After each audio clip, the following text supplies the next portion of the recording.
Hello everyone, I am RexRed and I am back with another awesome EZ3DTV tutorial today. And what is this tutorial going to be about? Well, it's going to be about lights, vignettes, and transparencies. But I'm not really sure exactly how it's all going to be structured or go, because I'm delving into subjects that I really don't know a lot about. And so what I'm going to do, the last video we talked about lights and about glass and metal textures and shining lights through glass and metal textures. And I kind of came to a roadblock with that. And so I'm going to try and bring you out of that a little bit. And then what we're going to do is we're going to work with a new product that's in the Daz store today. And that product, okay, I need to open the super chat, the live chat. Okay, so I don't want to go on for too long. Let's just get started with this. And so the first thing we're going to do is we're going to bring what we were doing the last time. We were working with text, and I'm going to work on this just briefly. To Art, welcome. Today I'm going to try and bring us out of that kind of problem that we had yesterday. Remember when we couldn't get light to shine on a glass or a chrome object? Well, I'm going to try to shed some light on that to kind of make a pun. And we're going to create a new text node. We could use any object and turn it into, and I'm not going to delve with light with glass and text for long, okay? We're only going to do this for a very little while, and then we're going to go into a new product that's in the Daz store today about vignettes. I don't know if you saw it. You probably did. And so we're going to now, so let's type in glass. All right, we'll type in the word glass. Okay, and we're going to, I guess it really doesn't matter what, well, but I'm going to separate this a little bit more. So, okay, and it doesn't really matter what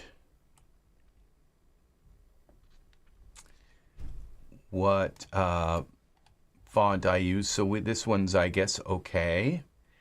And what I want to do, because after last night, you know, I was here for almost 6 hours last night with you all. And so, you know, when I get done doing a tutorial, it's not over for me. I end up working another couple of hours sometimes after our tutorials on this stuff. And especially last night when I felt like I kind of was up against a wall with this and I needed to do some research into it, some studying. And unfortunately, I was not very fruitful about this. And the reason being is because this subject is about physics and light, and that subject in itself requires, like, you know, a degree in physics and science and all of those. So, but how, as Daz artists, how do we get around that? Okay. Yes, it is. You know, my pay grade right now is 0 for this channel, so everything is out of my pay grade. All right, but I'm still here. So and I love being here, and that's the thing is I love being here, being the one doing this, being able to be here and do this and share my experience with Daz Studio. So what we're going to do is go into and the best way to do this is through surfaces. And I'm going to show you something. Now, we're going to talk a little bit about the nature of Daz Studio. And everyone who is going to come into this today will probably be able to identify with this, is that as you use Daz Studio, you learn things that just kind of blow your mind after a while. Like, it's like, oh my gosh, I didn't know I could put shaders. What are these shader things? It's like, what's a shader? Well, and once you learn that there are shaders, I was going into the Daz, the Daz forum was really, I don't know, I guess people in the forum couldn't imagine someone so uneducated in Daz that they didn't know what a shader was. So when I went in and said, in all the other 3D programs I've worked in, there was always this, and I call them materials library, where even Bryce had one where you could go in and there were these little spheres with materials all over them, and you could put them on your figures. It was just a library with tons and tons and tons of materials in them that you could just pick, and say, I want marble, I want glass, I want metal, I want, it was just so easy. And I had been using Daz Studio for embarrassingly a couple of years before I even realized that there was this thing called shaders, and I was again up against the wall. I couldn't seem to figure out how, there's got to be a way. There's got to be a material library in Daz, and then I would open up this thing, this node editor, this view window panes, and there's some kind of Iray node editor. I think you all know what I'm talking about. When you go in there and it's like all of this kind of just nodes and nodes and nodes, all with the whole Iray specification, and and then, to think that there are still things that are beyond kind of even after it's going on 6 years with Daz Studio, that I've been working at it kind of almost every day, that there are things like weight maps and joint editors and things that are still just kind of beyond my scope. And so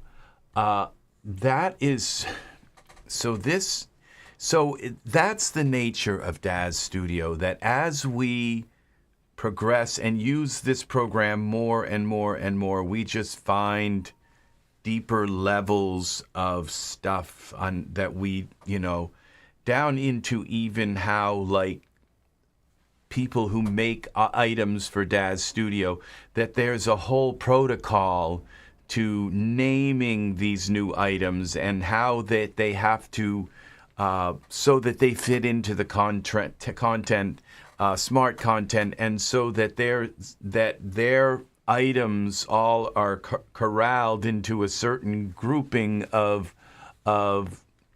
assets in the library and all of that kind of stuff. Just there's so much. And then, there's also morphs and the morph loader, and just there's so much complexity this program. And so this is an area of complexity that I've just kind of identified, okay? And it has to do with glass and marble. I mean, glass and chrome. Okay, those two things. And so as we go into our shaders here, and we just click shaders, and let's find some kind of glass.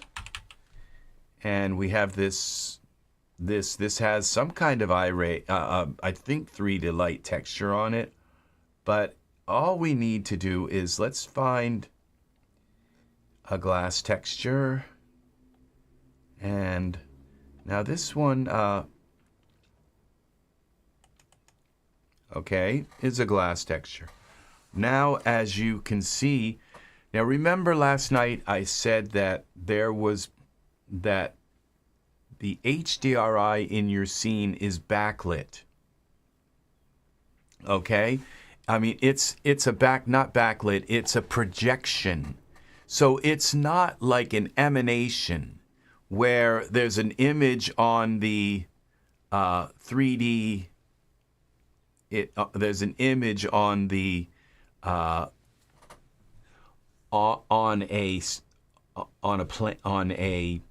with inside of a sphere.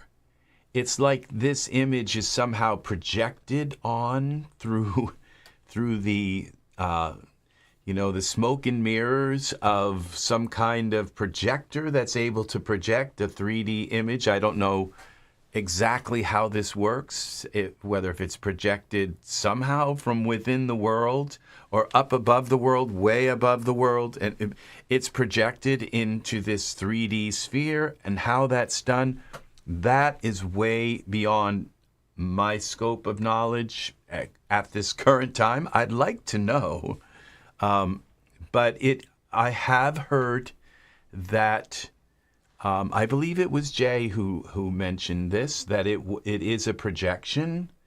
And what that means, well, that's for us to figure out someday about how it is a projection. Okay, so let's go into the Surfaces tab editor, and then I'm going to show you something that I've never really noticed. But when we come in now, when you put a glass surface on an object, the glass, what you find here in the Surface tab isn't always everything, okay? Sometimes you'll come in here and you'll have a glass surface, and there's only like, there's none of this stuff at all. There's only like one parameter, and it has to do with like roughness or something, and that's it. Okay? And sometimes you come in here and you have this this area here. Okay, let's see. Now where is the okay, this area. And it starts, it seems to be now maybe this glossy layered weight. It seems to, or specular weight, and it seems to come down, and then it stops about maybe at this glossy entropy rotations. Okay, and I might be giving it a little bit more by adding these like this glossy dual lobe specular weight. Okay, and this so it seems to start here. And add and maybe at this Abbey, or I don't know how to even pronounce that, Abbey, or like right above it, refraction weight. Okay, so this is something that I've never really noticed. Hope you don't mind I go to sleep early tonight. I'm still beat, Ed. Okay, I think you might be, okay, so, yeah, I'm still beat from last night. I'll watch till I fall asleep, though, so good night in advance, T-Rex. All right, okay, well, that's fair. Well, I went, I was here last night, and yes, thank you very much. Okay, so, yes, so, Yeah, I was here a couple hours after working on this, and then today I did my 5-mile walk. But I've had naps today, so I'm okay to do this for now. So this is what I've discovered, that within this area, I've known a few Eds in my life. So yeah, I had some Eddies in high school and through grammar school in my class, and yeah, I've known some Eds. So so this specular weight, I guess, is part of the surface and how we end up with this glossiness, okay? And all of this and the glossy reflectivity, okay, and glossy roughness. Now, sometimes this glossy reflectivity doesn't show up in here. Well, you have to go up into this preferences and show hidden properties, and there it is. Why it's not there on some glass textures, I don't know. Why it's hidden, I don't know. And what is glossy reflectivity? Well, it has to do something with the angle of the reflection, okay? And from what I really understand, it really doesn't do anything visible. Okay, Angus, welcome, welcome, welcome. Yes, so from what I hear, it doesn't really do a lot. But then if you needed that effect of glossy reflectivity, I'm sure it does exactly what you want it to do. I would assume you have to set it up to do a certain thing, a certain very precise thing, and it's like, and there's glossy reflectivity, okay? So, but I do not know how to set up glossy reflectivity. I'm still learning, but what I'm trying to say is that from about this Abbey into this glossy layered weight, this is an area that is kind of like has to do everything with reflection and refraction and everything to do with that. This is a very special area of our shaders, and it's something that we need to kind of clump together as this group of tools to change the way our shaders look. Now, when you turn off the glossy roughness, and this is, you just look at this and you can see this is solid glass, okay? You can just look at it and see that this particular piece, the glass, is solid, okay? Now, if this was not solid, you would know, okay? Because it would be much more transparent. It would be almost not visible, okay? Now, when I turn down the glossy roughness and the glossy backscattering, I believe it's the, okay, I'm not sure, okay. Is it the back, not the backscattering, wait. There's one missing here, okay? And so, but all what we have here is glossy roughness. Now, if I want light to, if I put a light in front of this, it won't react to it. Okay, so let's put a linear point light in. Okay, and as you can see, it's in the scene. Okay, let's move it over and back a little bit and up. Okay, over, back, and up. And if I put a couple 9s on this, surfaces, okay, parameters, you can already tell that it's just not really responding to this, okay? So we go to a couple of 9s and nothing. Nothing whatsoever. This light is not impacting this. And if I turn this light off, it's just not doing anything. Okay, so it wasn't that like Daz, somehow I corrupted the program last night, or or that was just that particular piece of glass, or that particular shader. No, this is the way it is.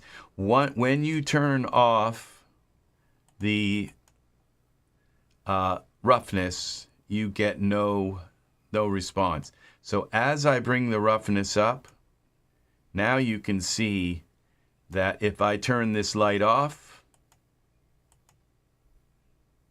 okay, well, let's go try with a linear point light. Okay, somehow I ended up putting this on parent. Okay, linear point light, and you can see that it is now affecting this. It's not affecting it wildly, because you have to kind of be heavy-handed with the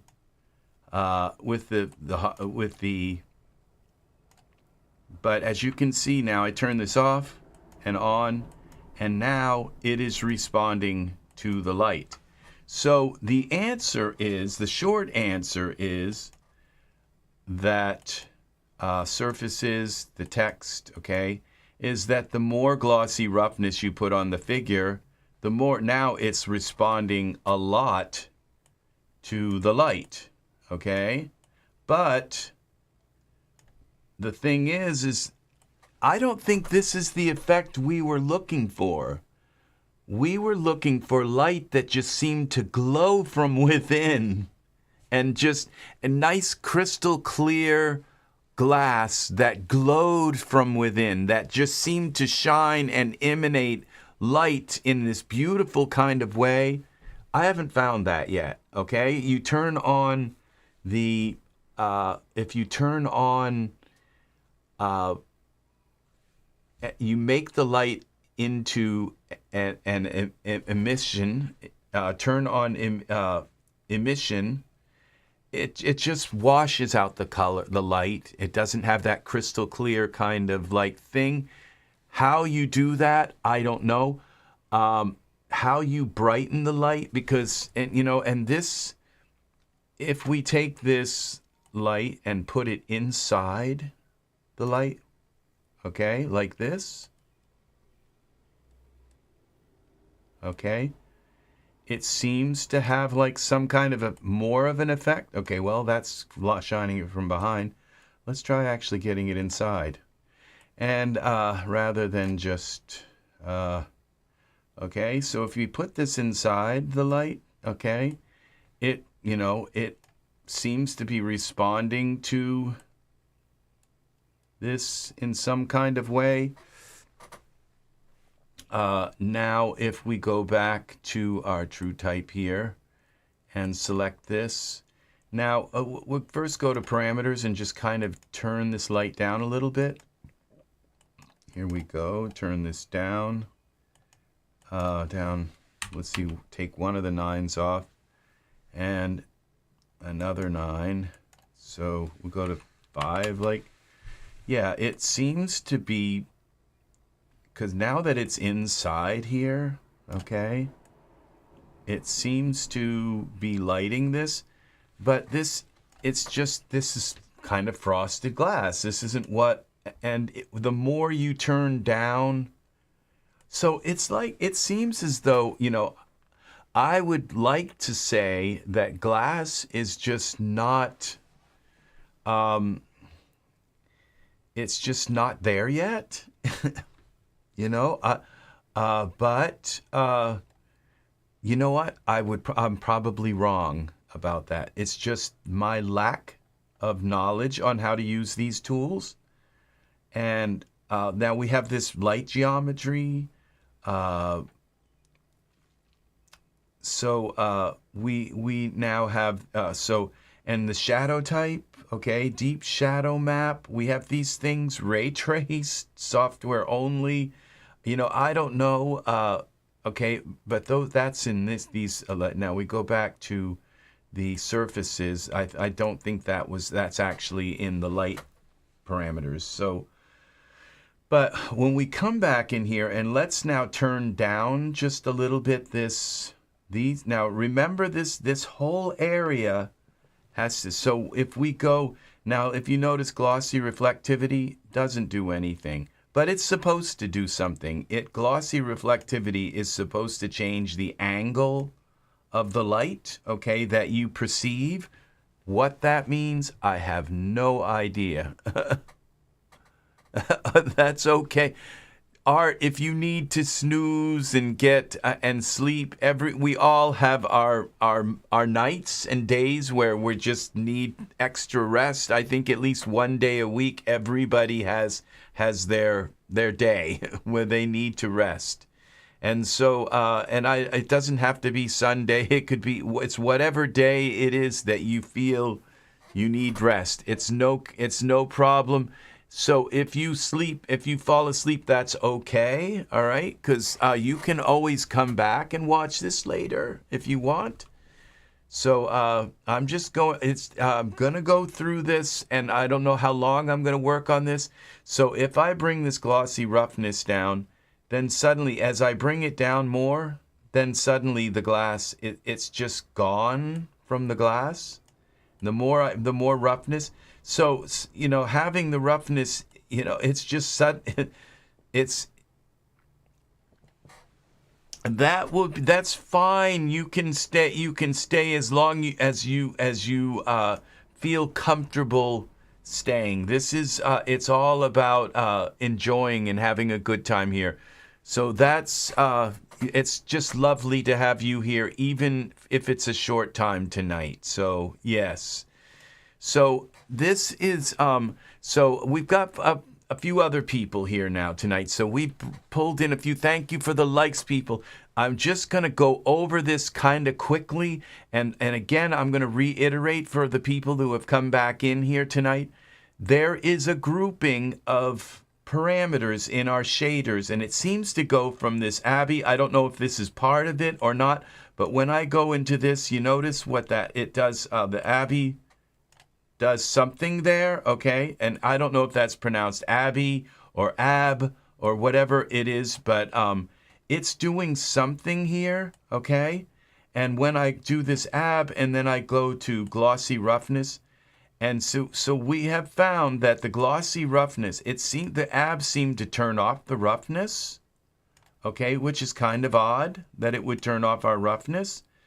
Now, but this, when we bring this to the glossy, so I just wanted to say that you may have not really noticed that these, like glossy, this all has to do with the same thing that we're trying to deal with, like with metals not having reflections and glass not responding to direct or ambient light, okay? And glass seems to respond to ambient light, because if I put a plane in here, a white plane, okay? Notice what happens to our glass. It finally seems to have the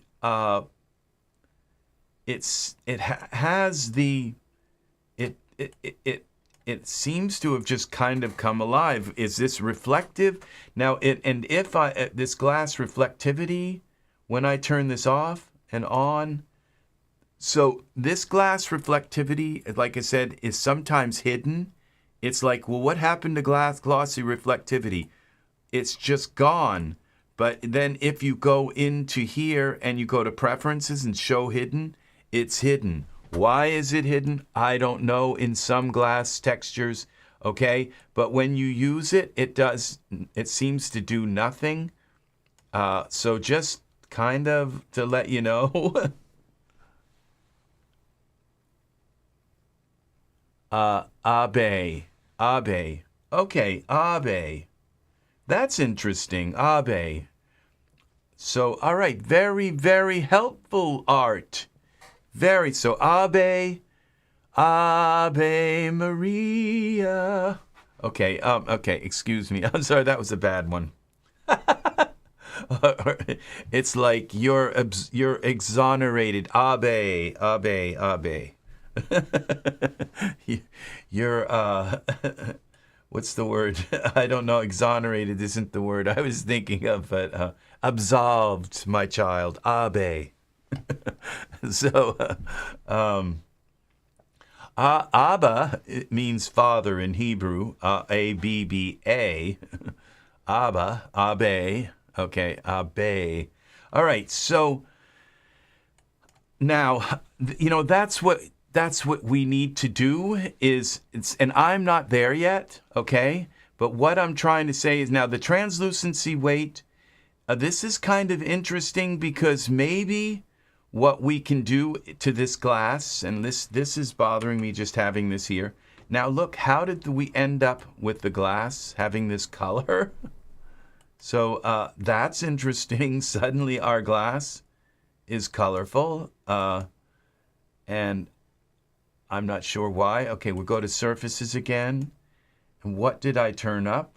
Okay, now when the way this all works, this translucency weight, maybe this is it. And when we bring the translucency weight up, we end up with a color. And if we change the color, this is under the skin, and it doesn't seem to have done anything, but we bring the weight up, and that doesn't change our light. It doesn't seem to change glass.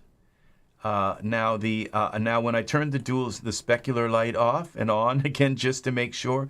And I'll also mention that this backscattering, there's one called backscattering weight. If you bring this up, it's the way the light scatters through this onto a plane and if you change things, it will kind of like disappear for a moment, and you have to bring it back and then bring it back up to get it to turn on. That's a very strange thing to think that you could like move your object or do something kind of odd or change one of these parameters and lose a parameter and have to go back and kind of retoggle it by just bringing it back.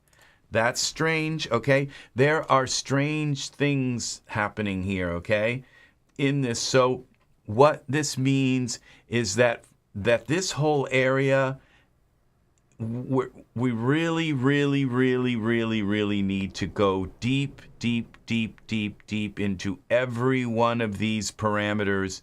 And the thing is that I did figure out that there is this glossy roughness, and again, I want to show you something about glass because there are some very weird glass textures here. Like if I go here into these glass, okay, this here, these two. Notice these are shaders, and these are called EZ3. I don't know if you have them or not, okay? But one of them says thick glass clear, and the other says thin glass clear. And actually, I love this glass. I don't know how I ended up with this glass. So, but I think I'm going to save this. File, save as, scene. Okay, and we're going to call this a pearl glass. And, okay, and we'll save this. And then we'll say... we'll go File, Save as New Glass. Just, it'll be in my... I love this texture. Let's see. Save as, Scene, New Glass, we'll call it. New. And we're going to be jumping out of this glass texture thing soon. But I just wanted to...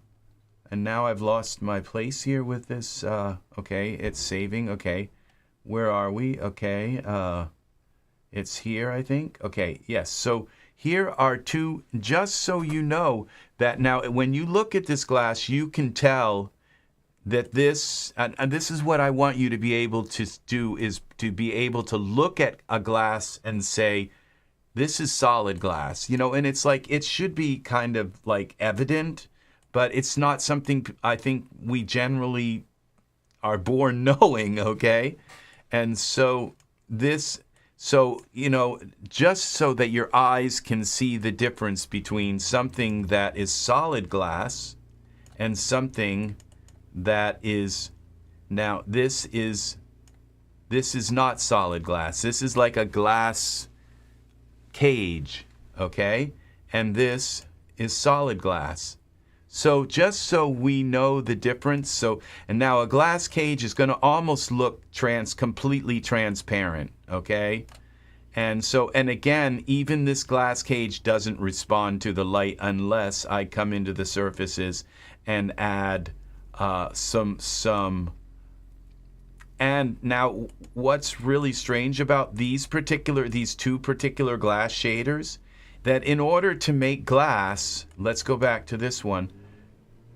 This only has a few. It has color. And it has transmission color and the index of refraction, which is, again, 1.50. And remember, 1.50 is clear glass. 1.55, I think, is clear glass. And 1.3 is water. So we could just go here and change this to 3, and we'd have water, okay? Instead of like solid glass. Instead of glass, we'd have water. And so that is the difference, and I think 1.55 is just like glass. Yeah, and so now we have glass. Isn't that odd, this index of refraction, how that works? So like where are all the other parameters? Where is translucency? Where is all that? So I just want to also let you know that as you go in and start clicking these different glasses and putting them into your scene, that you're going to find a wide variety of parameters. They're not always the same that when you come into your editor, okay? And now, all right, now this one has glossiness, okay? But where is the, remember there was another texture, it was called, well, it's gone, okay? And now when I go into preferences and show hidden properties, and we come down in here, then we'll find that there's one here called glossy reflectivity. See, it's hidden. Why? Why did they choose to hide this glossy reflectivity? I don't know. So I just wanted to bring that to your attention, and maybe someday we'll do some tutorial all on glossy reflectivity just to find out what it is. And so we'll have to set up some sort of experiment, and all of a sudden we'll put the glass there, we'll maybe put a prism behind it or some kind of weird thing and shine it all through, and a little teeny pinpoint of light will come out of the glass, and we'll say, there it is. That's glossy reflectivity. I don't know. I'm just kind of making stuff up. But the thing is that that's it. And the thing about glossy reflectivity is when you turn it up, and most of the time, I don't know, I'm not going to say all the time because there's a reason it's here. It's not left over, I don't believe, from 3Delight. I believe it actually does have a purpose in Iray. But the thing about it is that, now I turned that back off, is that it just doesn't do anything most of the time. You move it here, and that's what, how many times have we gone into our surfaces and just grabbed glossy reflectivity and moved it open and said, nope, it's not that, you know? Well, it doesn't do anything anyway. So unless you set up some kind of experiment and it has something to do with the angle that light reflects back at you, I believe, which is really strange. Just kind of twists my brain, okay? So I just wanted to say, if you want your light, at least for now, this is the best advice I can give you for now, and then we're going to kind of get off of this glass and text subject, okay? I'm just using text today just to demonstrate how this glass stuff works. That if you want your glass to respond to a light in the room, you have to, in surfaces here, you have to go to your, and you see what? I don't even see it here now. You know, see, I don't see roughness here, okay? In this particular piece of glass example, roughness is gone, But there's and backscattering weight. Now glossiness, we bring that down, and that just does nothing, okay, for this. And we do have a light here in our scene, point light. We pull this out, okay, and it's doing nothing right now, but we go back to our glass surface, and the Abbey will probably do something. No, it doesn't seem to do anything really that I can see now, like at all. Refraction weight, okay, and this particular glass doesn't have any IOR. It's gone. You see, so pay attention to your glass surfaces, to these settings here, okay?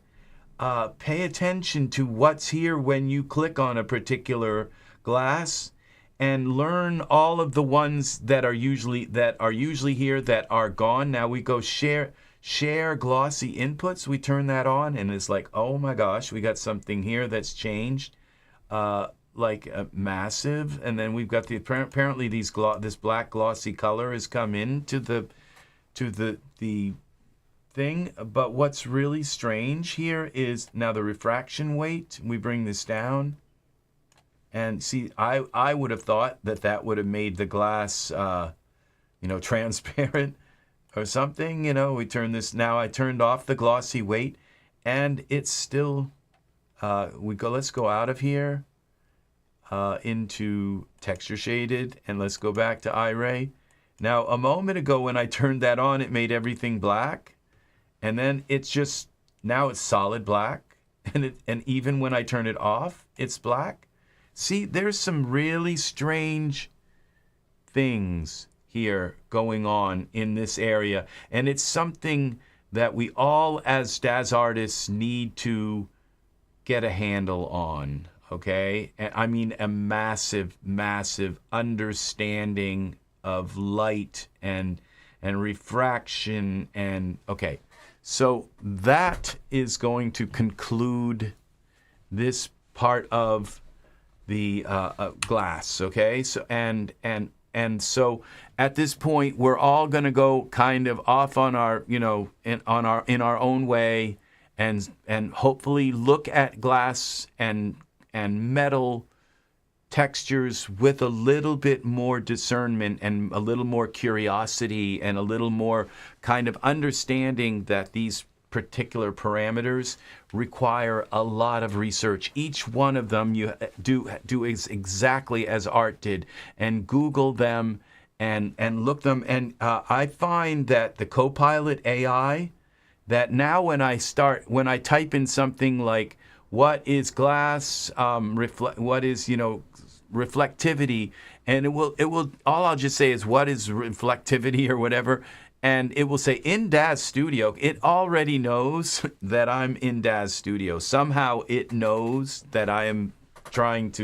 that it's a continuation of my study in Daz Studio, which is really, really cool. Okay, so I would say it's better than opening up Google and typing in Google, because in Google you have to be really precise. I'm not dissing on Google or the Google AI and everything, because I've learned a ton load and I still use it all the time. But I'm just saying that for Daz Studio, it seems as Copilot seems to be tapped right into the Daz forums. It's learned the Daz forums. It's gone in and used them to train itself. Okay, and so this Copilot in your Windows, now if you have Windows 10, I think they put Copilot in Windows 10, and so there again, just use it, okay? When you're using Daz and when you're learning your surfaces, use it, okay? So now we're going to switch gears, and I apologize because it's going to be probably an abrupt change, and if you were here for yesterday's tutorial, it was 5 hours of working with glass. So it's just, it's a hard, you have to kind of rip ourselves away from this and go to something else, okay? And so what we're going to do is I'm going to now demonstrate a product that I haven't even had a chance to open. All I've done is downloaded it, and so I apologize that I'm not going to know a lot about it or anything about it other than, okay, and it's this VYK In-Scene Vignettes. What is this? It's a big thing, okay? In-Scene Vignettes. Have you ever heard anything like that called? VYK is because it's Vyktohria, okay? I believe it would be a female artist, and Vyktohria. That's a very cool way of spelling that name, Vyktohria. Okay, so I don't know. We have. It sounds very powerful. Okay, I think that name has a very powerful ring to it. Okay. So let's read the details of this. Okay, I've read it already, but and I purchased it, and we're going to play around with it and see how it works. Okay, so this is only $11 right now, and when I put it in my cart, I think it turned to $6 because I had a bunch of vouchers, and so I paid about $6 for this, and it seems to have like an unlimited use because you can kind of do anything with it. And you can do anything with a plane, and I think this pretty much one morphing vignette plane with 10 aspect ratio shaping presets for the vignette plane, 1:1, 10:13, 10:16:9, which I use a lot too. So 2:3, 3:2, 4:5, 5:4, 5:7, 7:5. Okay, which, if you want, it's a plane. You can just go in and change the dimensions manually anyway, okay? 8 vignette shapes. So at least in my brain, what this seems to signify is a plane with a vignette on it in a transparency that you can put either in front of your character or behind your character. Now, I might be wrong. I've not used this product yet, okay? But it seems as though that's what it is. And why did I buy it? Because, first of all, I am a translucency freak. I love transparency freak. I love transparencies. I like all kinds of transparency things that I can kind of overlay on my scene, whether if it's smoke or rain, just all kinds of effects and stuff. And when I thought about the vignettes, and I thought, I think the vignettes in Daz Studio are kind of boring because you just dial it up and it's either comes in from the edges or it's like a round oval shape kind, or it comes in from the edges and goes in. It's just a boring round vignette, and that's all you have. And this one, you have this like star-shaped vignette, and you have different kinds of vignettes, and then there were like this smoke vignette, which is kind of interesting, and you can this is a vignette that's either behind or and this is a vignette with that's behind with depth of field on, okay? And then obviously this is another vignette that's in behind, and this kind of cool kind of thing going on with this vignette. It's a diamond-shaped vignette. How all this is going to work, I don't know, but it seems really, it's just, how much I use planes and put images on planes, so this just completely grabbed my attention, okay? It's nice to have a product. And then this is just like a coloration vignette. Oh, this is an oval vignette, original render. And then they've put this oval vignette, in-scene vignette. Okay, so this is the, and then they use some words. Let's just go through these. There aren't that many images. This is a diamond-shaped one. It's kind of hard to tell, but the diamond goes like this and like that, and like this, and like that. So this is a diamond-shaped vignette. And that's it. There aren't very many images with this. I kind of wish there had been more. It's probably not that complex, or, it may not.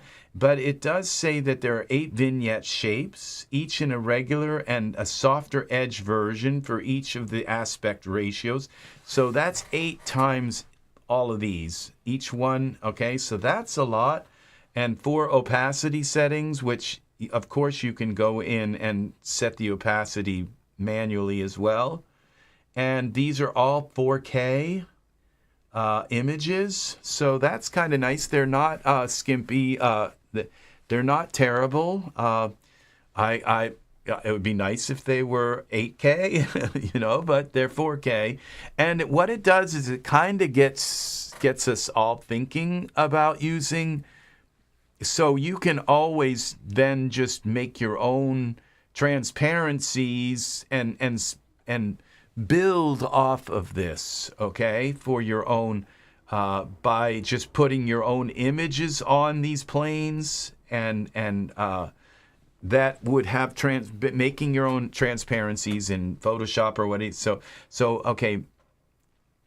Now this is very interesting. Okay, many are familiar with Daz's built-in camera vignette for Iray and customizable background feature. Now, when you word it that way, it's like I'm thinking the camera vignette, and then I'm thinking, is that the vignette that's part of Tone Mapper? Okay, and I think it is. But, you know, built-in camera vignette, and then it's like, okay, is this something that I don't know about? All right. For Iray, customizable background feature. Now, I think the customizable background feature is here in environments. We can put but it's not. This isn't called a background feature, customizable background feature. This is called a backdrop. So, what's the customizable background feature? You know, it's just like all of a sudden I thought, am I going to learn something here? Something that I just haven't known about? Hi, Dean Rockboy. Welcome, welcome. Make me a 3D model. Well, I don't know that I have that ability. I can go presto and put one in the scene. But, and we may do that. We may do that today. Welcome to the chat today. To the tutorial today. And welcome to the chat as well, Dean. It's nice to have you here. I hope you have subscribed and clicked the bell so you can get notifications. Apparently they have sent you some kind of notifications, but go into the channel and please click the bell for notifications and click all notifications so that you can come in and be part of our group here and part of the chat. So I hope you are a Daz enthusiast, Dean. It's very nice to have you here. Very, very. Okay, so these options are great and useful in many situations, but so it's saying that the built-in camera vignette and the customizable background feature, well, they're awesome, but what if your art requires something a little more ... specific? Question mark. What if you just want to vignette the background of your image, but keep the foreground in full color? What if you like to have your scene vignetted by a square instead of a circle? Maybe a red heart vignette or a purple burst, but only behind the subject. Now you can really get really creative with your art with this morphing vignette. And the morphing, I think, just simply means that you can change the aspect ratio of the plane, okay? I mean, this sounds like it's been completely blown out of proportion of what it is. It's a plane with its transparencies. I think that's what it is, but it's nice to have things that you are ready to go and you can just bring them into the scenes. Okay, so that's what got me, and also the ability to bring this in. And I hope we didn't lose Dean Rockboy. So I hope we didn't. So, all right, awesome to have you here, friend. What's more, because the plane loads in blank, you can manually apply any of your favorite 2D backgrounds in the Surface tab. Okay, so, and use them to create interesting depth of field backgrounds or as the image for your scene's vignette itself. layer planes, and play with opacity to achieve unlimited designs for your scene. Easy to use and unlimited potential. To be sure to add this versatile prop to your library today. And I have a feeling that a lot of this was designed because I have done so many videos on transparencies. You know, I didn't invent transparencies in Daz, but I have certainly done a lot of experimentation with them by placing them right up in front of the camera and using them to, especially some of the videos that I've done with depth of field, not depth, but yes, depth maps, but not depth necessarily depth of field, but depth fog, using fog for depth and all by laying them in front of the camera. So we have this idea of putting them in front of the camera and putting them in front behind the subject. This is very, very, very, very nice artwork here. I find this, you know, it's I don't always find that the art in the Daz store to be like amazing, but I find this particular piece of art right here to be really very, very nice. So I think we have some poke through here so just to say, meshgrabber, hello, it's a thing. Meshgrabber, little bit of meshgrabber there goes a long, long way.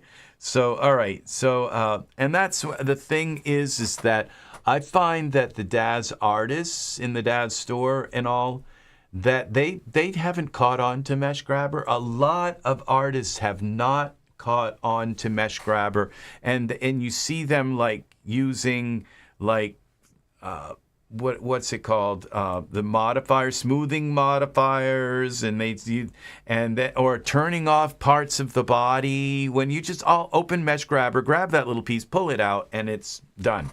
They just it's as if meshgrabber doesn't exist in their mind. And somehow, and it's like we've got to get the word out about meshgrabber. Okay, it's you can't. I use it 20 times during at least every scene that I make, at least a minimum of 20 times. So, all right. Now, so this is it. And I think I read the whole thing. Layers, planes, opacity to achieve unlimited designs. Easy to use and unlimited potential. Be sure to add this versatile prop to your library today. Well, you see, I thought it would be nice to have a starburst transparency. That's, I believe, what this is. You've got a few transparencies. You can easily change the color of the transparency. Okay, because the black part's going to be invisible. And then this is maybe this smoke, and I hope we actually get this transparency. I'd love to have this smoke transparency here. And then this is just, and then what is this? Well, this is what I do, is I put, you know, HDRIs and images on planes. I do it.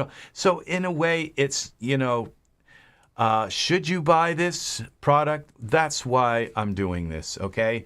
Because, you know, in all reality, I believe, and I can't say this for sure, but all these is a plane, but there are some scripts, okay, that you can click and say, okay, I need the plane to be 16 by 9.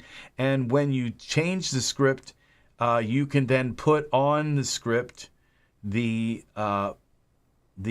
dimension of vignette that you want. So I think it's kind of helpful. It's going to be helpful then rather than having to do it all yourself with you've got N8 vignette shapes, and it says each in a regular and softer version for each aspect ratio. So that's 8 times 1, 2, 3, 4, 5, 6, 7, 8, 9. 8 times 9 is, I forgot that what that one is. 8 times 8 is what, 48? 8 times 8, 32. No, 8 times 8. I think. Okay, never mind. I lost it in grammar school at the eights, sevens and eights, and the high sevens and eights, and the nines I kind of got. But so all right, now okay, so we go back here, and all right, so let's go to this product. Let's do what Dean Rockboy suggested. Let's put a figure in the scene so that we have some kind of reference. Now let's set our scene to be, let's put this Darren guy. I wasn't sure if I was going to like this Darren guy. It looked like from this image, like that his forehead was just like flat. But I found it's not. It's just the way that hair makes it look. You know, these Daz artists, they just, I don't know. Daz has got to get on giving us some good hair, you know, male hair. Because then we don't have artists that put hair that looks that dumb on artists, on figures, you know. We've got a lot of good hair, but not enough. And for our male figures. So he looks kind of young here, but let's put some pants on him. Underwear. Okay, and let's put a pose on him. Let's start off with a pose today. And we got to close this up, or I'm going to have to scroll a long ways down to get a pose. Okay, pose is where RexRed poses. Here we go. And figures poses, and then we're going to go to Genesis 9. And then I have like 9,000 poses here. Okay, so let's find something that looks good for him. How about this one? Genesis 8:1 female. Where's the male? Okay, here we go. We'll put this one on him. And his fingers are going through his... So we just got to fix this a little bit. Let's see, is this what I want? Okay, yeah, that's good. So, but we just got to twist his arm a bit. Parameters. Okay, let's see, are we here? Left upper arm, okay, twist. 9. Okay, control 9. Okay, I'm going to turn this on so you all can see and see where my mouse is, and also what control L. That didn't work. Okay, somehow we ended up with this dark. Oh, I went into all right, let's create a camera. Now we have an L. Okay, yeah. All right, so we go here, and then let's twist this up a little bit. So I think we got to push this ahead. Bend. Not bend. Bend.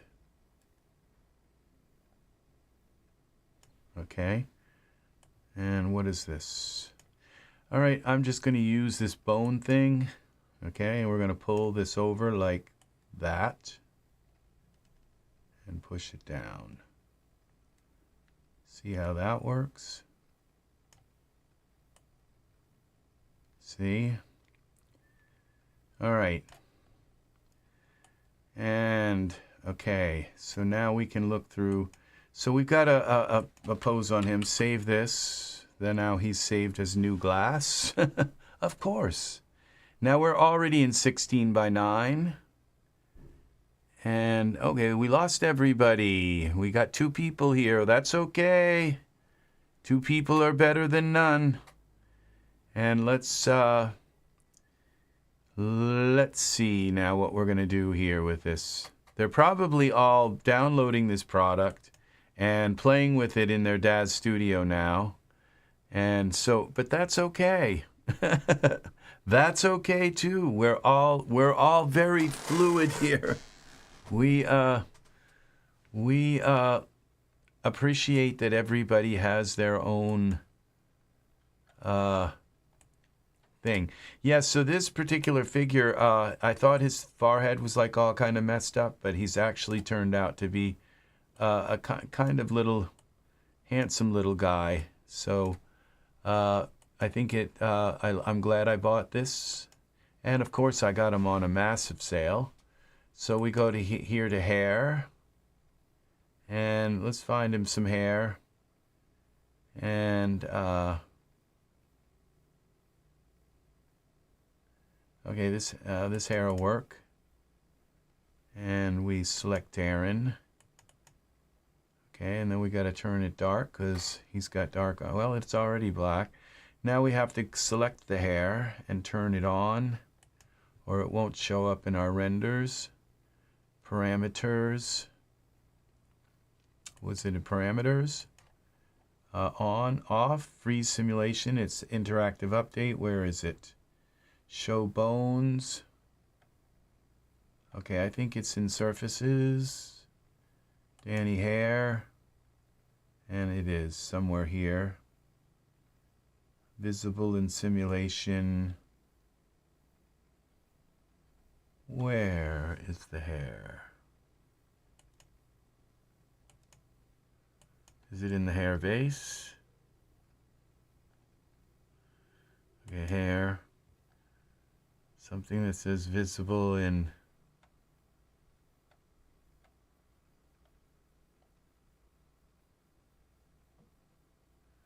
Okay, I think it's in parameters. Freeze simulation, interactive update. Show bones. Well, okay, maybe it's already on. I don't think it is. I'm sure it's not. Oh, I have to select the hair here. Danny hair. That's how we do it. And now there's somewhere here. Yeah, preview PR hairs. Now it looks sort of right.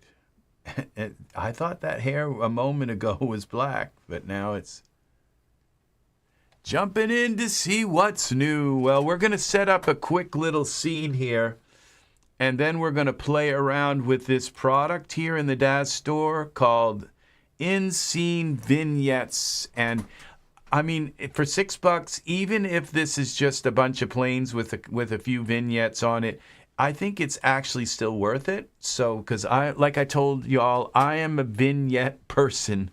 Thank you for the 4 likes, people. Thank you kindly. Thank you very, very much. Very, very much. It puts my video in the YouTube algorithm. Okay, so now we're going to just go into surface, go up into here into the product materials, and let's just pick black, I guess. Black, let's give him black hair. Okay, is that going to work?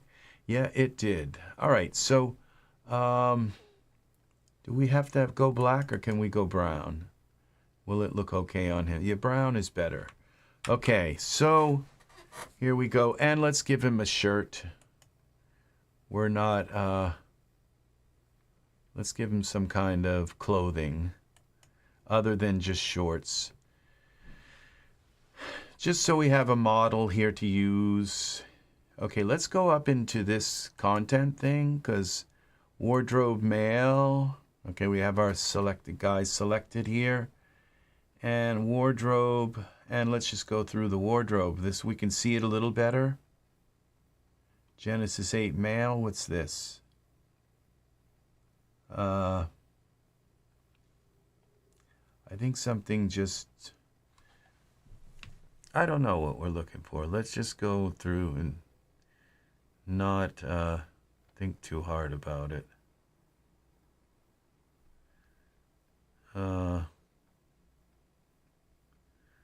Okay, this is from Man Friday. It's called Turbo Content. I recommend this. Okay. I don't get paid for any of these advertisements, but I get a satisfaction Thank you for the likes, people. I get a satisfaction out of recommending things that people like and that are helpful to people. Okay, I kind of like this whole thing here. So wearable, what's this? Ash all, is this for a guy? I think it is.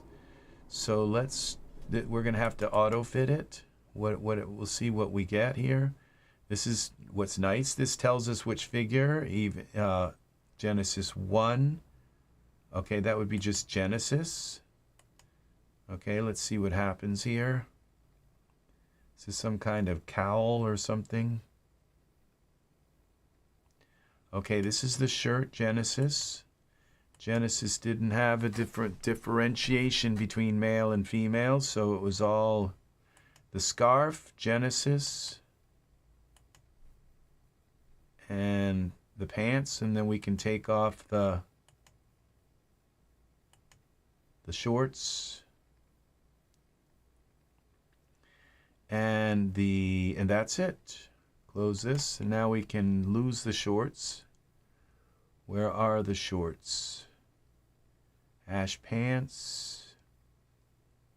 Okay, I guess they're down here. That's weird how, okay, we can get rid of the shorts. I hope the pants are actually attached to him and not just hanging out in the scene. Apparently they are. Okay, he looks cool. That works. Yeah. So,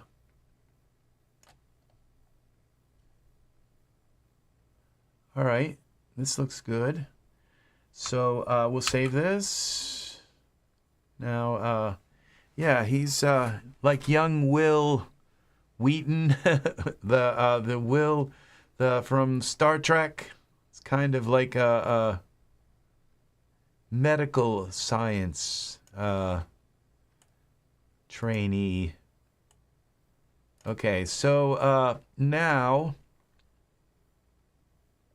let's find this product, okay, and explore our vignette product. We're going to go to default, and it should be right up here in the top with the latest control. Alternate minus is my hotkey that I use to move all that stuff up, to collapse all of those so that I have a little bit of room to click down under here. Control alternate minus, you can do that by going into the preferences, and here it is. All right, so we have props. This is the plane, the vignette plane, okay? So it's actually just one plane, okay, which is cool, with a bunch of, oh, look at these. I didn't think there was going to be this many vignettes. Look at these. Oh, okay, they said there were two different, there's a soft one and a hard one. Okay, look at these. These are very, very, very, very, very, very nice. Okay, okay, I see. These are for the different, so this is a 10 by 13, okay? This is a softer 10 by 13. So, all right, this is cool. This works. So we first got to put the prop in. We're going to put the vignette. Let's put it in front, okay? Vignette plane. So that's our plane. I don't think we should move it until we finish shaping it. Okay, so 16 by 9. Let's give it that. Well, that worked. I can't complain how that worked. And then so that fits it to our camera. So it can overlap, I guess, a little bit. But then we go and find a vignette materials. And let's go with this diamond-shaped one. I don't know. I think we have the softer one. And as you can see, it looks like, oh my gosh, I didn't realize we're going to have this many of them. But then there's only like 8 of them. So, but we have the plane, we have the idea. And as you can see here, this is some nice artwork making these vignettes. I think we're going to use the soft diamond. We find the 16 by 9. Okay, we have to click surfaces and select the vignette, I believe, in order to transfer, but it might be a hierarchical kind of thing. So let's see. Now we go back to our content library, and we, I think I'm still kind of gravitating towards the diamond one. So they gave us oval ones and round ones. It's like, even though like those are the kind of ones that we already have with our camera vignette. So, or with the environment tone mapper vignette. Okay, so, but that's okay. We have a rectangle one. Now these are where are the 16 by 9? Now the 16 by 9 vertical. Okay, so where are they? Okay, 10. We're looking for 16. 16 by 9 diamond. Let's do the softer one. All right, we're all ready. Okay. So now we can put this. Now I'm not sure this is what I kind of expected. Oh, all right. So what we do, okay, props. Okay, we go down here to colors. And then, okay, we can make it black. So that, we can change the color of it. This is kind of handy. It is. So let's go black. And then let's move this vignette in front of him. Parameters. Okay, so what we do is pull this out a little bit. And up. And take our Z, we'll Z the vignette in like this. All right, that's kind of cool. And we have, what's up here? Now we'd have to move.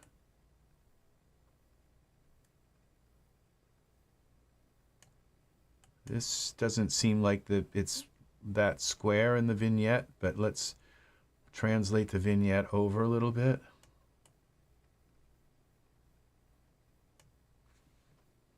There we go. Now let's put a scene in here so that it's like in behind him. So like maybe some kind of the deck of some kind of starship or something. Save this. This is cool, and we also have transparency, but if we make it transparent, then this is going to just kind of show through a little bit. Maybe we'll do that also, but we'll wait until we have some kind of scene in here. So yeah, I would say I paid $6 for this. I think it's worth it. I like the ability to do, and I think these would be it's just kind of nice to be able to highlight a character in this way. So this is pretty nice. It's just there. You say, oh, I'm going to try a vignette on this scene. And we'll just go back into this for a moment. And we'll go back to materials. And let's go back to the 16 by 9. 13, 16. Okay, let's try this one for a moment here. Where is that? Let's try this. That's cool. And it remembers the color that you have set. That's pretty cool. So this gives you and what's the sharp one look like? So that is nice too. So yes, yes, yes, yes, yes. I think we'll go with the soft one. And I think we'll stick with this one. Let's see what this one looks like. The heart one. 16 by 9. Oh, that's nice. The diamond one, I think, was the one we used. The soft diamond. And 16 by 9 hearts, softer. Okay, we have the circle. I kind of gravitating towards it. And then we have the square. Oh, that looks really nice too. I think we're going to go with this one because it's not just like around the corners and all.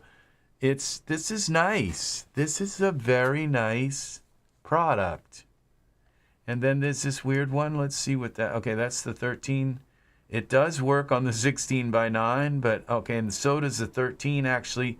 I think we're supposed to use this one for the 16 by 9 rectangle.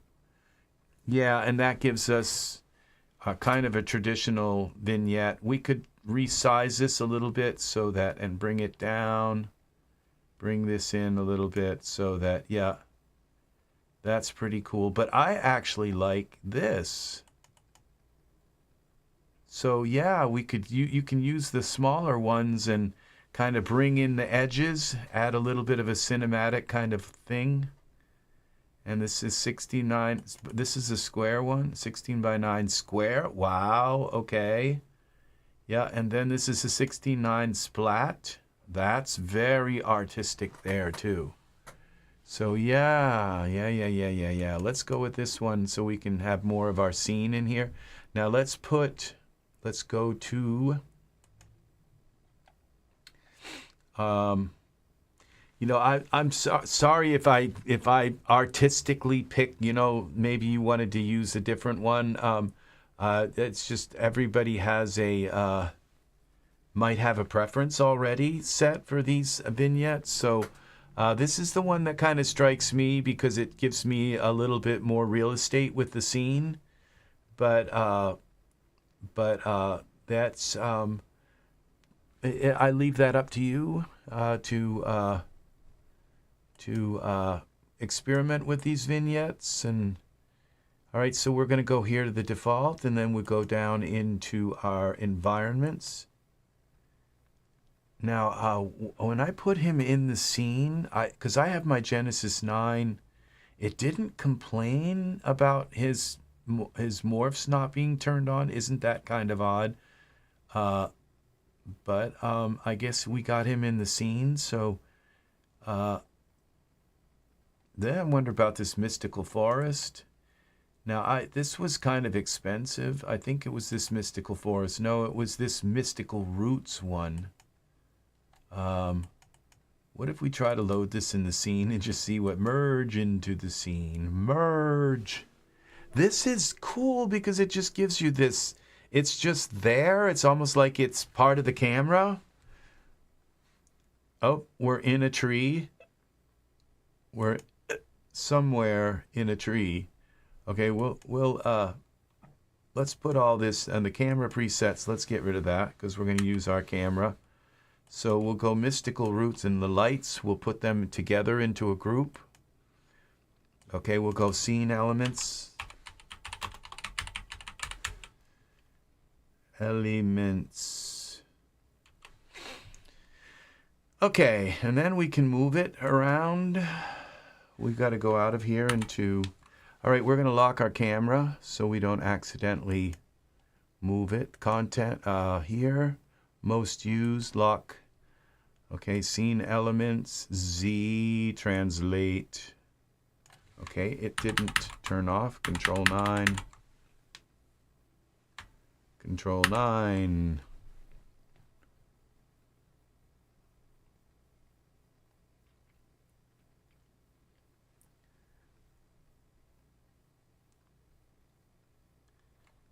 Okay, Control 9 again. That's my Captain Kirk voice. Control 9.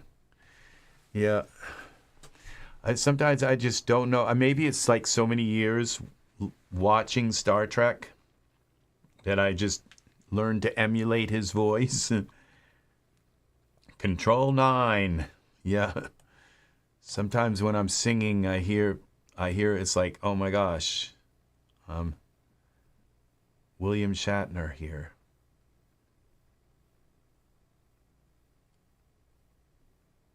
Okay, we still have our...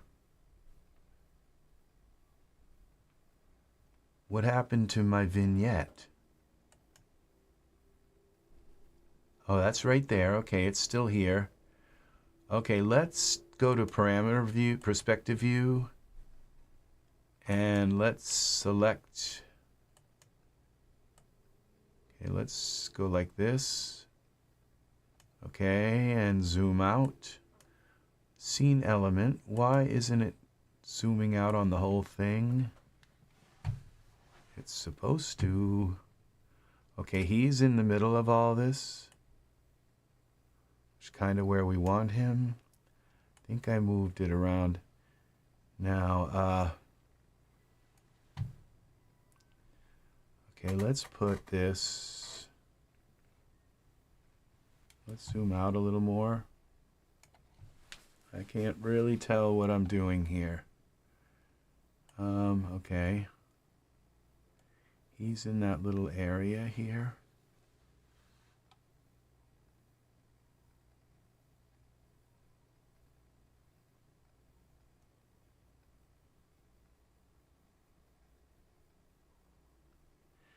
Not quite what I expected in this scene. I didn't expect, but it's kind of nice because you can break these things apart. They're like, so these little pieces of land can be very useful.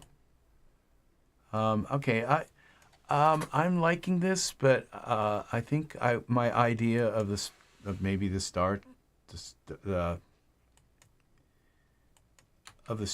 was a better idea. So let's go back to the camera. Let's find some kind of, because it just, I don't know, he's in there, he's like a demon hunter, but if we can find him a star, well, this looks kind of cool. Neon subway vignette. They use that word a lot. What it actually is half the time, it's hard to say because they use it. I think of a vignette as a tiny little scene, you know, which some kind of scene, but then I think of it also as like as something that's around the edges of the camera. So it could, it all depends on how the Daz artist wants to use it. I think of it as little small scenes where you just put your character into it. Okay, this is the Polaris props. Okay, we have this. Let's try this. Sci-Fi, oh, this is a hover rail vignette, okay. What happens if we put this in the scene? Merge. Well, it's all done. Okay, let's render it. Okay.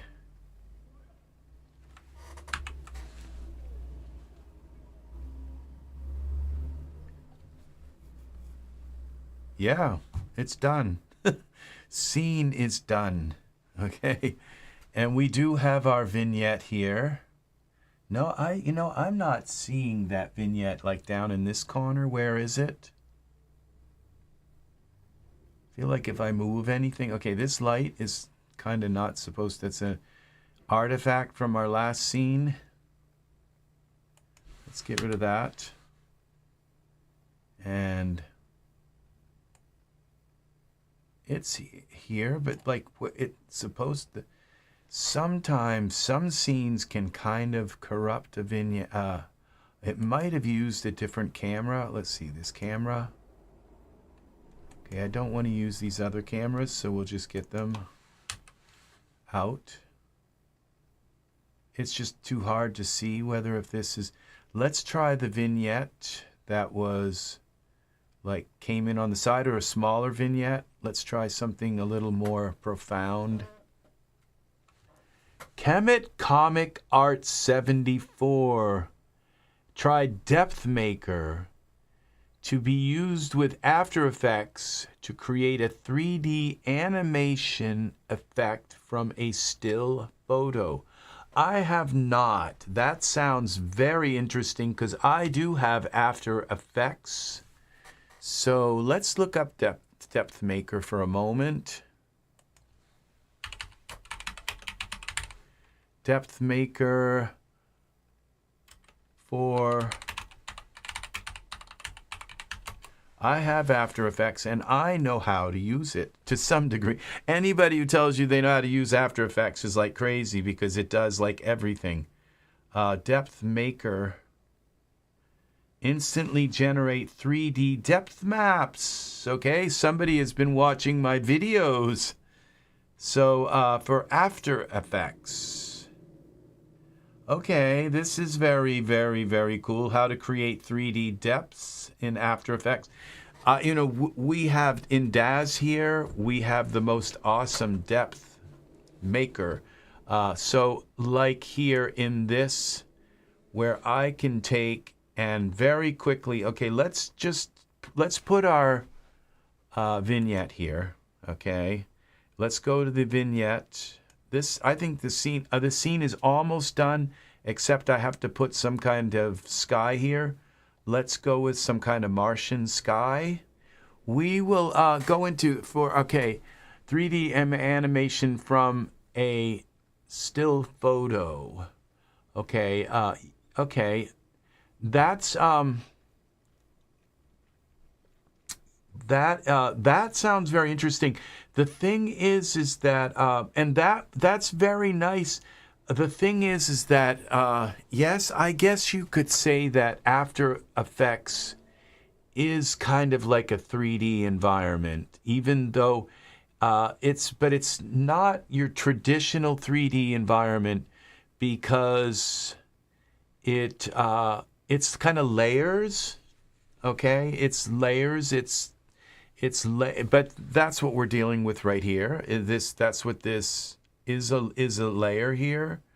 Now maybe what I've done is pulled this layer over a little too far, but yeah, this has we can make really nice like 32-bit depth maps right here in Daz Studio with it. And all I have to do is come in here to the render settings and go to advanced canvases and click canvases, go add, and then right click this second one and just click depth. And when I render this, it will render a depth map with it. So I'll have my regular render and I'll have a depth map as well.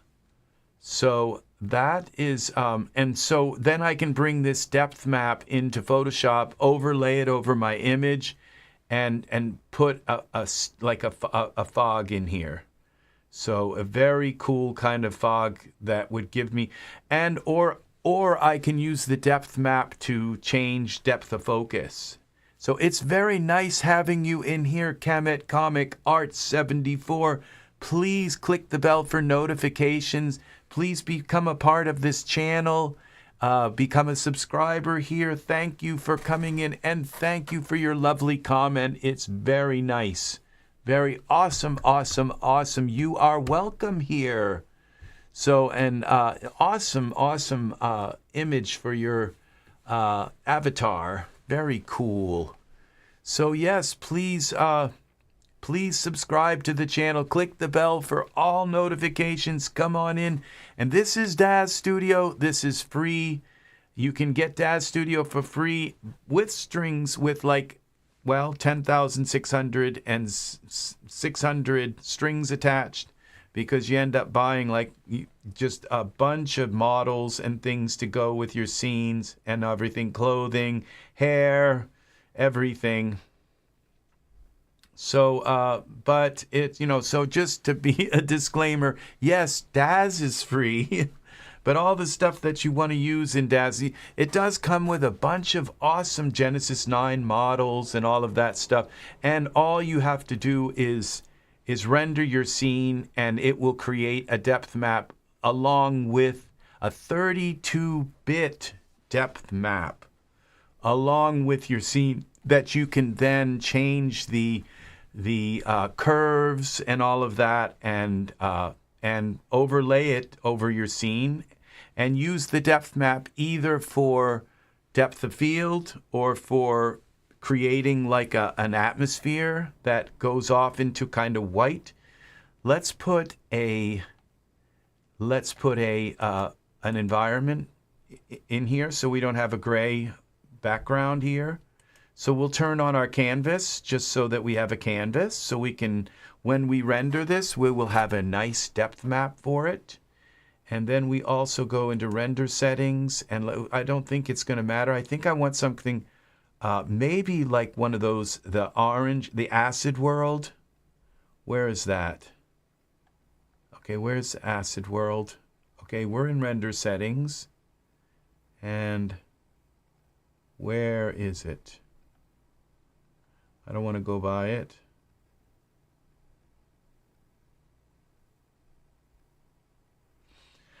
I think it's called Acid something, Acid World. It's kind of like a greenish yellow, chartreuse kind of sky. Let's see if we can find it. It stands out. Something that looks caustic. And I probably went by it. Why is... Oh, we got a filter by context. We got everything in here. Hair. Now it's only showing... Okay, here we go. Now it's only showing a few things. Getting this Daz and the HDRI thing, they just haven't done a good job at getting... making sure that artists list their HDRI products properly, and it's a mess. So yes. Okay, that didn't work. So what I'm going to do is just go and find it manually, which would be in surfaces, no parameters. Here, okay, we got to wait till this loads up. Okay, environmental options. You could load at any time.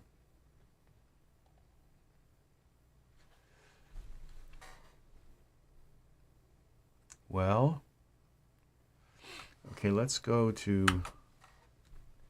texture shaded mode. Why isn't... Okay, we got to turn this off.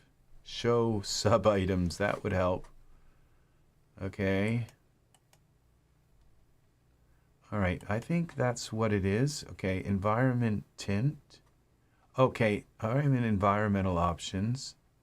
Environment options. Okay, scene only. We want dome and scene. That's why. Okay, that's why I think it wasn't showing me. Okay, browse. We go here to HDRIs. Let's find our acid skies. Those are definitely in here. Or if I see something on the orange, in the orange, that'll work too. I think I'm going to go with the, see if I can find the acid one. Okay, we got a bunch of these.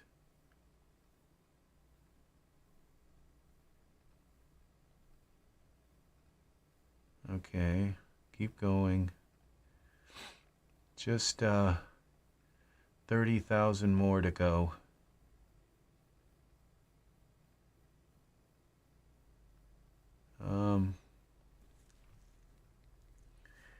Then I have to make sure, okay, this is kind of nice, this cloudscape one.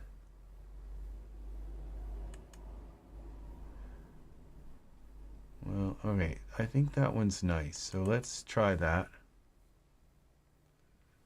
Okay, it's not going to show any difference until I go into here.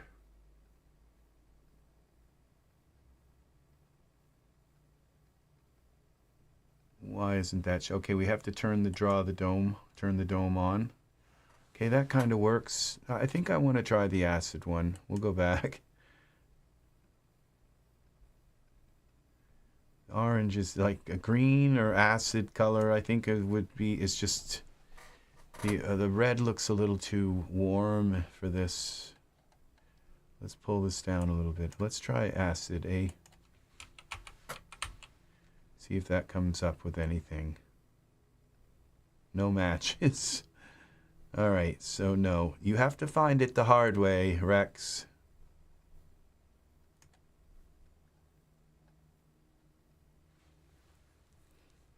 Okay. I think it was called like Acid World or something.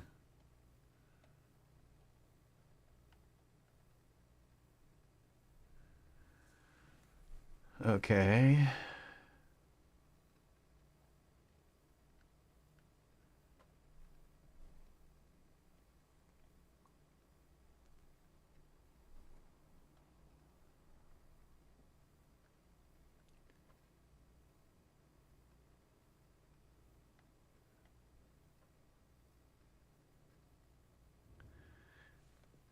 Maybe I won't, maybe I've gone past it also.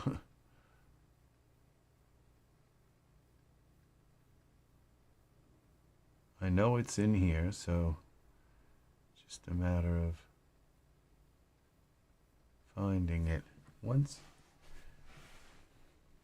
you'd think I know roughly where it is, but oh, this it is sulfur. That's it. Let's try this one. Of course. There we go. Now we have the sulfur world. Save this. I'm already a sub. Enjoy your long videos. Yes, Daz, as a one-click depth map maker script by Universe. If you ever watched a YouTube channel, okay, one-click depth map maker script by 3D. If you've ever watched a YouTube channel, the Y files, that is used a lot. Now, I think the depth maker, see, I kind of had a problem with, I think that particular product. Let's go here and see this. It's called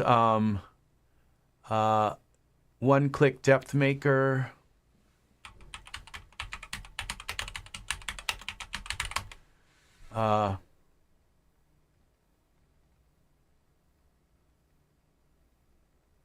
Depth map, is it? One-click depth map maker.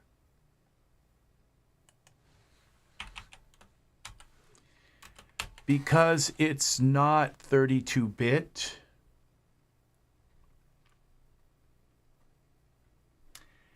but it does have some nice features about it. With it, let's just do a depth map. Let's just type in depth map.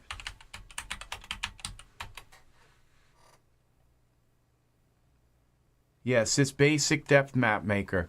It's a nice product, but as when I watched him demo it, it has it's only, I think, 8-bit, which is it's made see, it's this one's it's 8-bit gradient, and my eye just picked that out immediately. Now, and also he talks about how the Daz canvas maker, how he kind of puts down the Daz canvas maker as being like low quality.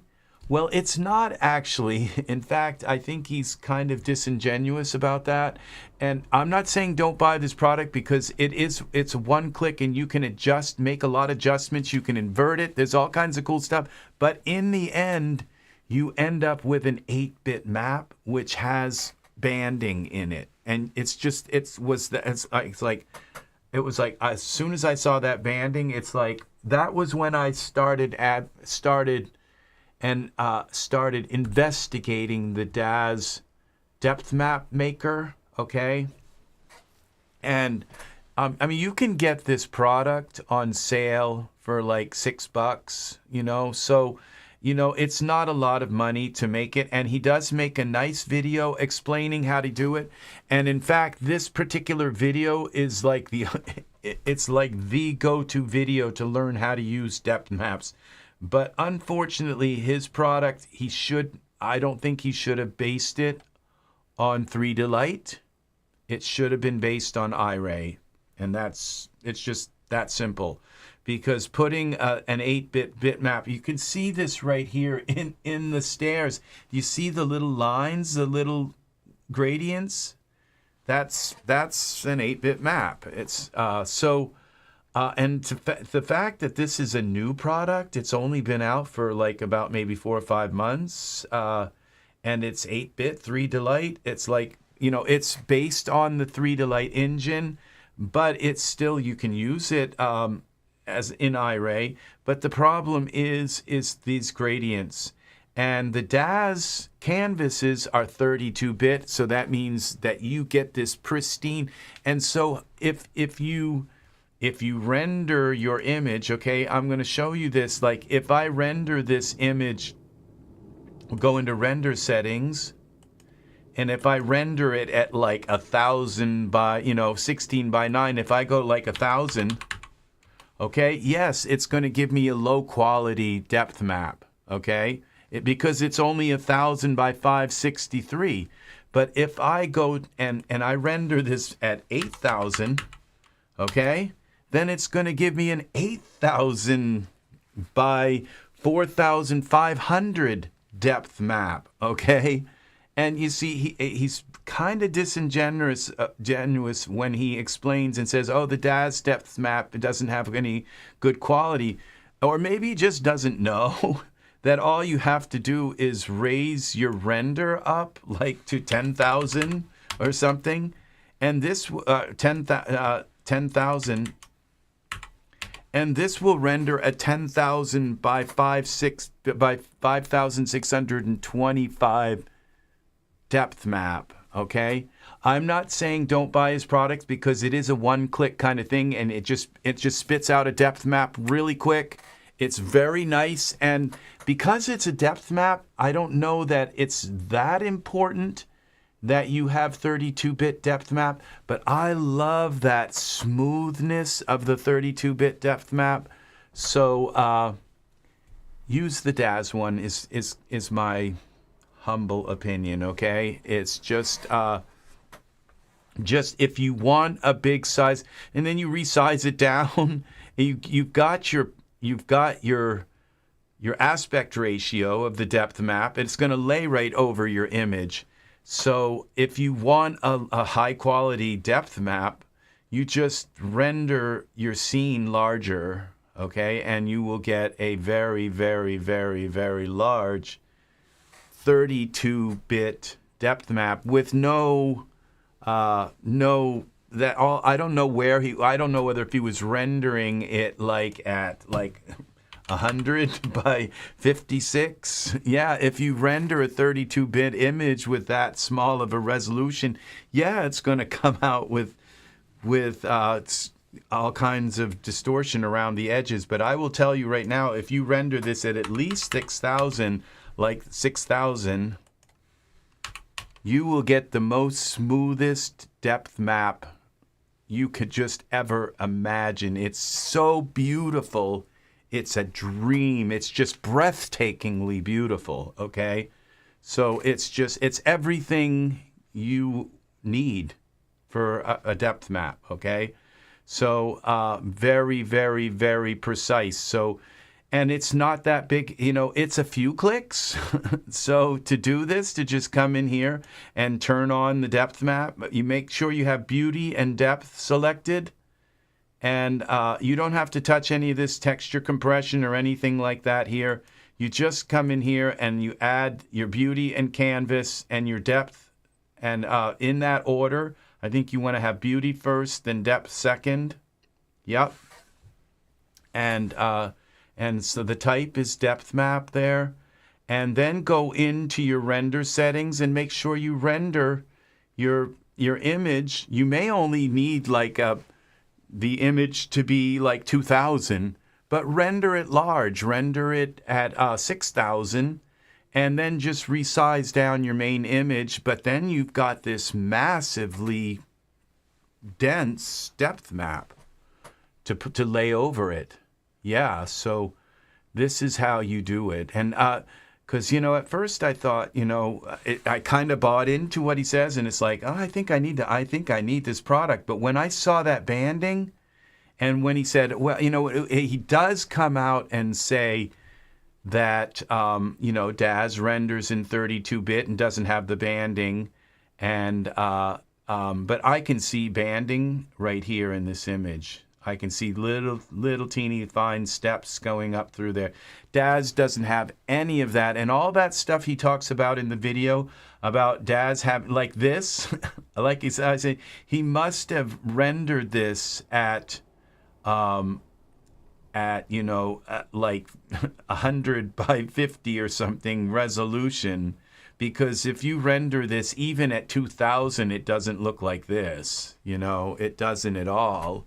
But yes, it does take a while to render, but you know, you just wait until it's rendered, and then you end up with this depth map that's 32-bit and doesn't have the banding, and it's just like I said, it's so beautiful you could cry. It's so beautiful.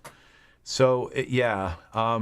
So the thing is if you gotta have like depth maps all the time and you read them really quick, and you know, if the banding doesn't really matter, because it's certainly not going to be for depth of field. It doesn't matter really for a depth of field to have that resolution. But for like a fog that goes into your scene, you don't want to have banding for that kind of thing. So you want a nice gradient that goes right into your scene, and the 32-bit is the way to go.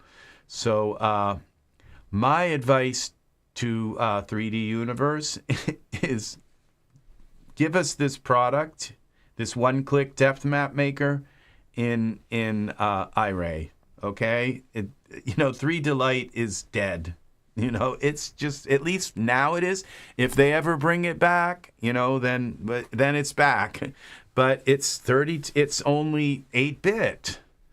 So, you know, they'll never bring that back, okay? So, because we're rendering, you know, we're rendering in 32-bit things and all. So this is yeah. It's just you know, and that's it. This is what it is. It's based on 3Delight.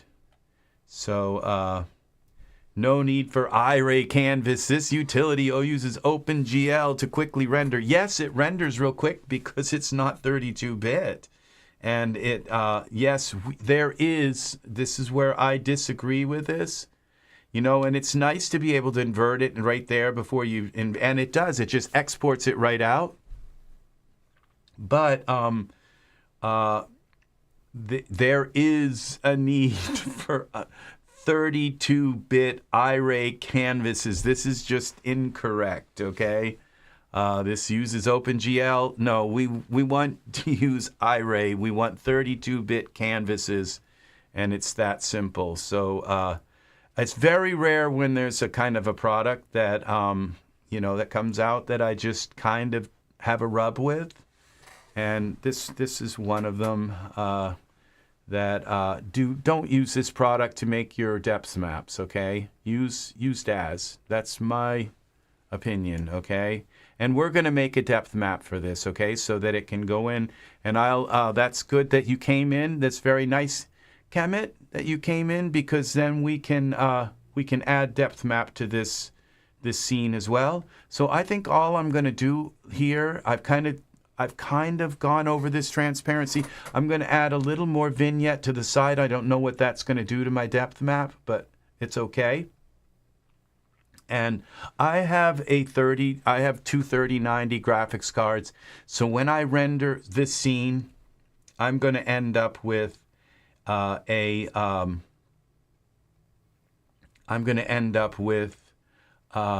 it's probably only going to be maybe, you know, 10 minutes, 5 minutes, and I could theoretically use that, and that's if I render it at like 8,000, you know, and that will give me a beautiful depth map. You will see, okay?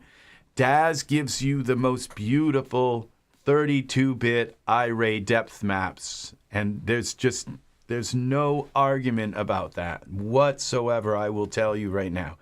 So now we're going to just go here back to our vignette. And we're going to go back to here and see if this product comes up. It'd be nice if it comes up in our context. Menu, yes it does, but it also comes up here. Very nice. And so we just go to materials, and let's use this. What happens if we go like this? All right, that's kind of nice now. Oh, I see what happened. We have this cutting off the vignette. So if I just back off a little bit, maybe our vignette will go in front of that.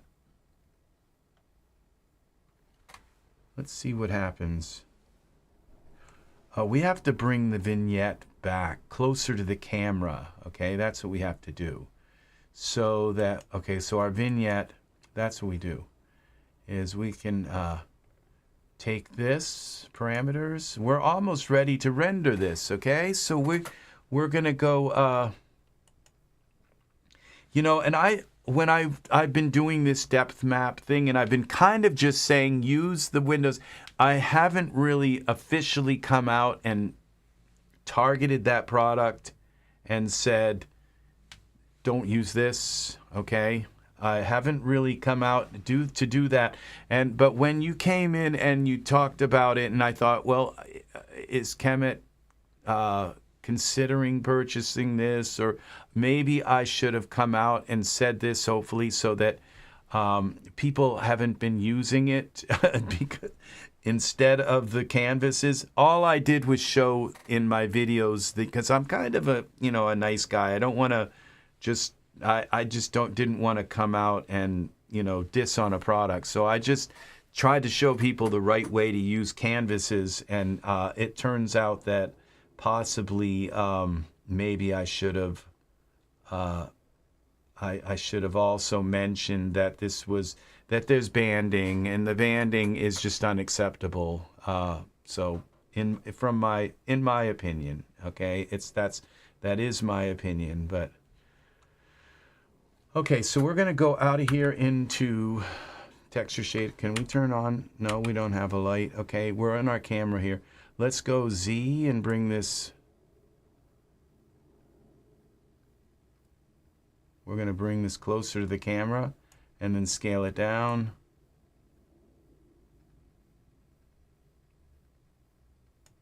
All right, does that work? Let's see now when we go into Iray, do we have the vignetting right up to the camera?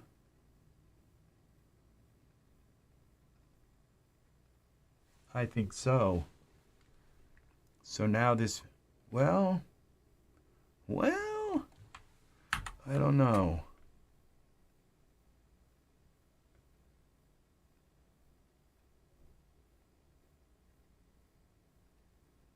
Scale this.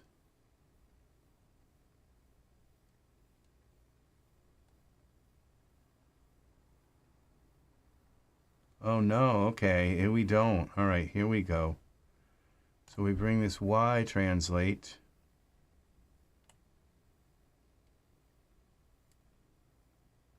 Now we've got it right. Scale this a little bit. X translate. Now we've got our vignette. Scale it a little more. Y translate.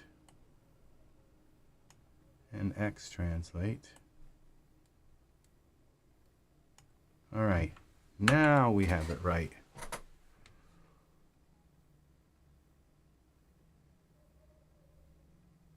There it is. Very cool. Save this now. Now I'm thinking that I might like the harder vignette. Let's go here to back to this. Let's try the square. This is a 13 by 10. Yeah, see, I think that's a little bit. What if we just do the circle vignette? Oh yeah. But the harsh one. Or the diamond one. Like a diamond in the sky.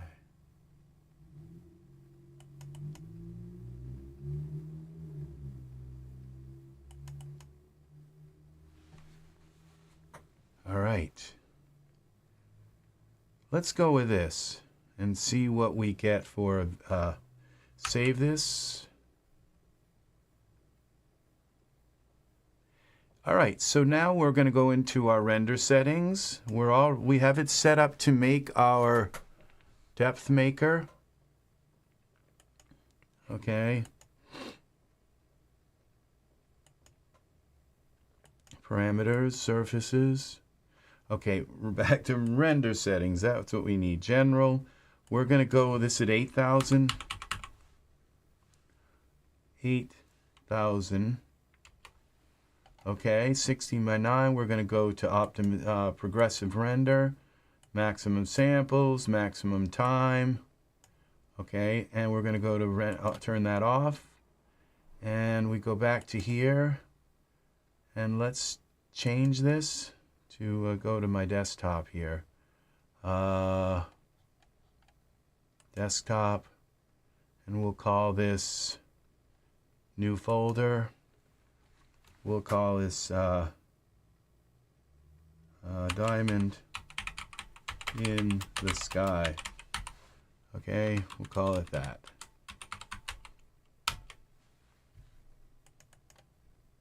Select that. And we're going to get into image name diamond. We'll just call it diamond. And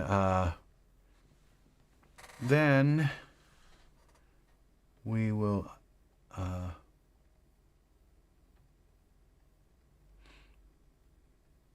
I think I want to keep the figure off centered a little so we can see this kind of acid world out there. So I'm just going to purposefully kind of throw off the symmetry here a bit. So here we go. Now we just click render and we're selecting still image, okay, render. And here it is. This is going to create our main image. Let's see how quickly this renders. Oh yeah, it's rendering fast. Pretty fast. It's not going to be massively fast, but it's going to create our, and you know when it makes that canvas, because it like renders this image, and then like right at when it's saving, I don't think it's actually, I think it only takes a moment for Daz to take this and turn this image into a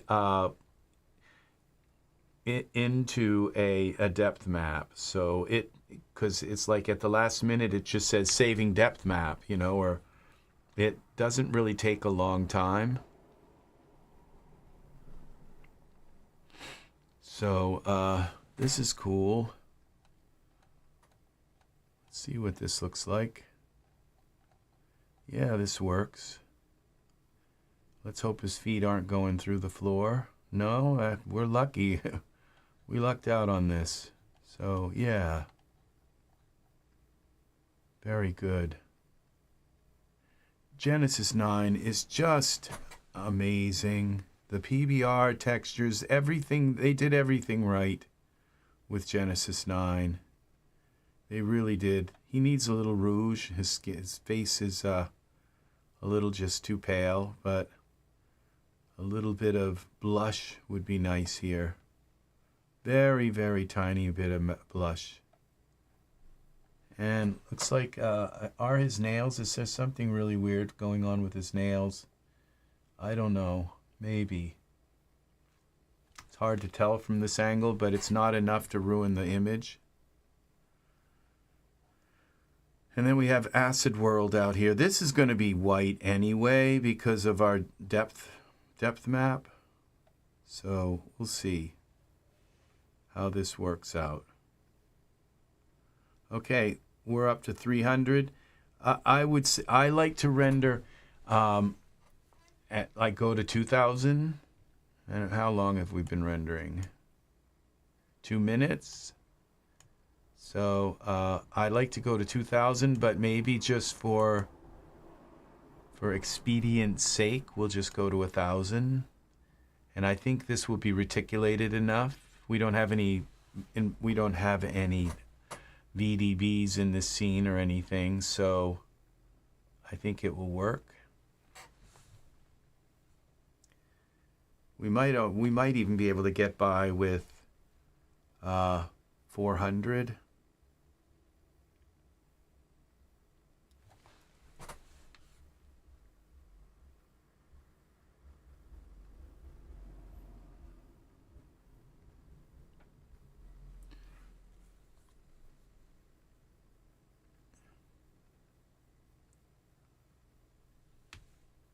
Yeah, so I'm not sure if they're using this depth map maker on the WIV files. You might want to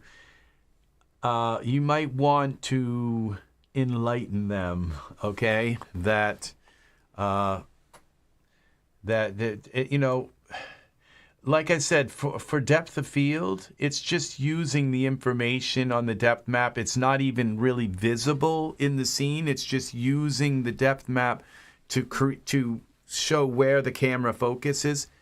Well, in that case, it doesn't matter that it's only 8-bit, and it is quick. It's very quick to render, but for an actual for the fog scene, the fog application of the depth map, where it creates like a fog that goes into the scene. That's something that's actually visible in your scene, like what he does here with this.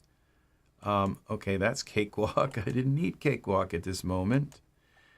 This like this fog scene, okay, and the tree scene. Yeah. Oh, thank you very much, CDJ. Welcome, welcome, welcome. Okay, we can close this. I'm not working on this right now. I accidentally, yes, this is where we just used a product here called Vignette. It's a Vignette product. And so I was just saying that he does use the depth of field. And it does make some nice depth maps, but when you see it, like when you actually see this full screen, there are big gradient lines here, okay? That's not acceptable, okay, for a depth map, okay? It's just not, and you won't get, and this right here, you can see the depth, the steps, and there's even kind of steps here. It's just not, for depth of, like I said, for depth of field, it's fine. But for something actually visible in the scene, it's creating this fog effect. Yeah, that's not enough. It's not enough bits for that. Now that is this product here. We just reload. We got to turn this off. This product here, and this is the vignettes, and it just puts some. So if you want to check, I don't know if you missed this CDJ, but it's towards the beginning of this where we have. Where I go into this product and show. It's pretty cool. It's got a buy for me because you can just throw some vignettes in your scene like this. And this is cool. It's diamond vignette. It's just easy. It's just a plane and everything, but there's some nice artwork on these because they give you a hard diamond shape and a soft diamond shape. And you just put it on the plane, and you can move the plane back or forward. It's really nice. So I like this. And then there was a heart one, and there's some square ones, some oval ones, round ones, and a splat one. And then there's also a really cool, like star-shaped one, star one. Yeah, here, let's see. Yeah, this star one. Look at this star one. Well, that's the star one. But you can change it by putting textures in instead of the star, and this part will still be transparent. So yeah, this is pretty cool. I probably didn't show that part of it, but that is very cool. So we're ready now. I think we can cancel this render. Yeah, we can cancel this. We're up over 1,000. See, that didn't take that long, and then so we cancel this. And that's my render. So to render it at 8,000 bits, okay? And now I have an 8,000 by 4,500 depth map as well, okay? So that is the thing, is when you render it that big, you've got a massive, massive map, okay? So we're going to save this.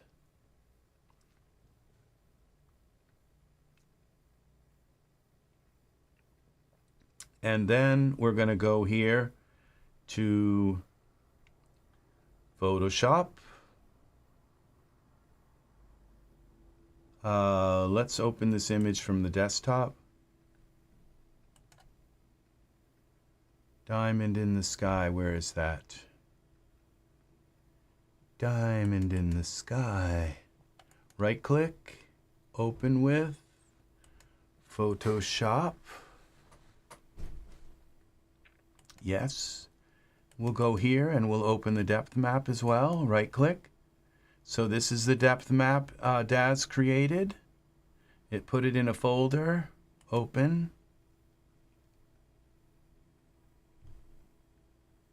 Yeah, it just gives me the ability to downsample them. Well, because as you well know, CDJ, you can't upsample them.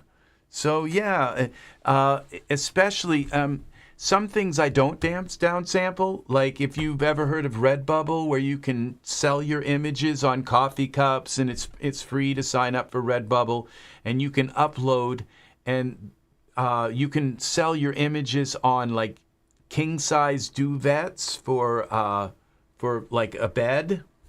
And in order to sell an image on a king size duvet, you have to your image has to be 13,500 by like 13,500, and so you don't have to upsample the image. And so when they print it on the duvet,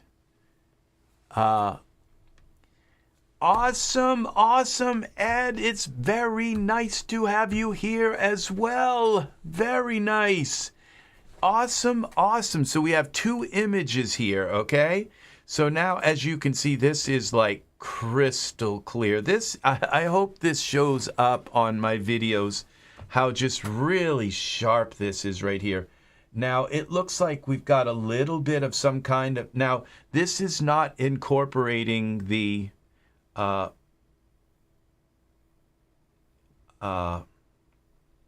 this is not in. I'm wondering where this is coming from. I'm wondering if maybe this diamond here is not really. It doesn't have enough resolution because it is 4K. All right, but what's causing this? I'm not sure. Let's go here. Okay, you can see that there. What happens when we turn off the vignette? Yeah, you see, so I'm not sure that these vignettes are actually high enough quality, because we're getting banding here also. So, but maybe if you move the vignette closer to the camera, I don't know. We got some things to think about, okay? Because I'm seeing some banding here, okay? And that's just my eye instantly sees that banding, and it's not good, okay? And I believe that's this vignette, but I'm not positive exactly. But when I turn it off, it's gone, okay? So, but we're not going to worry about that right now, okay? So let's move this out of the way. I guess over here is good. Now let's go in here.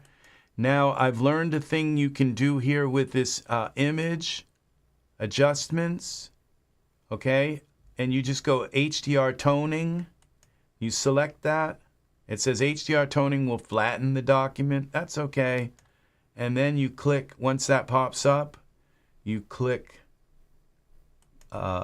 equalize histogram, okay? And now look, there's no, this is so sharp. There is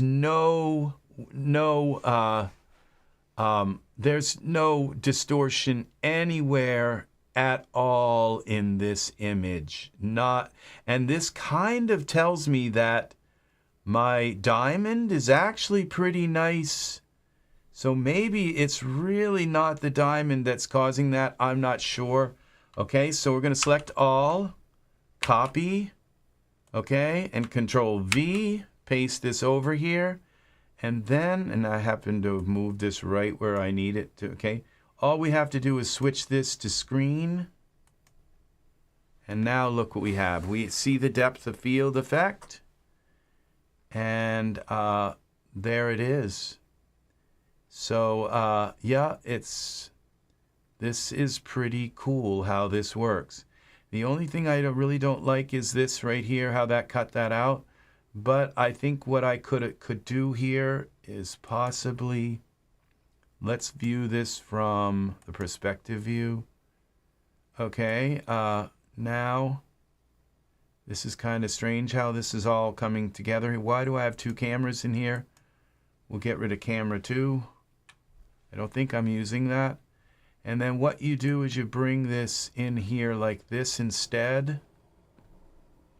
Because I think, yes, that is cutting my light. And it's actually cutting through the light, which is not a good thing. So what we do is we move this back. Parameters, Z. Back towards our camera. Guess it really doesn't matter, like how really close. You can get it right up to the camera and make it a tiny little square. It doesn't really matter. So, but now we're not chopping off the light here physically with the plane going through it.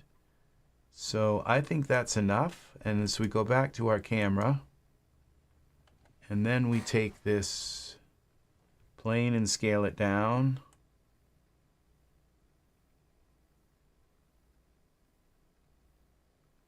All right, like this. And then bring it up. Y translate.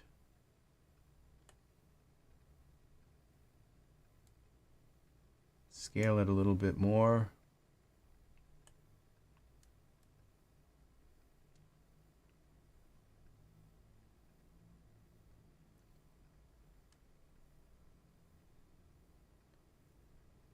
Okay.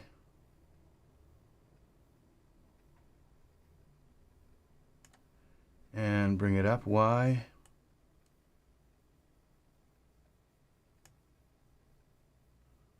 A little more. Okay.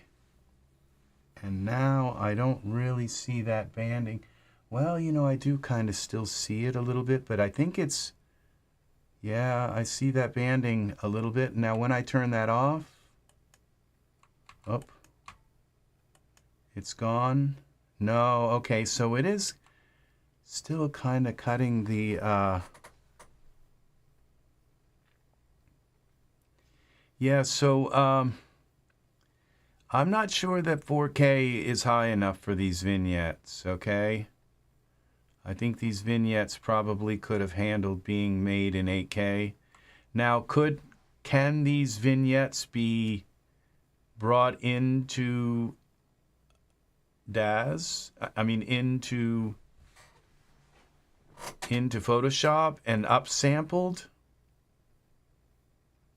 Possibly, yeah. Let's see where this is. Let's see where this vignette is located. We go to, where are we? We go into this, go into here. This image, we'd have to take this image. And what was the one that I used? Oh, we used the diamond for the 16:9, okay. We go here and find, open, browse to file location.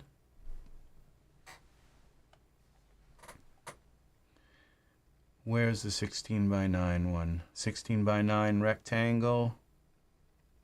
No, 16:9 diamond, where's that?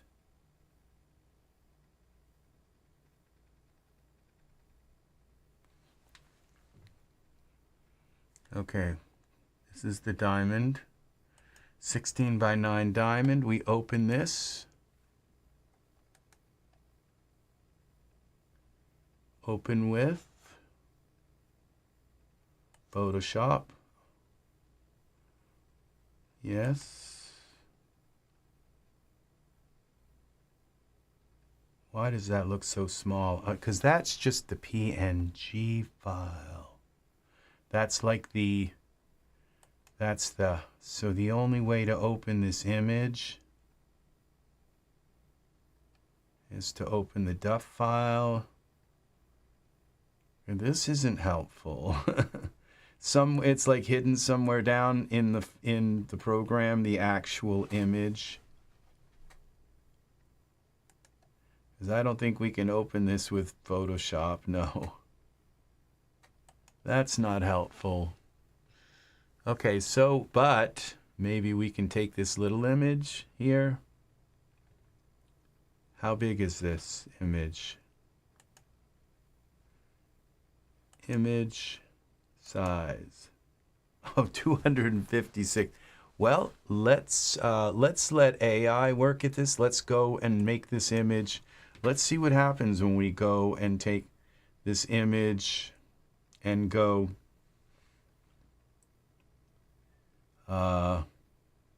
let's go 8,000 by 8,000, and then let's make it small, and let's see if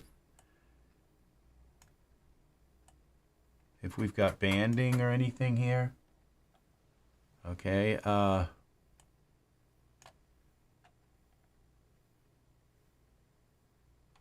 I'm just working with a 3060. I use post denoiser in my renders. I love using denoiser. It almost gives it a hand-painted look. I bring my renders in Photoshop image blur to increase the effect. I'm not a fan of denoiser because it embeds that into the image. And I like my images raw, and then if I want to denoise them, I denoise them in Photoshop after. And then I can adjust the amount of denoising that it uses. And so, I can like put a mask over it and only denoise certain areas. Yeah, I'm not a fan of denoising in Daz, and I know a lot of Daz people are. And I also don't like it during my renders, denoising my Iray. I just don't. I'm not a big fan of that effect at all. But I do like to soften the images once. You know, like once I'm in here, which I actually have it shut off right now because I was having trouble with, not here, but here, with my plug filters. I usually have, in this, right now I have this Portrait Pro, but I also have, what's it called? Filter Forge. And so, I mean, I have like thousands of filters. And so I just prefer not to have anything alter. You know, even having, actually, you know, it's kind of like a little bit of a contradiction here, because I'm using this massive filter here, when really, if I want a diamond filter, I can just apply a filter like this right in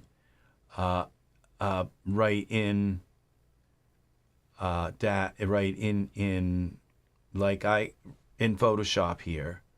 So it would just be easy to Control Shift I, invert this image. What is this? Select all.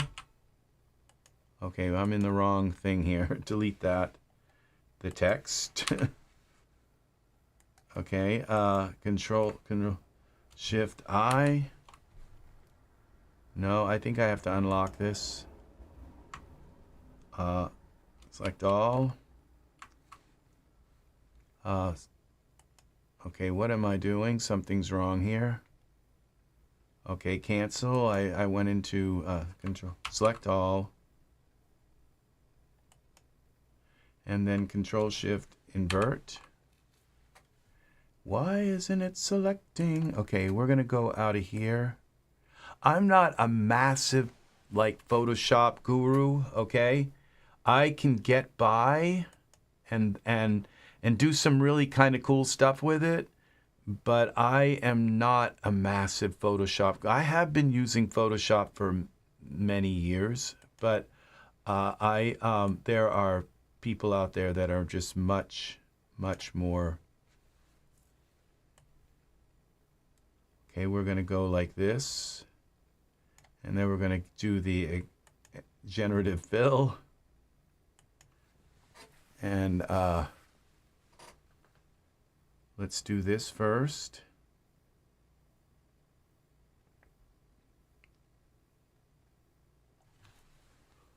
See what happens.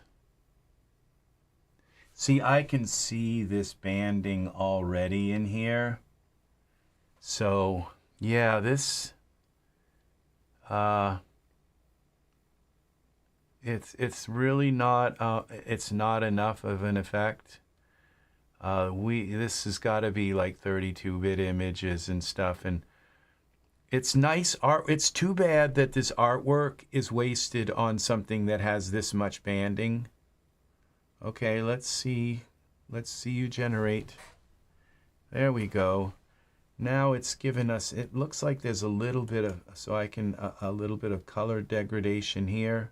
This is huge now. This is 8K, so we're dealing with a pretty massive file here. This looks a little better, but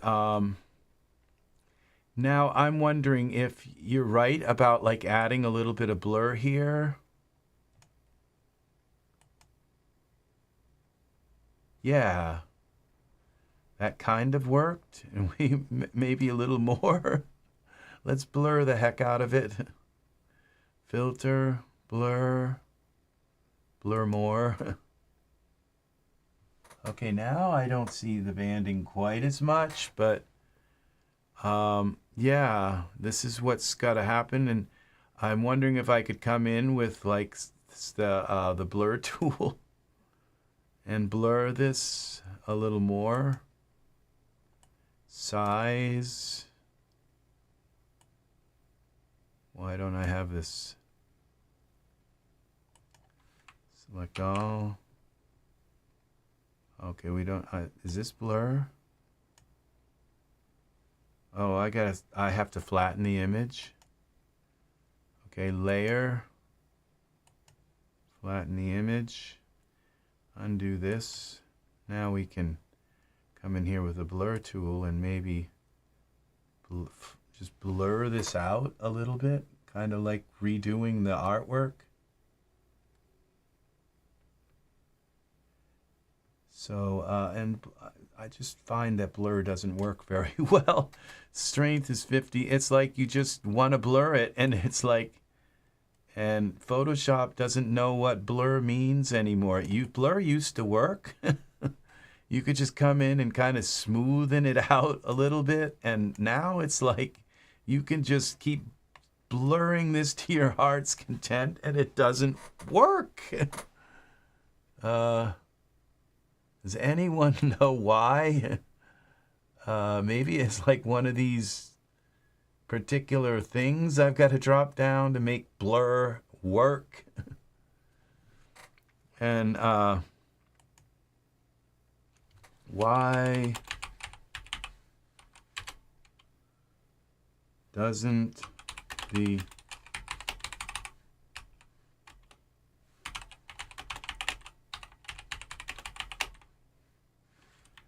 see an effect? The blur tool used to be so nice in Photoshop.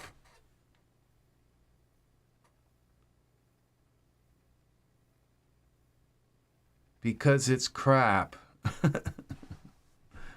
Yeah, I don't know how many times I've needed.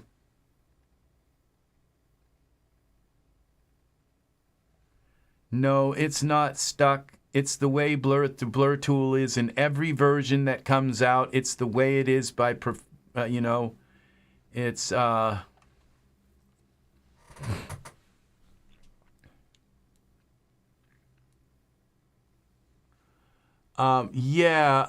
I see, that's the thing is I just don't like, I don't like, I don't like something removing the fireflies from my image either. Okay. Okay, 4K, 8K renders, those are nice. You know, and not stressing your PC for long renders is probably a good idea.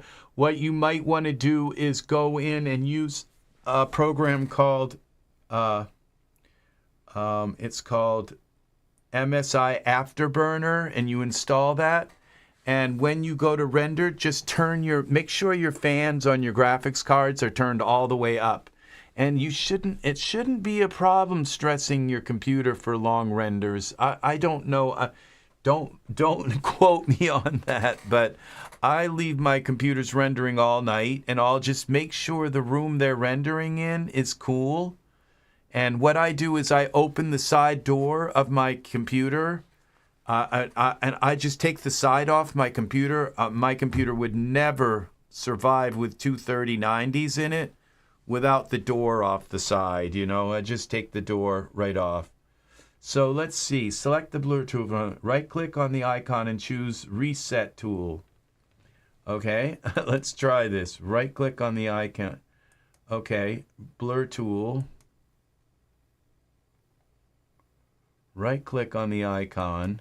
Reset Tool. Okay, it just put it back to 50%. Watch this happen. Nope, no blur. It might be blurring, but it's blurring, you know, and if I go at 100, let's go to 1%. Maybe it's got to go to 1%. No, the blur tool is the most useless tool in any program, in any software, anywhere, on any operating system, anywhere in the world. This tool is just useless. And it used to be able to come in and just blur it, smoothen it right out. And it's like, and then what do we have for another tool? The smudge tool. And like, this is not what okay.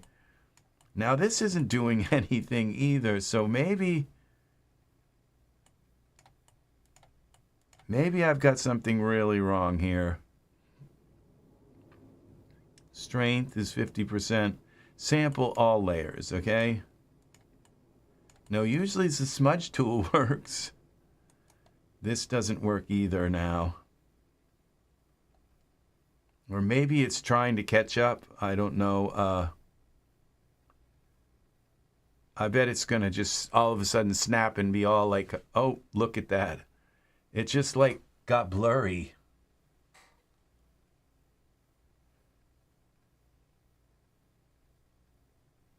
Okay, I think maybe everything's kind of behind.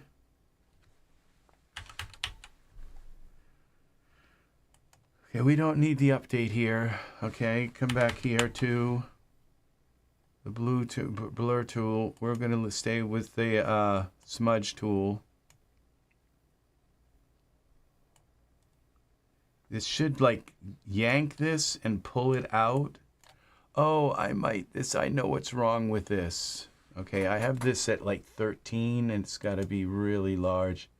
It's just massively huge image. I think it'd have it way too big. So, and it's probably 32-bit image. I don't know. I don't think it needs to be 32-bit. It would be okay to be at like 16-bit. All right, so are we able to get back here? Layer, we can't do anything until it catches up. All right. It looks like it blurred some here, but it still looks, when I look at it up close, I can still see. Okay, we're back. And now we'll go to image size. How big is this thing? Well, yeah, we're very huge. Let's go to 8.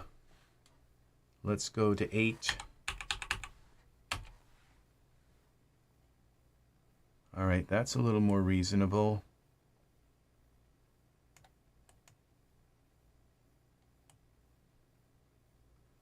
All right, let's zoom in on this.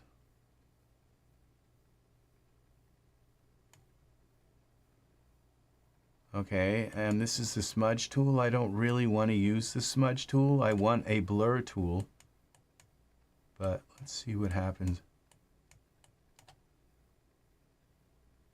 Now see how it yanked that over? See, this isn't at all what I want.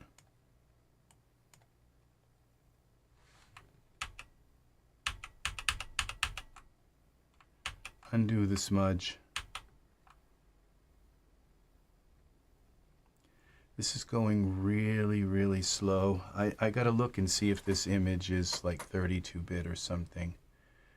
Maybe there's something that I'm able to do. Okay, actually there were some other things here in the materials down at the bottom.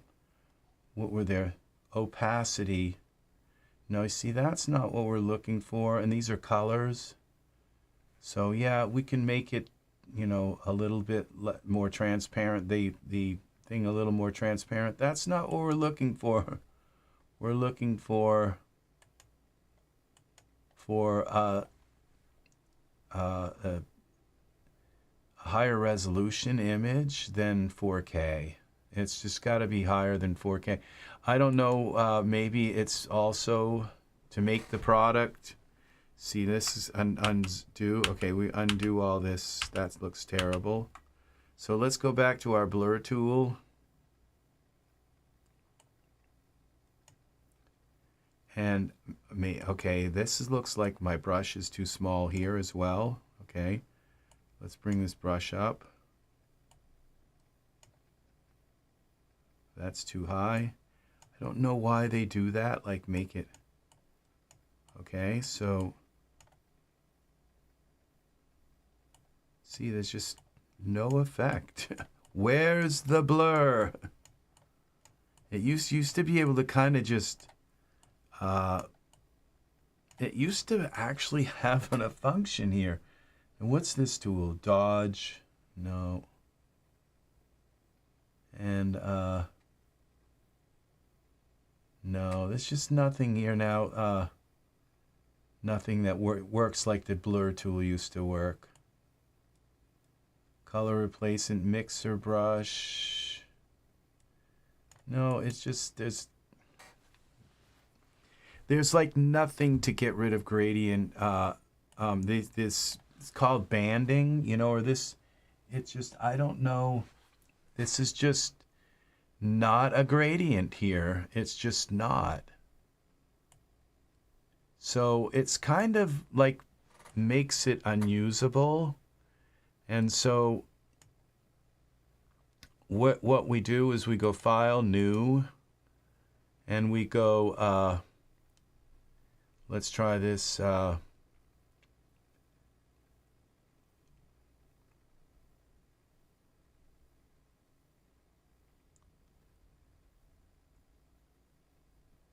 We'll do the 1920 by 1080, and then what we'll do is go Image Size,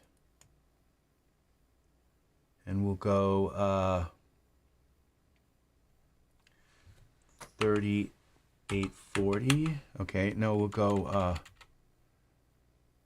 8,000.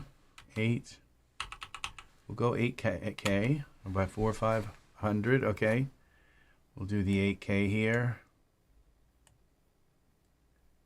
and we'll paint it black. So we use the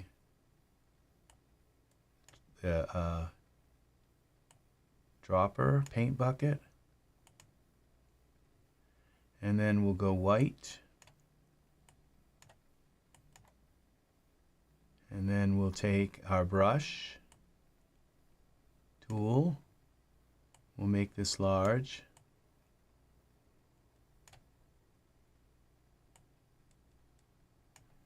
and what we would need to do is opacity.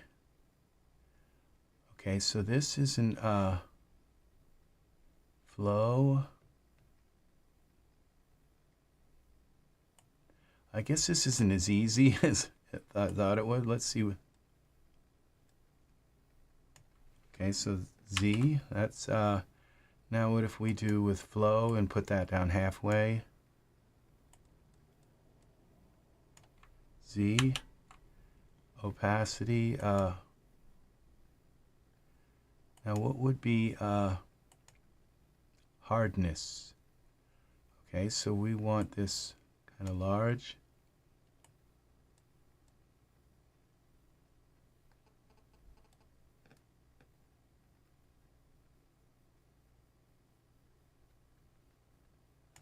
Okay, now this, okay, Z, well, we go to the adjustments,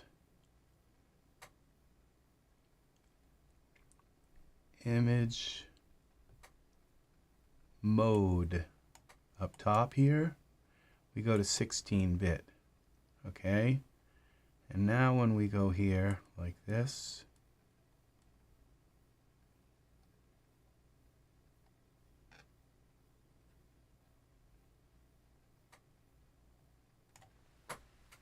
and now we have this beautiful, so that's the problem, is they went 8-bit with that. Okay.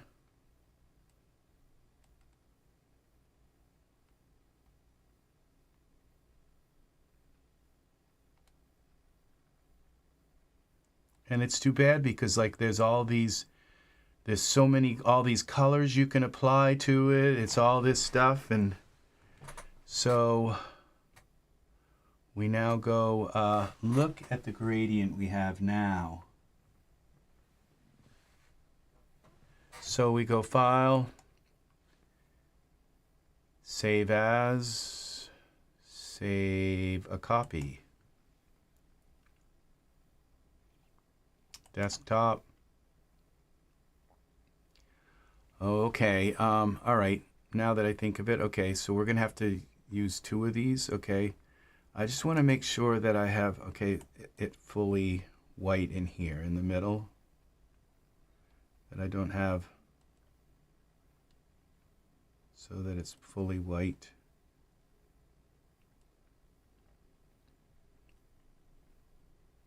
Okay. All right. Now we go File, Save As. Florida, baby. And we go Save a Copy. And we'll go to, I wish I could go back into that.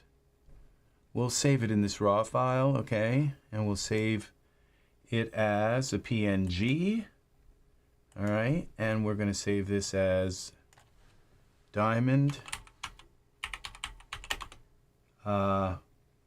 V-I-G-N-E-T-T-E, vignette. PNG. And then you save it as a large file because that will keep the 32-bit.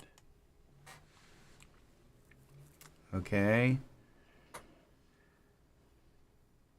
And it took a while, but we now have an 8-bit, an 8K 32-bit diamond vignette, black with a nice soft edge. And then we go back into Daz. We take our plane here and we go to surfaces. And which is nice is these planes, you can put them in and then you can kind of put stuff on, your own stuff on them. So we go to base color, browse. We're going to go to desktop. And this was called Diamond in the Sky, Diamond.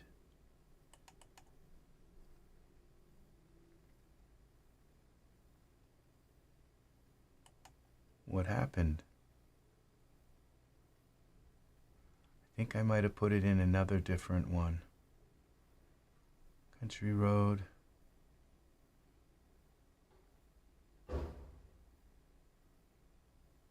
Diamond in the Sky.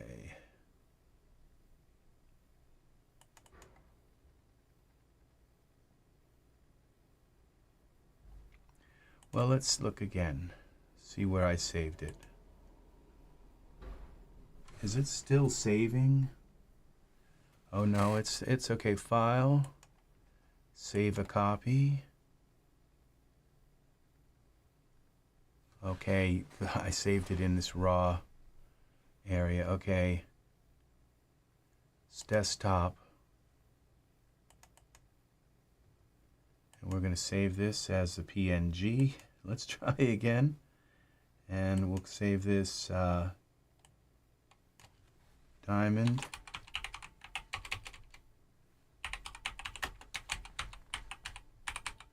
Vignette. Large.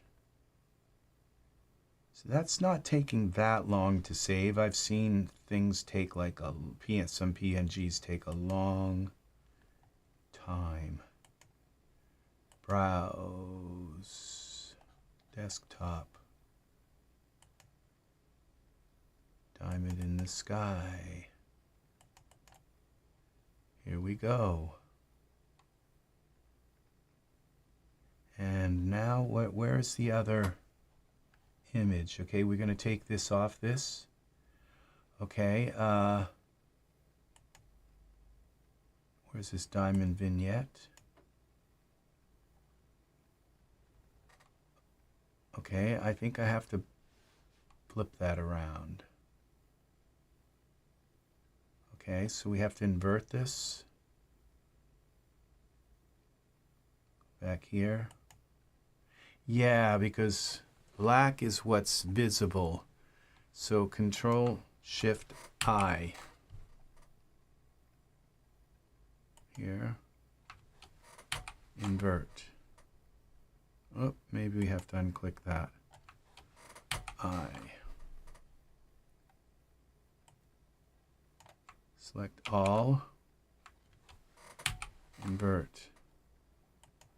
Well, go up here,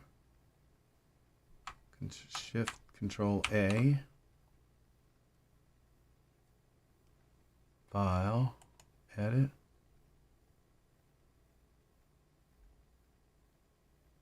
what? Control Shift A, oh wait, no, Control A, Control Shift I, okay.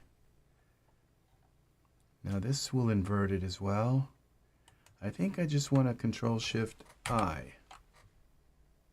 Select all, Control-Shift-I. Okay, this I think will invert here.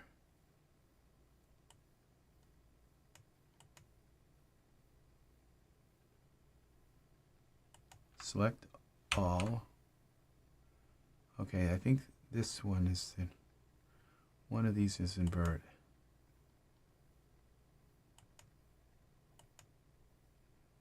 No, it's this one.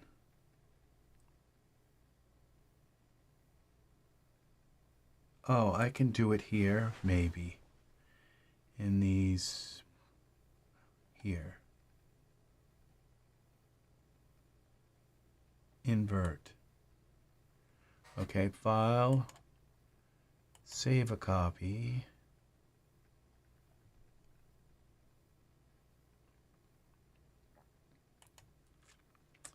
PNG, we'll call this inverted,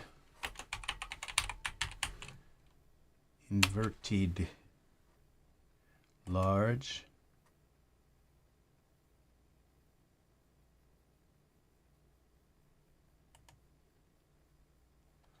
okay, now we bring this same image in here, so like this, browse, inverted. And down here, same thing, inverted. There we go. And you know what? I'm still seeing that. Oh, all right.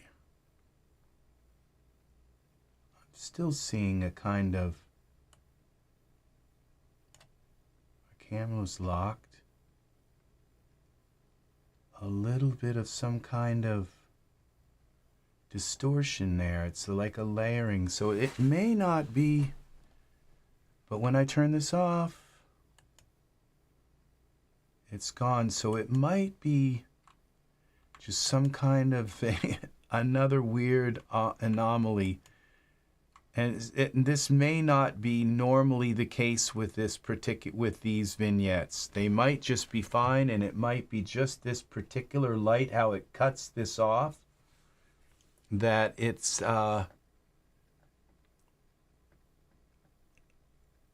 this light isn't capable of being cut off in a smooth way because of the way maybe the texture on the light itself. I'm not sure. So that means that because this is definitely now a 4K, and I think I liked her diamond better than mine, or their diamond. Okay, no, this looks like,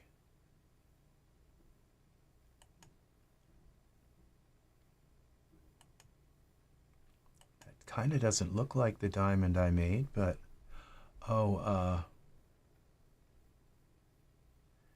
no, it's the one, it's the same thing. Oh, now, is there another one here? Base color, gloss color is black, that's good. So, no, I think this is gonna work the way it is. Now we go back to this image. So it was interesting, I just showed you how to make your own vignette, your own shapes vignettes, okay? And to do it with a very, very high, with a very nice gradient here. There's also a way to feather it even more.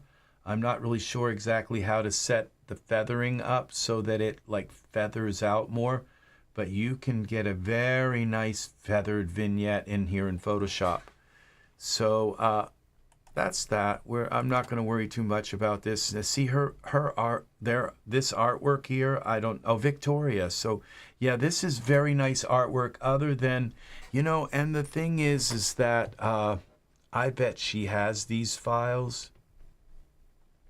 I bet she did them in a very, very high resolution and then sold, because you don't want, it would have taken, in order to just like those 8 vignette files, they would have taken up, let's see how big that 8K vignette is that I made and saved on the desktop.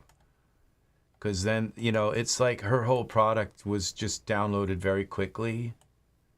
So, but let's see here. This is in the Diamond in the Sky. Let's see what we have here. This is this is the large one, 19 megabytes, which, yeah, 19 megabytes is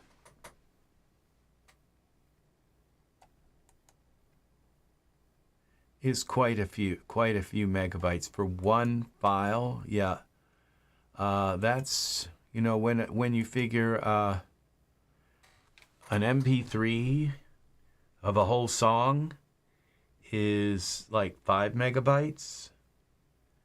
And so this is like 4 MP3s.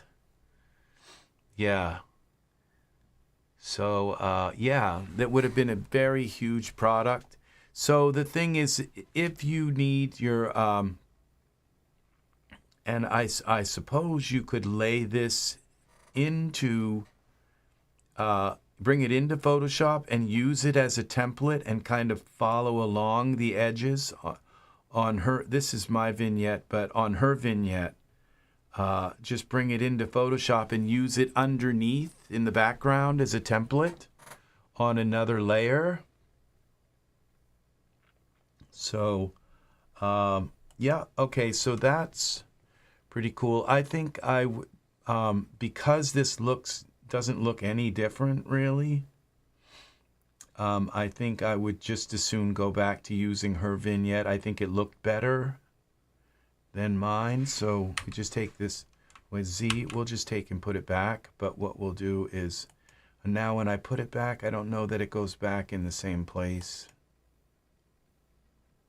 Let's go back to perspective view and find out where the vignette went. Oh, there it is. It's still there. I think I just have to put, go back to my camera. I think I have to put some textures on it. We'll use her textures because it doesn't really look that much better either way. It's just the way it's cutting this complex light. I think that's the problem here, because it doesn't look bad in other areas. So we go and select the base and go here. Then go back to here.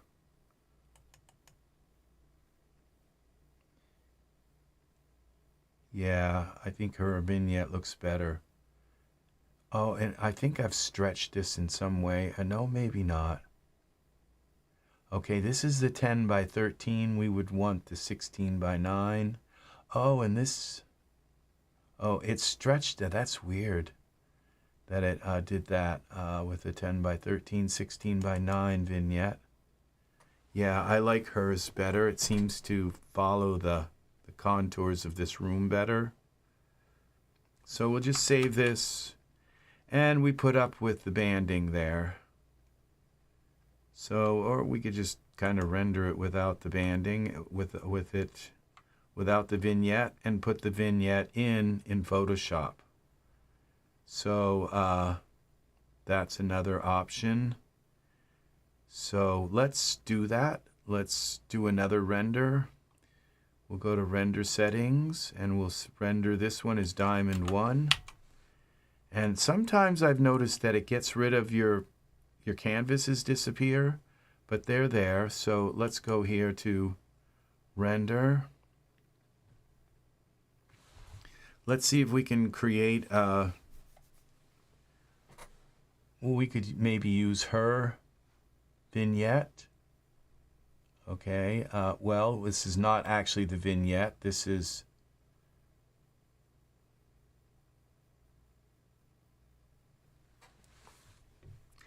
Well, you know what you can do is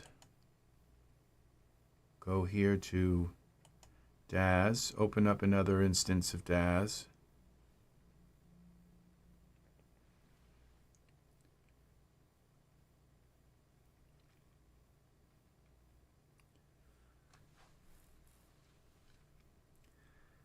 This is another option, okay, is to, now we go to Smart Content, put a camera in the scene, create new camera,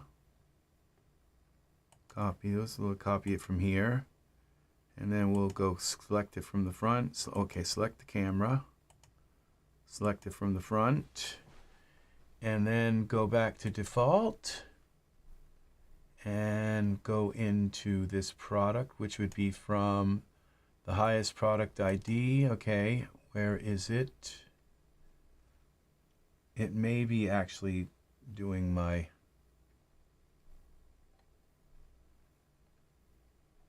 I think it's reading my... It's been a while since I've done all products.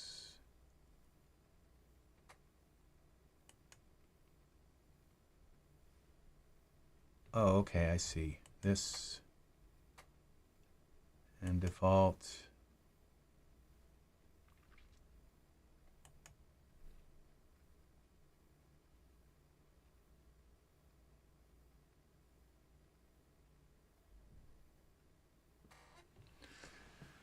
Oh, I wonder what happens, because like all of my morphs are turned off in the other program. Okay, here it is. And so we go props, add the vignette, and then we go to materials, add. This is a really handy product. It's kind of just too bad that we couldn't have gotten this product at 8K and 32-bit. You know, it's like I wouldn't have minded like a 2 gigabyte product. You know, I wouldn't have minded that. So. Now, I really don't see a massive amount of banding. It doesn't really look like banding to me. It just looks like kind of like that there was something done to fix the banding. Okay, so this is So the first thing we do is change the shaping to 16 by 9. Okay, and then we come into materials. Where's our 16 by 9? 16 by 9. We go here and put that on there. And then we change our color to black. Come in here a little bit like this. And move it around a little bit so that, okay, like this. And then we go to render to our colors, black. No, okay, vignette. All right, and then we put in our environment tab, we make this backdrop and make the background white. Okay.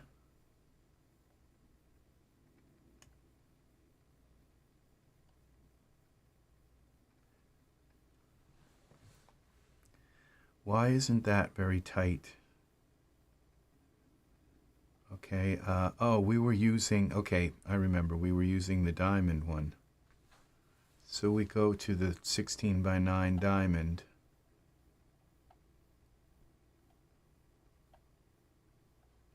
It's up here. 13, 16 by 9 diamond. Okay, now let's take a look at this. Let's pull this over here. Yeah, I see banding here.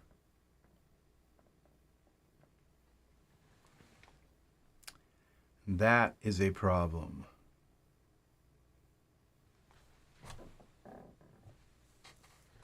Yeah. And you see, I don't know that Daz, I don't think Daz has that kind of banding. See, because Daz is using 32-bit vignettes. So here again, we're running into this same thing, okay? Where we're offered a product and, you know, it's got all this functionality, this beautiful functionality and these beautiful shapes and all. And really what we need is, if we go in, turn this, go back to the scene. We turn this off, and then we go to our tone mapper options, and we go here to parameters, and we put a little bit of this vignetting in.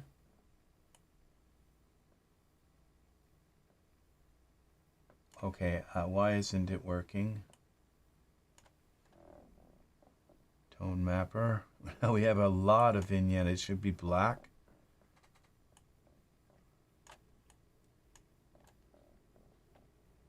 Okay, this is camera vignetting. Usually you just have to go up to like 13 to get it to work. Or maybe it doesn't work in this with the backdrop. I don't know. None. No, I don't see any vignetting. Tone mapper. They're on.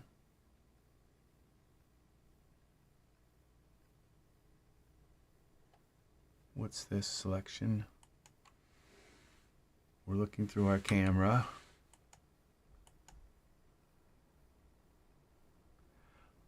What if we go dome and scene, scene only? Let's go back to the environment, backdrop.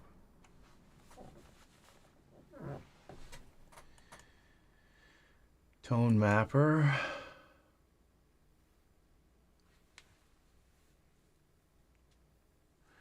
I look forward to your next live. Please keep up the good work. There's not a lot of Daz channels that have passion for 3D. I'm not much of a hand drawing artist, but with Daz, we all can create great art. That's beautiful.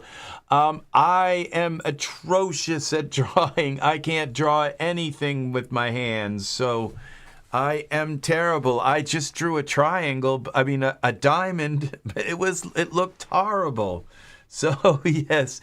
Well, thank you for hanging here and being with us, Kemet. Thank you very kindly for being here and subscribing and clicking the bell for notifications. I appreciate it very, very much. Very much. I am wondering why we don't have any vignetting. Let's turn it way up. So, oh, there was some vignetting. Okay. And you know this vignetting right here is worse than the other vignetting? Why is this? What's our how do we change it so that it's this isn't the way I've ever seen vignetting. I've never seen vignetting look like this in Daz. So why is it doing this? And why did I have to go up to 900? What's my render settings say? We're still at we're 1920 by 1080. Image, okay. The camera, headlamp, never. I'm just having a terrible day of this. Tool settings. Okay, we go to parameters and back to tone mapper. This should not have to go up this high to get vignetting. And this there's no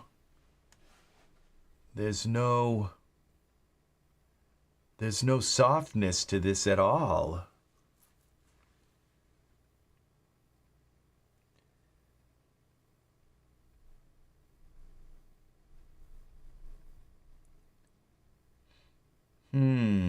White point.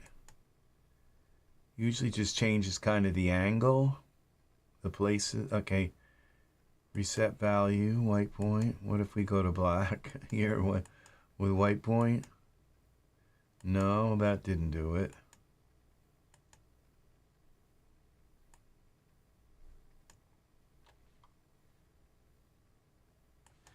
Okay, how to make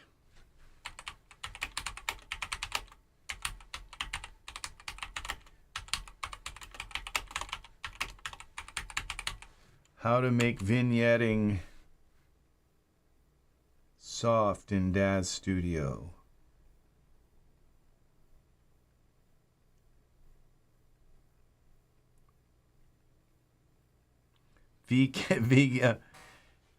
Consider using V in your scene. This is so amazing that this just came out today, and the Copilot is already aware of. Enable depth of field effects in your camera. This blurs objects that are out of focus, creating a soft background. Adjust the f-stop parameter to control the strength of blur. Okay, post-rendering. And here we render your scene and export the image and apply soft vignetting in Photoshop. Use the elliptical marquee tool to create a circular selection around the subject. Feather the selections. Okay, this, I know how to do that. Create a new layer and fill the selection with black. Adjust the layer opacity. Elliptical marquee tool is, okay. Experiment with custom shaders. This is not what vignetting is supposed to look like. So something's kind of really broken here in this Daz. Okay, so just save changes. No. All right, so let's go back to Daz. And what do we have here? What did we do here? We rendered this. Okay, and this, all right, so now we can, I just realized I know how to vignette in Daz. Okay, let's see. We go back to Daz Studio and see how many, 850, that's enough. Okay, so we are also exporting our canvas. So 850 is enough. We'll cancel this. Yes.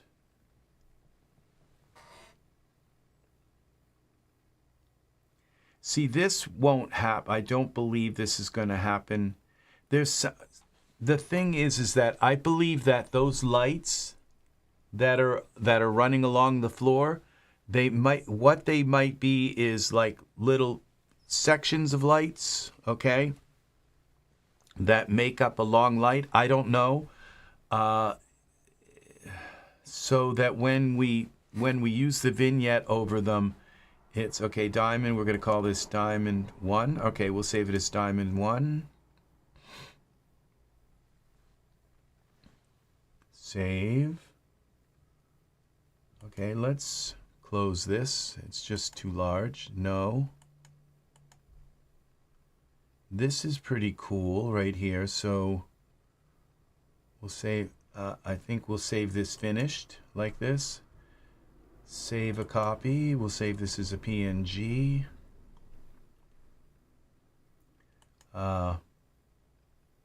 Finished. Okay, diamond. Finished. All right, FINISHED. So I wonder if we lost Kemet. All right. I would say it sounded like a good night to me. Well, that was nice. So we met Kemet today, people. We met Kemet. Very nice. So awesome, awesome, awesome. Yes. All right. Now what we do is, because we have a all right, so we can close this. Yes. And we can close that because that has our save changes new.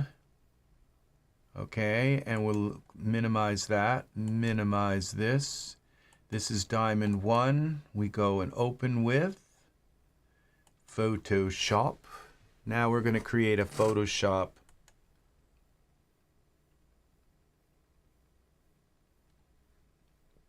Okay. Now it says to use the, okay, ellipse tool. Oh, we have a triangle tool. Well, yeah. So we go here, I think, in the center and draw this out. We can go like this and like this. And move it around. How do we move it around? Cancel. Okay, select the triangle. We have 2 triangles now. Why 2 triangles? We just need 1. We'll move the triangle. Oops, Z. Control Z. How do I move this around? There we go.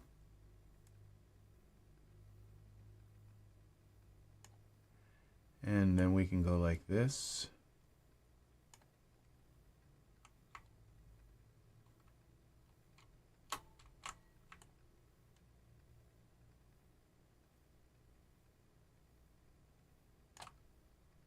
Okay.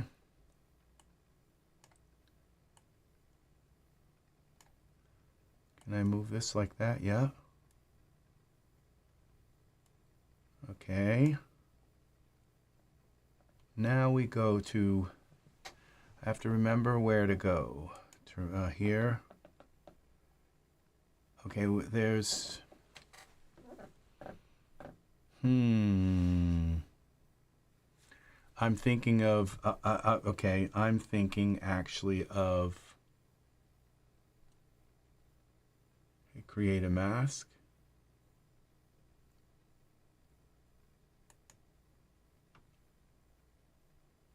Feather this. Okay, the mask. Okay. How to, oh, it's right here. Create a new shape for your scene. Adjust the parameter like opacity, color, blending mode to achieve the desired vignette effect. Apply the shader or to a plane or surface. Okay, shader effects. Okay, here it is. Render your scene with Daz. Export the image. Apply soft vignetting in Photoshop, which it, how did we get soft vignetting? Oh, export the image and apply softening. Okay, use the elliptical mark T tool, which we use the triangle instead, to create a selection. Feather the selection, e.g. 50. Create a new layer and fill the selection with black.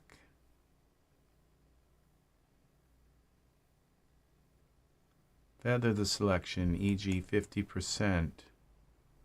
Okay, let's get rid of this to delete mask layer. Okay, feather the layer. So what happens when we feather this? Well, okay, that feathered it, but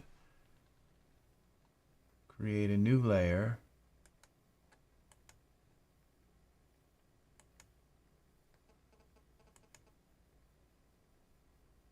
Okay, and we go black. Let's make it black.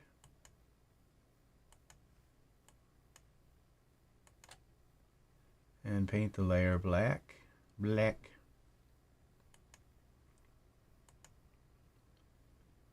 Well, that didn't work.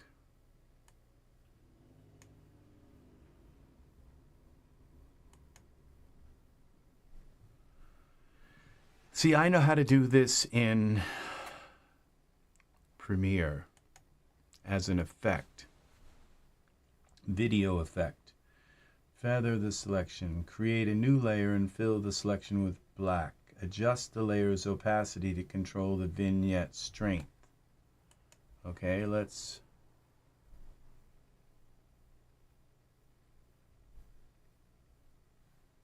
Oh, okay, I know how to do this with the triangle. What we do is go here and do adjustments, is it? Up here.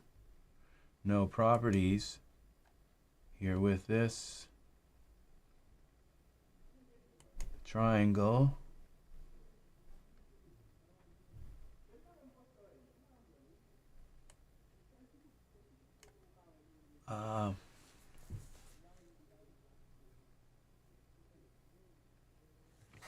Why are my tools don't seem to be here?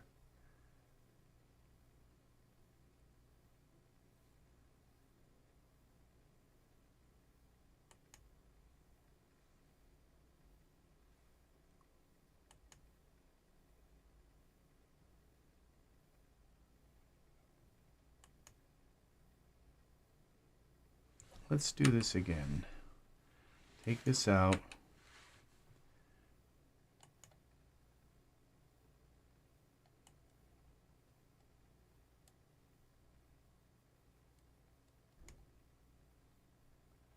Okay, here it is.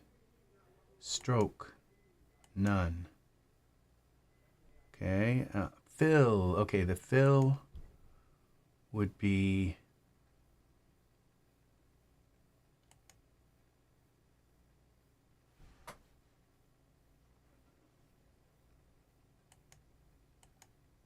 fill. Okay, with that like that, control invert. No, that didn't work. Okay, so we got rid of the line. We're getting somewhere. And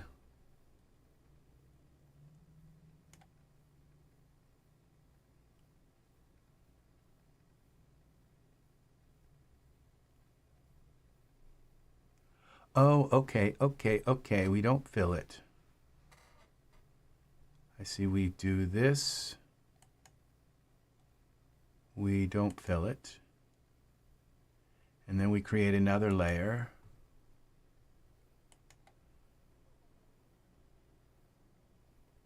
We fill that.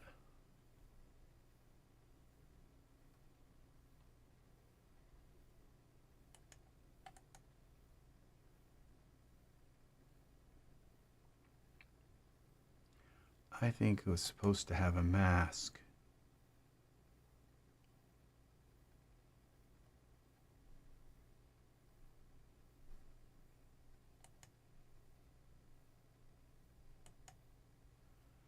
And we go here to black,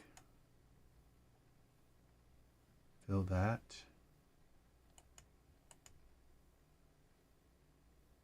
Well, that filled that layer. And we go here to our triangle and feather that. Where's the feather?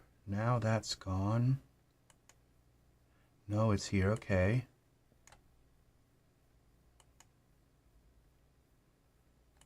Triangle. Okay, layer. This layer 2 can go for now until we try this. Add mask. Add to mask.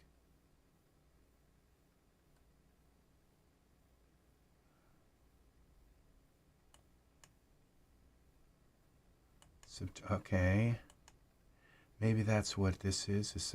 These modes.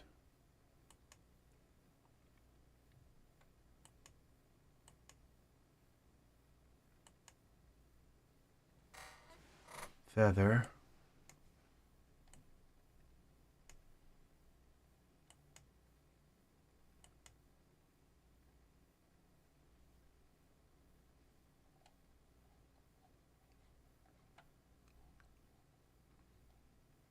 Let's read this again. Create a circular selection around the subject. Feather the selection 50 pixels.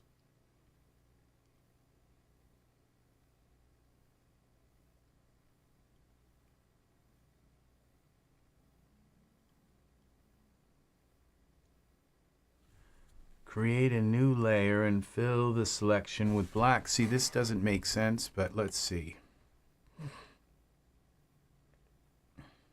So let's delete this layer mask. Create a new layer. Fill it with black.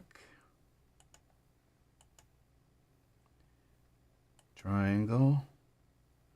Okay, it's feather. See, that didn't work. All right, so I think Copilot's lying to us. So we're going to go how to create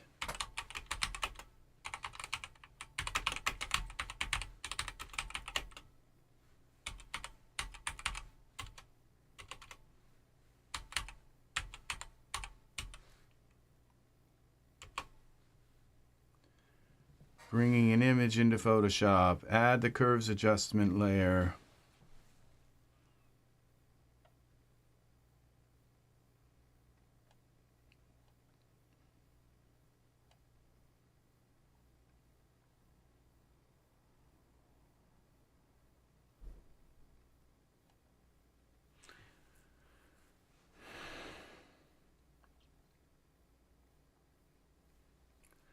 Create a photo vignette.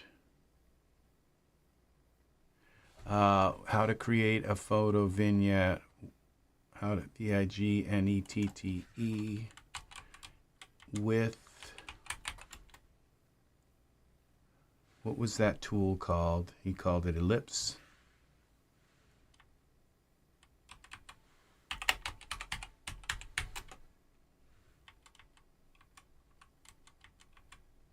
Ellipse.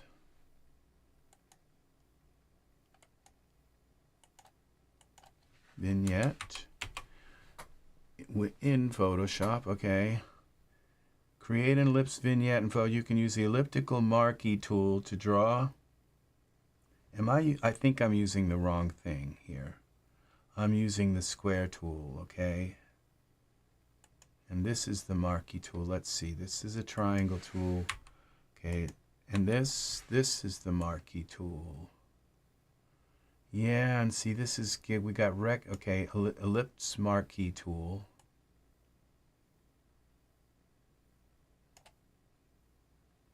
Okay, we move this around. Z. How do we do this? How do we move it without chopping? Z, oh, this isn't easy. All right, let's try again. Z. I'm just going to have to know exactly where to put this. Okay. Oh, okay. I think I know what I'm doing. Control Z. We have to create a new layer.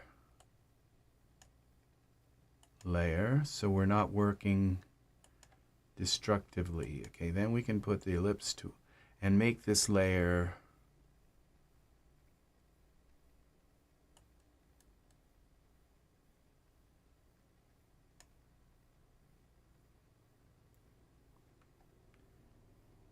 and then said feather.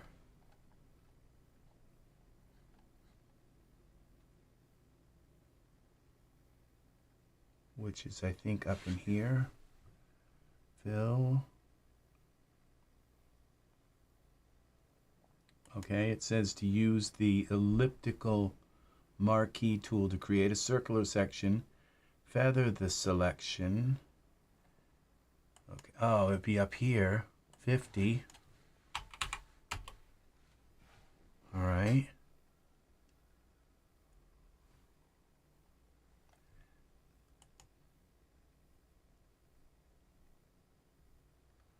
All right.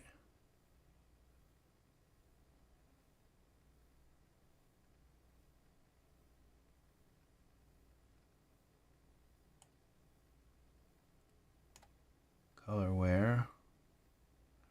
Okay, I don't think that was what okay. Feather the selection, and then what did it say? Okay, create a new layer and fill the selection with black. Okay, so let's create a new layer. Fill it with black.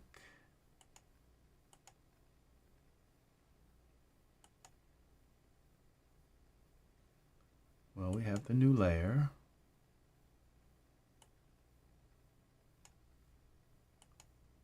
Oh, okay. That worked. That's the new layer. Control Z. So we Control Shift I. Select all. Control Shift I. Invert.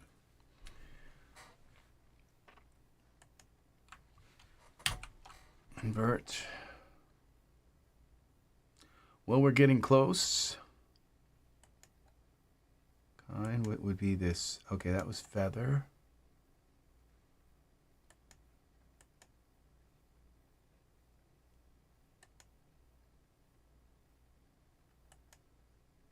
Okay. Z, so we fill this here with our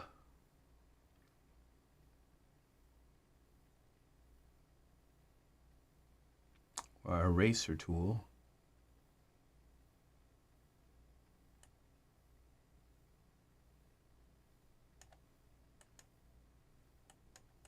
Okay, that didn't work. Okay, we're going to try again. Delete this and this. Delete layer.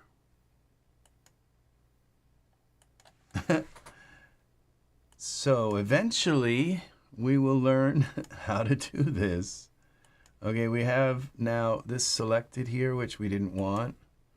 Okay, so Control X.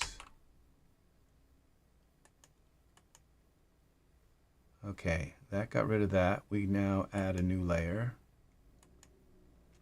We use the elliptical marquee tool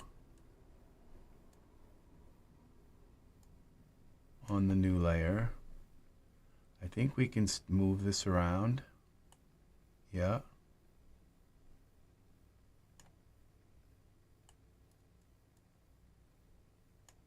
And then it says to feather at 50%, style. Okay, so now it said create a new layer.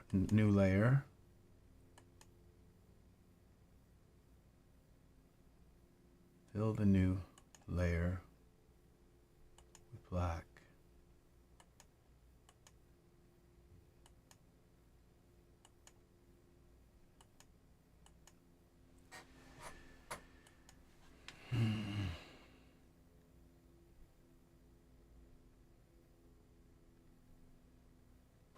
Fill the selection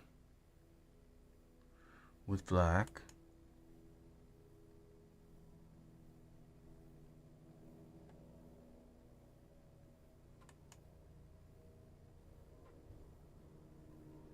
We have to invert this selection. Control Shift I. Here.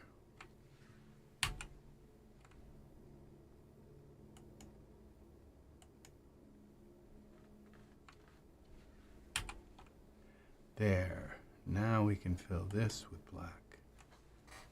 There. And there's our feather, okay? So we now go to up to here.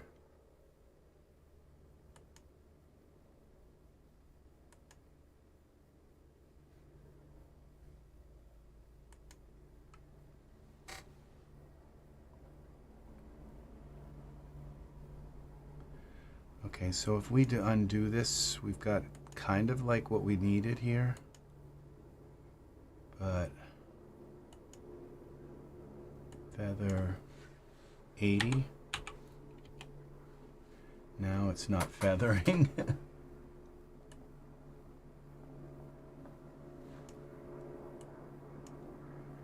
Control Shift I. Now let's try feathering again. Well, we got a little bit of a feather there. Now we select this and go there, and we kind of got a vignette, but it's not. But if you notice, this vignette's not doing that same thing to the lights. So we just have to redo this until we get it right. So we put, so those directions are not really kind of right, but let's, no, we don't want this. We don't want that. We want to add a layer. So this would be add a layer over your image. Now that's not here, okay? It says post-process, render your scene without vignetting in Daz Studio. Export the image and apply soft vignette.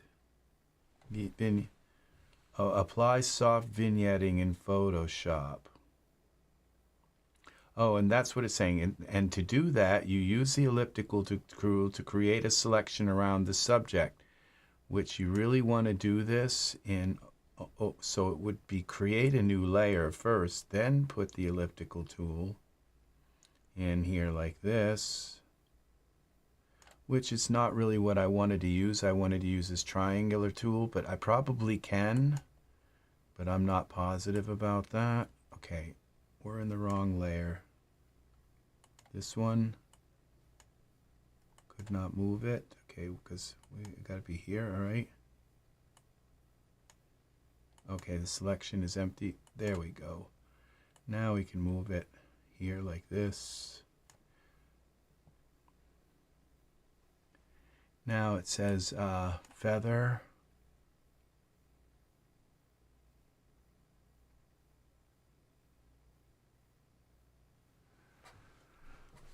Oh, this is so difficult because it's like I've got to feather it before I, now there's, and before I invert it. So let's feather it at 200. See, a lot of feathering, 200. And then we, what did we do? Control Shift I. Then we filled this. There we go.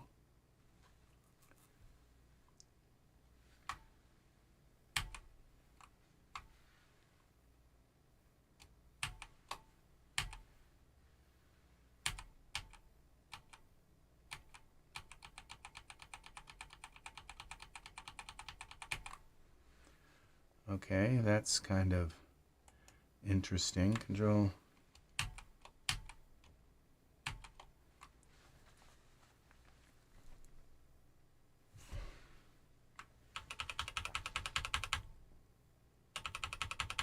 I don't like that. It's not working right.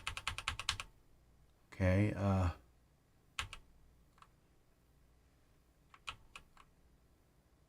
and we go here. Again in here,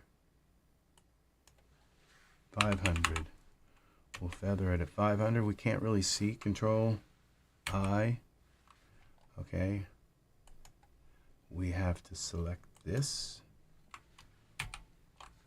Now we can fill this, and I don't think this is working right.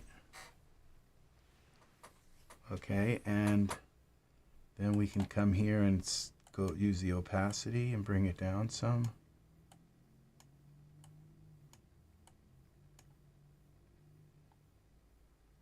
Okay. So, and then we just come out of here like this. So that's kind of like a vignetting, and what we have though is we don't have any kind of thing there. I think we can still come into this vignetting opacity and bring it up more.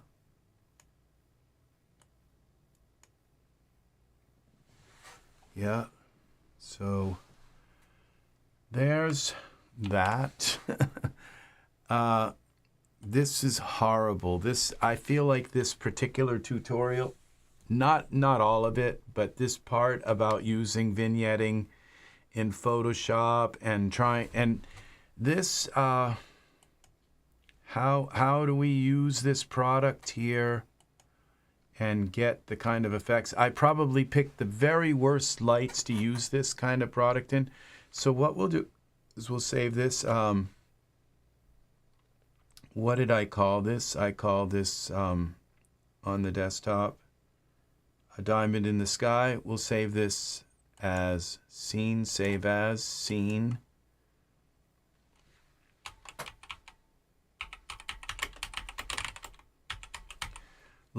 So I probably just picked the very worst, you know, with these really blown out lights. On the side here for this vignette to work with. So let's just delete this guy. Delete that. And what happens when we turn this vignette on here? See, this is beautiful. It's got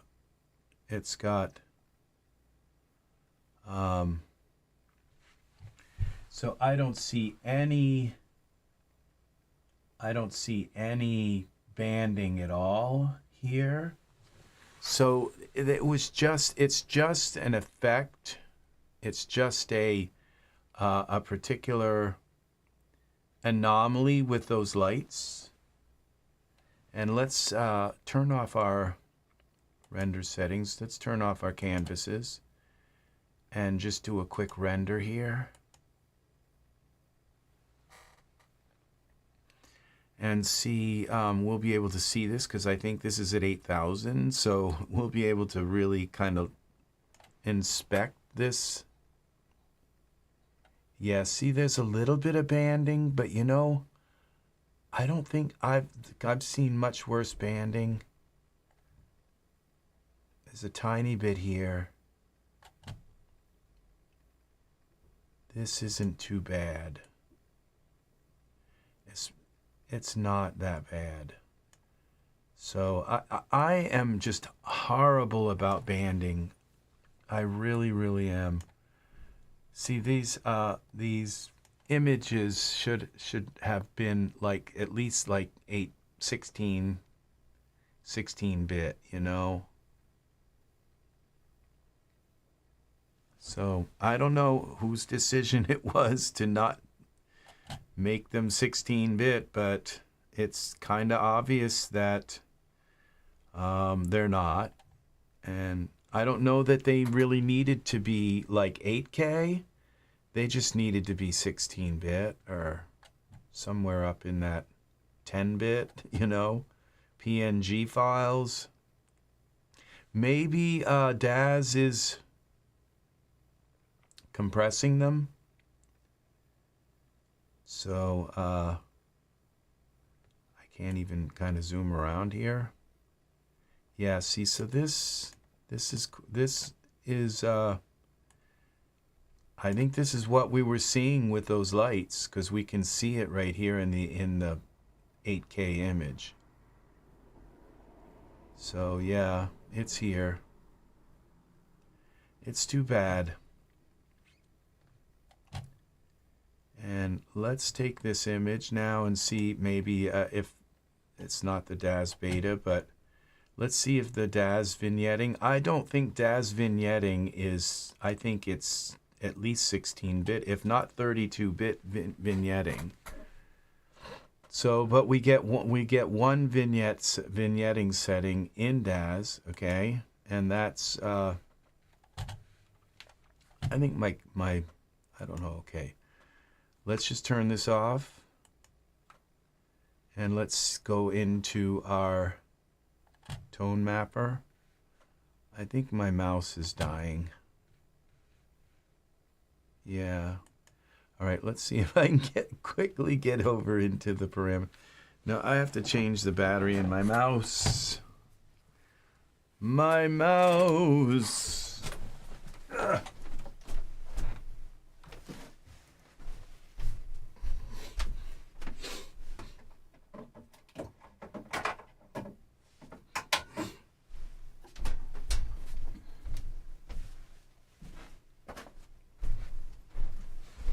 Hello, mouse. You have to die right when I'm trying to work. Okay. There's one. And there's two. Okay, we're back. All right. Let's see how the vignetting works here. Should only have to bring, yeah, see it's working here. And like I said, I only usually have to bring that up to like 13. Or let's kind of exaggerate it. Let's go up to 20. It crashed. Okay, it's probably because we had that problem with vignetting. All right. Daz doesn't like us anymore. Okay, I'm not sure that I'm going to save this. Oh, this is actually the way we kind of wanted the image to look. Oh, but this doesn't have our canvases. So we'd have to put our canvas in between here. So we go File, this is, open this. I think this is Diamond 1, canvases. Open with Adobe Photoshop. Yes, yes, yes, yes, yes. Okay. Then we have to go to Image, Adjustments, HDR Toning. Yes, it will flatten the image. Then we tell it to equalize the histogram. Yes. Select, look at that beautiful depth map. Select all, copy. That is gorgeous. V. And we're going to move this down here. And then we're going to set this to screen. There it is. That's our image right there. That's our image. It's a little. It's an oval instead of. So we go File, save a copy. Diamond 1, final. The final countdown. All right.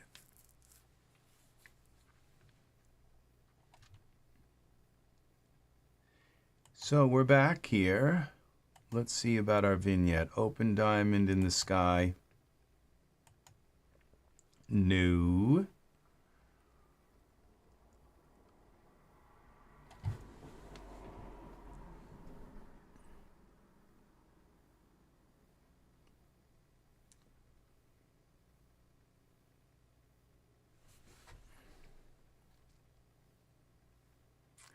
Okay. So we're back. We didn't lose anything.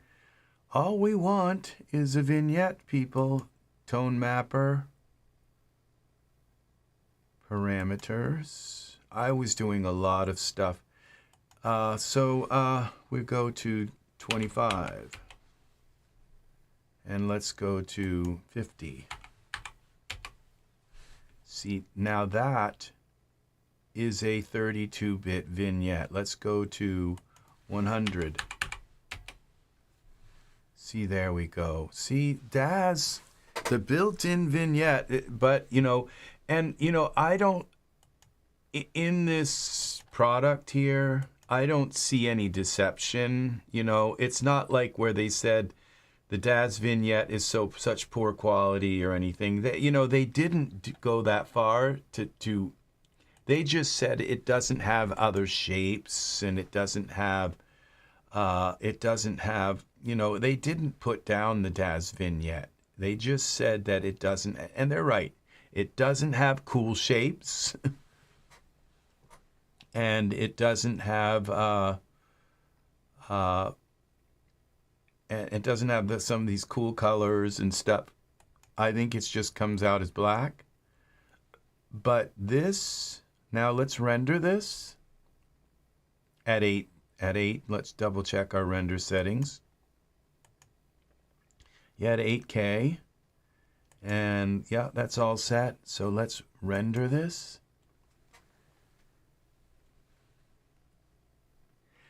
Really, the way to do this vignetting is Photoshop, okay? I mean, Daz, yes, it looks like it gives you a 32-bit. We're not going to see even the slightest bit of banding here, okay? But you're stuck with it. You're stuck with, and I believe you can use those shapes to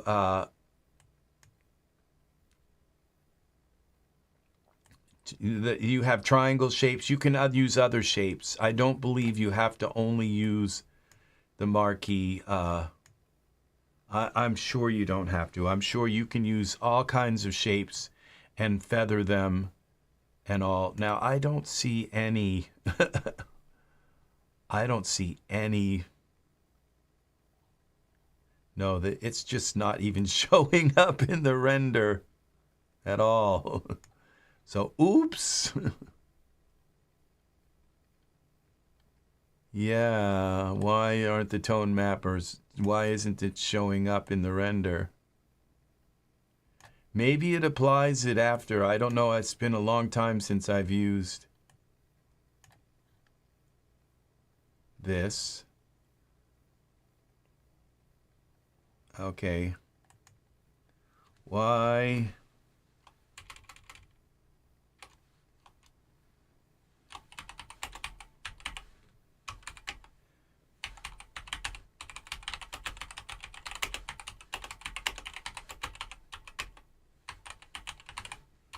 Why isn't vignetting showing up in my Daz render?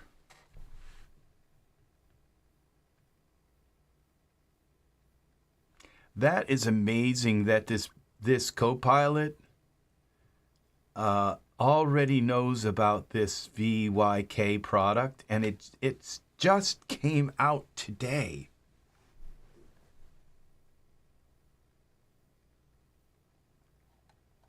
Why isn't, okay. Check your render settings pane. Look for vignette or post effects sections. Ensure that vignette. Okay, I didn't know that we had to enable them.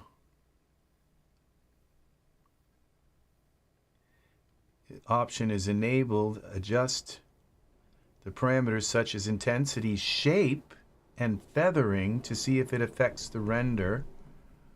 Okay, I didn't know we could do that in here.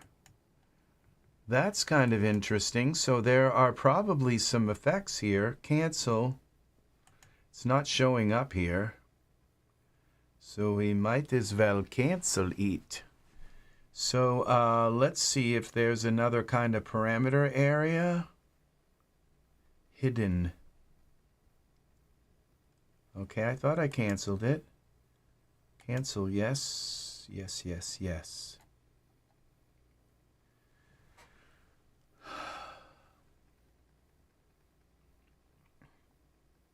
Because I didn't see any shape. I don't remember ever seeing shape stuff for vignetting in Daz. I think I think this is tugging my arm because it says open the render settings pane, look for the vignette or post effects section. Which one? Is it vignette or post effects? Ensure that vignette is and adjust parameters such as intensity, shape, and feathering. Make sure you adjust the vignette settings in the camera. All right, this is interesting. This is all saying we have vignette setting. Vignetting is more noticeable when there's a strong contrast between the center and edges of the frame. Ensure that your lighting setup, okay, render quality and resolution. Sometimes vignetting might be visible at lower resolutions or low quality setting. Increase the render quality. Yeah, see, rendering it very large can like dilute it. That's a possibility. That's what we've done possibly, is by rendering it really large, I've diluted. So let's look at camera first. I've never seen any parameters for vignetting in cameras. In the camera setting, display, depth of field. Okay, this is like everything here. It says ignore local transforms. Okay. Point at. Okay, so I don't see anything in the camera for vignetting. That's weird. Okay, and then it said go to render settings and a render mode.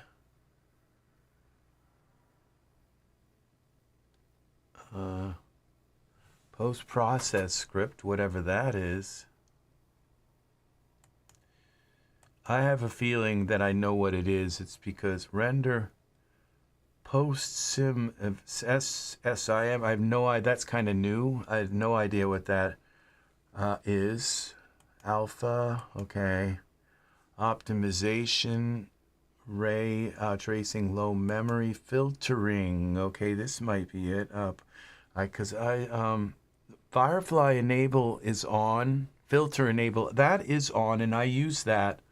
So I do use the Firefly filter. So that's Kemet. I'm sorry, I actually do use that filter. I just don't use the denoiser. Okay. Bloom filter, I use that every once in a while. This is kind of cool. Let's see. Yeah, it's kind of like a bloom filter, and you can adjust it so that it's kind of hard to adjust. White mode, okay, spectral, okay, just go back through these things. Tone mapping is here, okay. Now, you see this is different. Okay, because we have tone mapping options, and that's here, and I have this vignetting at 100. Let's put this at 300. Now what I don't see is anything kind of shape thing. Now let's see what happens when we render this. I think rendering it really large does kind of dilute it.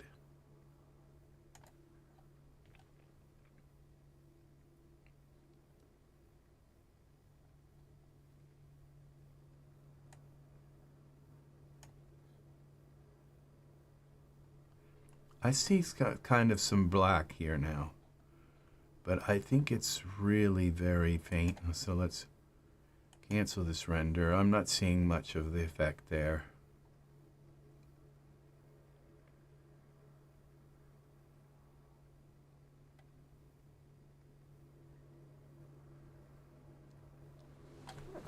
Let's bring this back over here.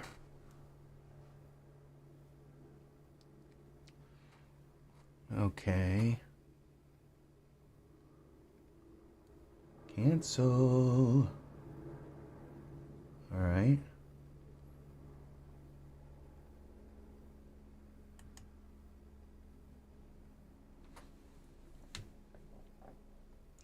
Let's turn this one off. Let's go. Okay, this is in Tone Mapper options. Let's go back to, I think these are the same things. So we'll go to 0 here. Then environmental options. I think these are the same settings. No, render settings. See? Now this is now the vignetting is set to 0 again. Tone mapper options are on. Now there's nothing in here for shape or it's like Copilot is making stuff up. Okay, let's go up to 300 here. Now that looks a little stronger than the other one did.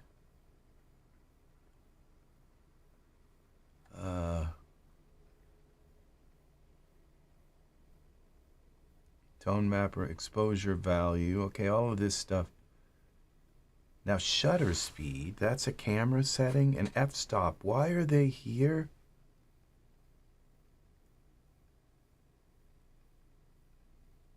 Those should be in the camera. Oh, now shutter speed has a lot to do with picking stuff up in the darkness.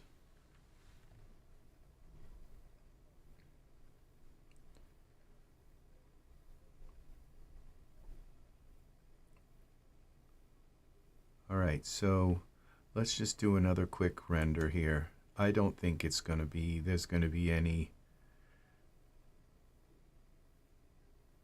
I have noticed that before, that when you render something really large, you lose your vignetting. That it's got, you gotta.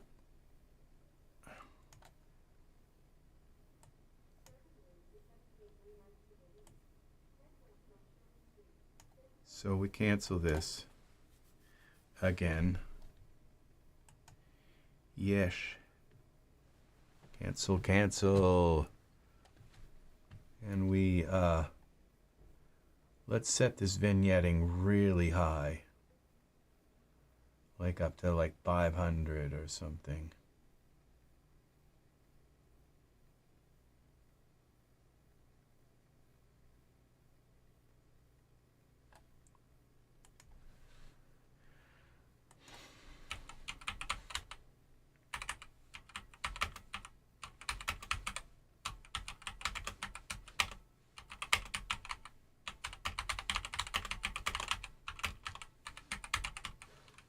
Vignetting not showing up in large render in Daz Studio. I see, I don't like to play these VIG and videos here because I don't think it's fair to like play somebody else's video in the middle of my video. So how to render it? Okay, so render setting, have a quick poke around. Okay. Okay,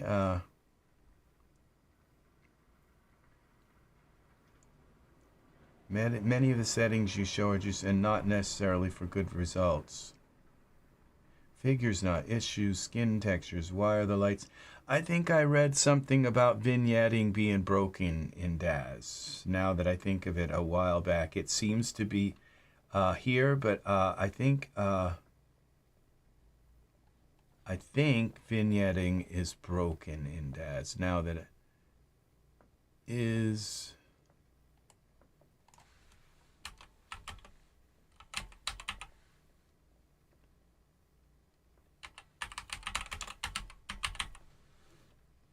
Is vignetting broken in Daz Studio? Changing exposure, almost 100 broken products. Iray.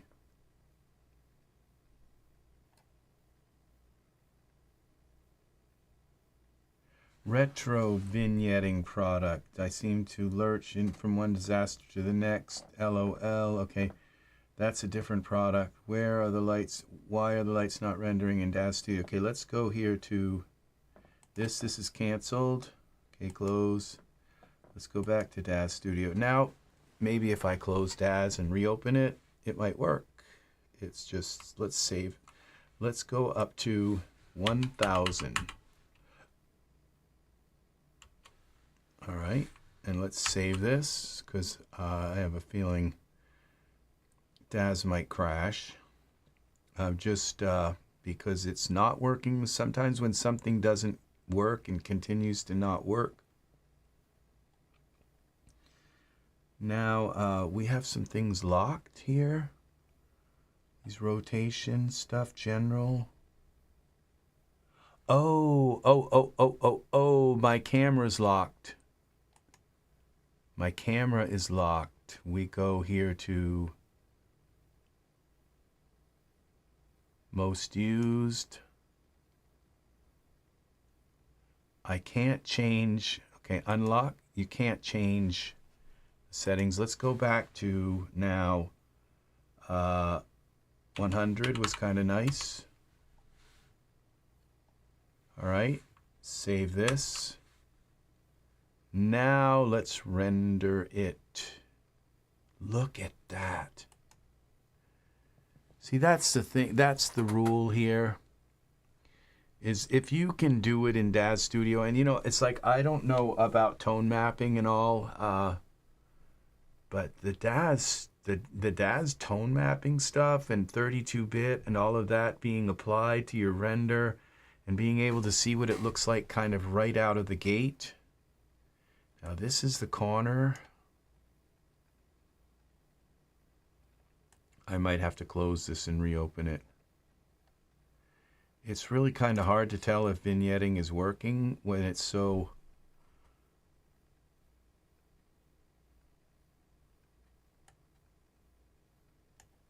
Okay. Large, but no, it's not working. So, but the camera is now unlocked. Okay, cancel this.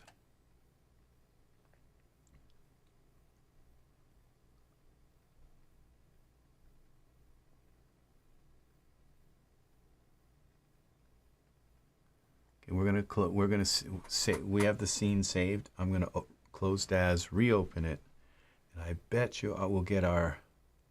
It's because the camera was locked. I'll bet we could. Vignetting has always been buggy in Daz. It's just it's always been temperamental. So is the bloom.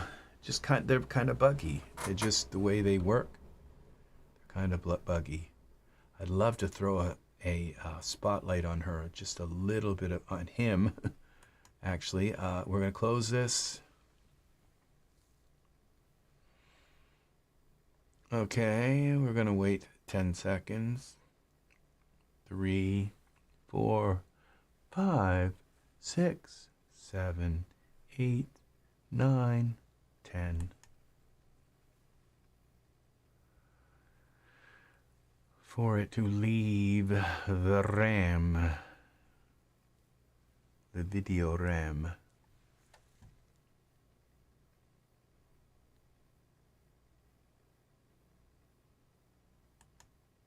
Open recent diamond in the sky. This makes 2 days in a row that I've like come up against a wall at the end of my video when I'm like ready to quit. Well, it's been 4 hours. It's like, you know, I still have another 3 hours to go. Just kidding. I don't know if I'm going to stay that long, but yeah, I run into this kind of problem when I, you know, and this could be my graphics cards. Like sometimes it could be that I'm trying to render with 2 graphics cards. And if I just turn one off, it might work. So let's give this a try. Okay, we're going to try to render this.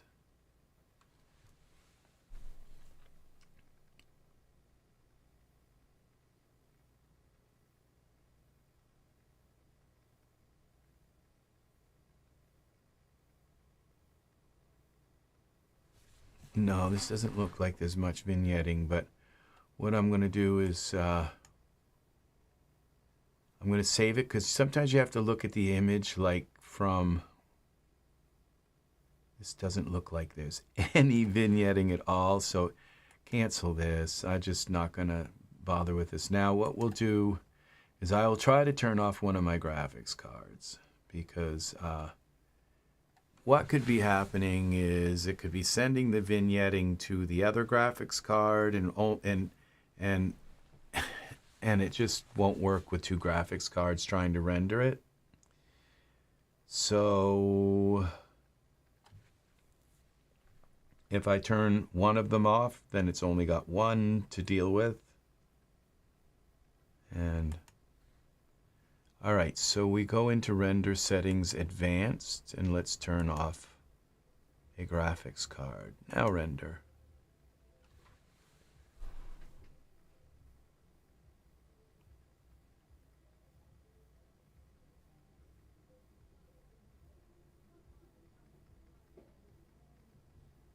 Maybe if I turn on the biased mode also, I don't know. Now this doesn't look like it worked either. Cancel. So this didn't work.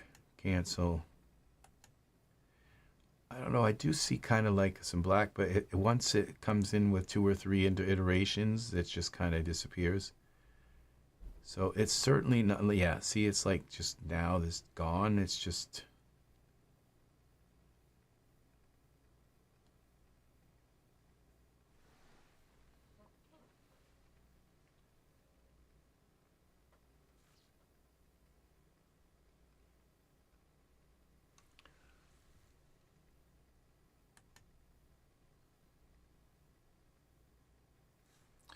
wonder if because when I look over I look over this way a lot, and so I'm thinking that it might be better if I just flip my, it looks like I'm looking into the corner.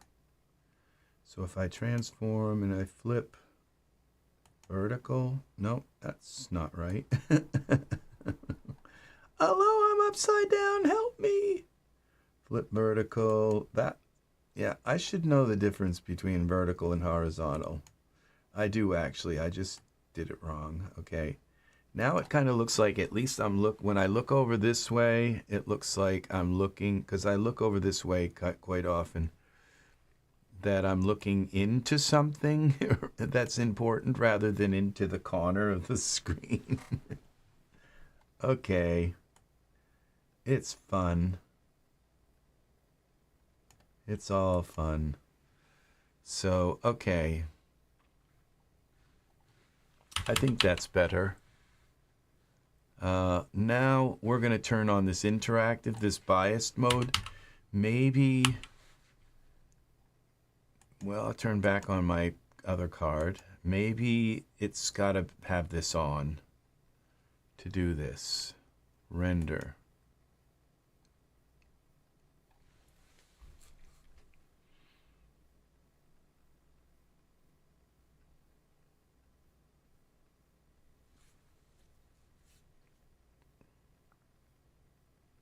No. So it would seem that,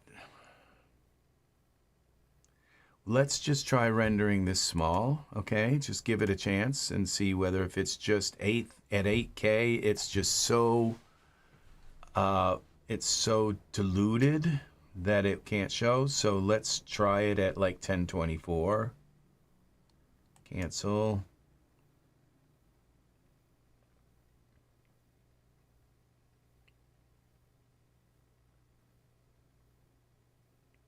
I remember reading something about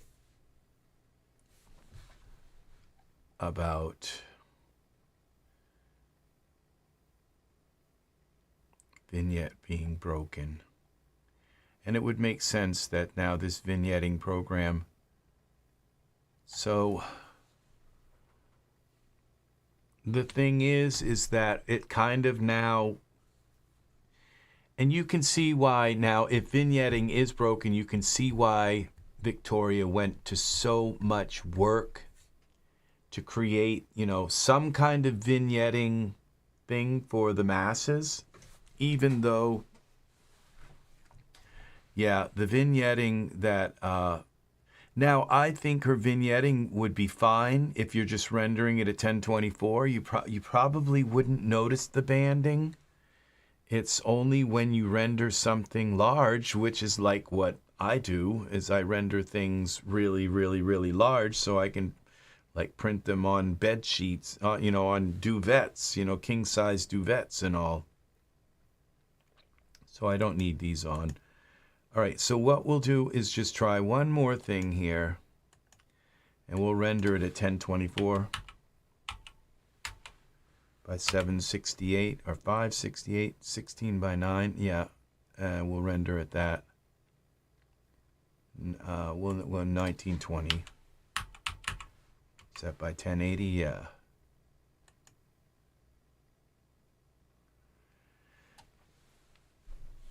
Do we have a vignette? None. None at all. So vignette is broken, people. That's why they've come out with the vignette product, and it's so we cancel this. Yes, let's see now if we can see any of that banding. So turn vignette.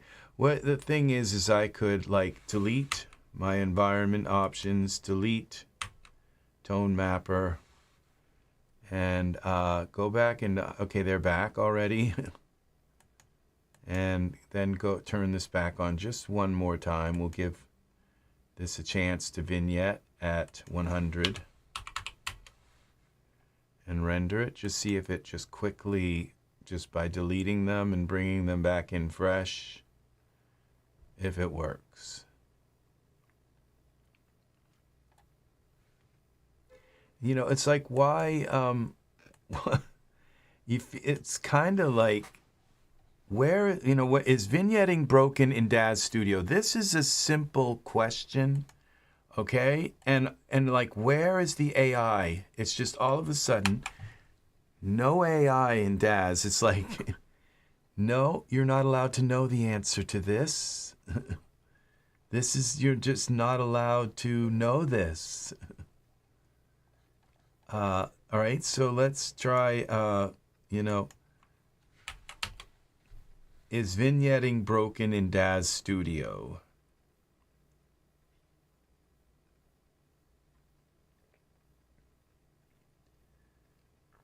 Can be achieved effectively, but might not always behave as expected due to various factors. Let's explore some aspects relating to vignetting. Built-in vignette. Daz Studio provides built-in camera vignetting for Iray renders. However, this vignette might not cover all artistic requirements or specific scenarios. Okay, we know that. Oh, now, then you can buy this that just came out today. In-Scene Vignettes. Load the vignette plane into your scene. It's already all of the select an aspect ratio, depth of field, post-processing. If vignetting doesn't work as expected during rendering, consider adding it in post-processing. That's what we're doing. That's exactly what we're doing. In post-processing, render your scene and add it. Okay, in Photoshop. If vignette doesn't work as expected during rendering, it's not. Okay, so maybe it's this scene. Maybe it's just something in the scene. So let's... Okay, so it doesn't work. It's not working. So we're just going to go here to this and save this. And let's just... Maybe there's a lighting situation. Sometimes that happens. So we'll go new scene. New scene.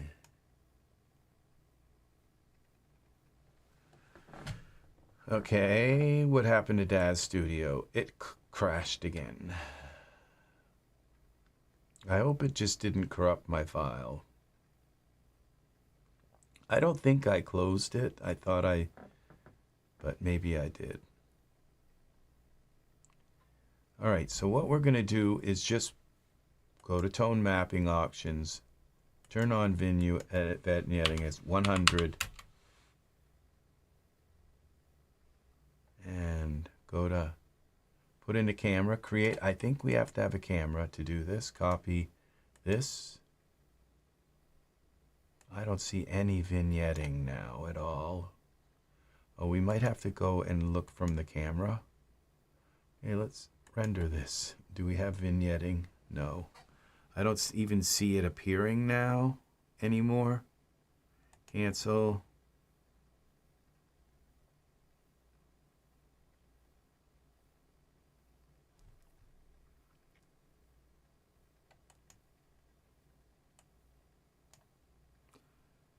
Let's go to environment options. Oh, we might have to turn on draw dome. Okay. So infinite sphere draw dome, we've got in vignetting. Let's see, does this work?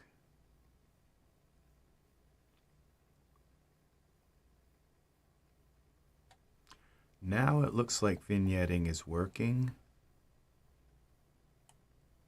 Yes, it is. And look at this.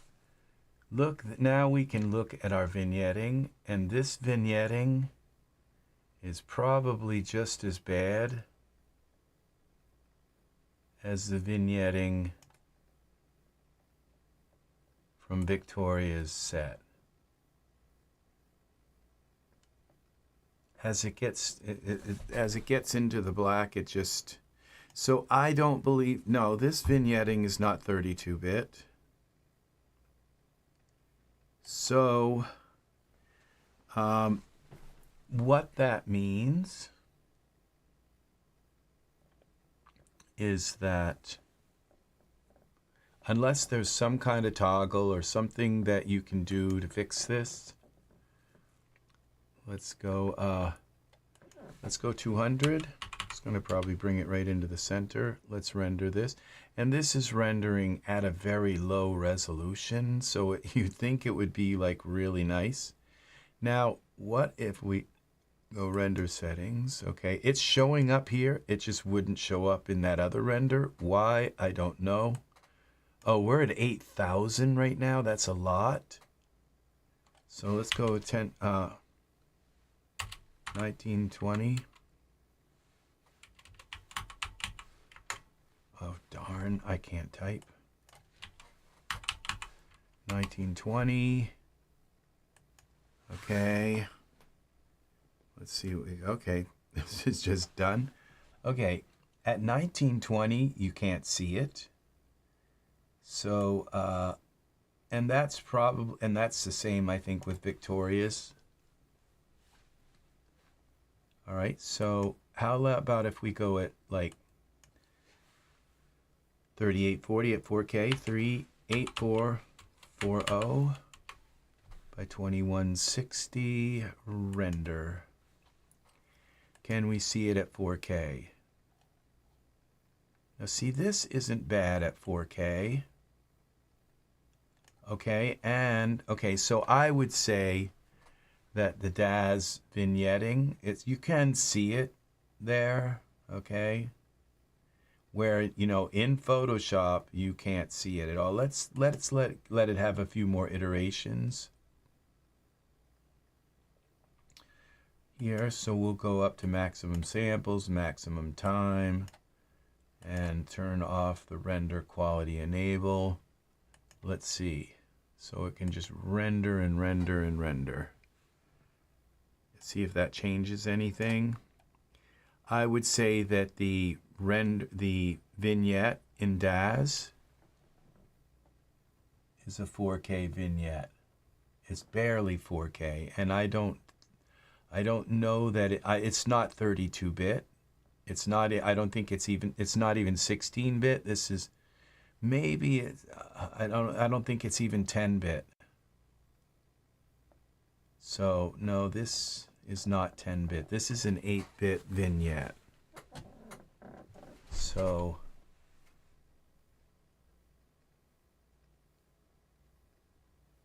because in Photoshop, this, now when we zoom in on this, come over here,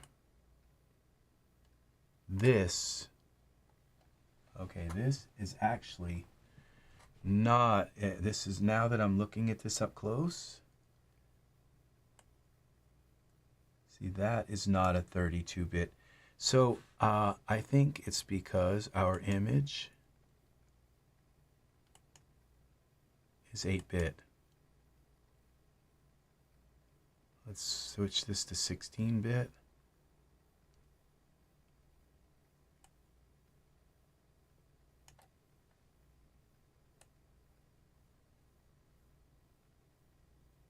But we're zooming way, way in on this. See, so, but, you know, this is, and this image is 8. Image size is 8K. Well, this is natively 8K. Cancel. Now I put this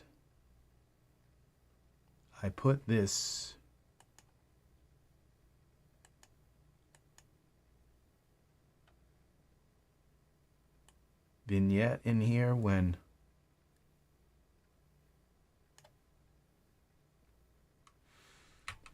I put that in when it was, when the image was.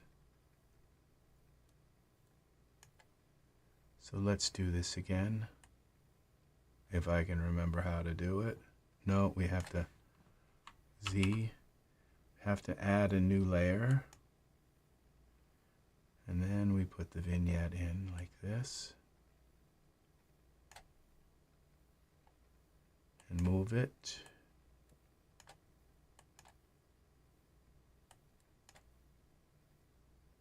Okay, why can't I move it? Oh, I'm in the wrong layer.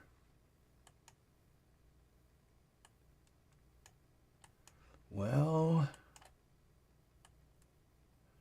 okay. Then what did we do? We set the feathering up to 500. And then I used the black fill. Z.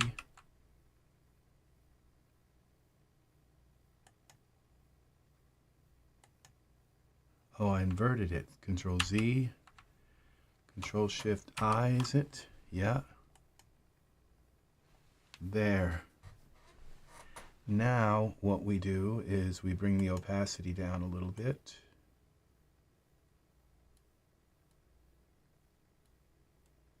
Well, let's keep it up so we can kind of see our gradient, and then we zoom in. This will be probably a perfect gradient. No, we're still seeing some banding here. So, you know, maybe, okay, image, adjustments, let's go to mode. Let's go to 32-bit.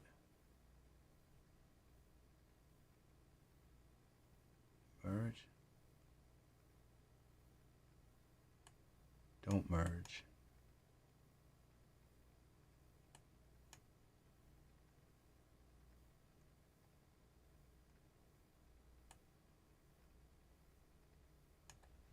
Okay, we lost. Okay, this layer has got to go to screen. Oh, that doesn't work. Screen, we don't get, screen doesn't work in 32-bit mode. We've got dodge, light and color. We'll use that one. Now, okay, let's delete our mask here. Delete layer. And control. Now let's go here. Bring this back over this way. And let's make another mask.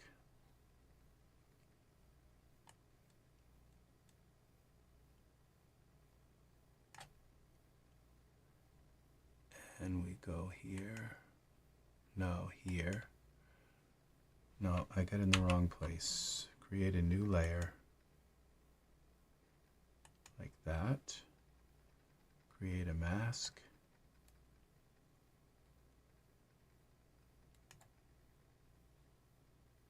Move it. Okay. And then feather at 500. Then invert it. Then fill it with black. Images, cover image, convert image to 16 or 6. Okay, so that's weird that you can't use that tool in 32-bit. How about if we use the paintbrush?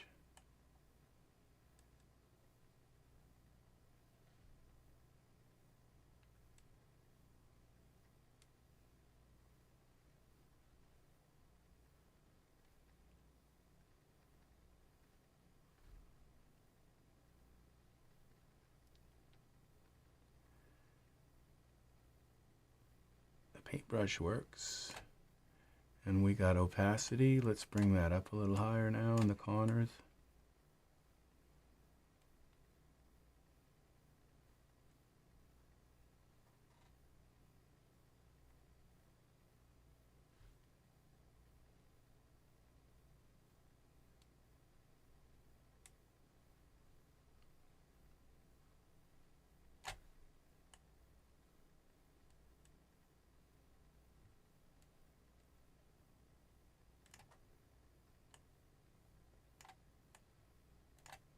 Now let's bring the opacity back down so we can blend this a little bit better.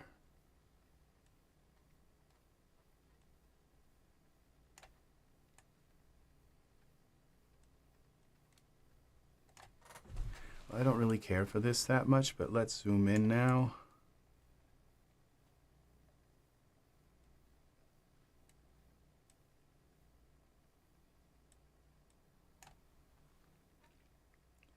That is horrible. Do we have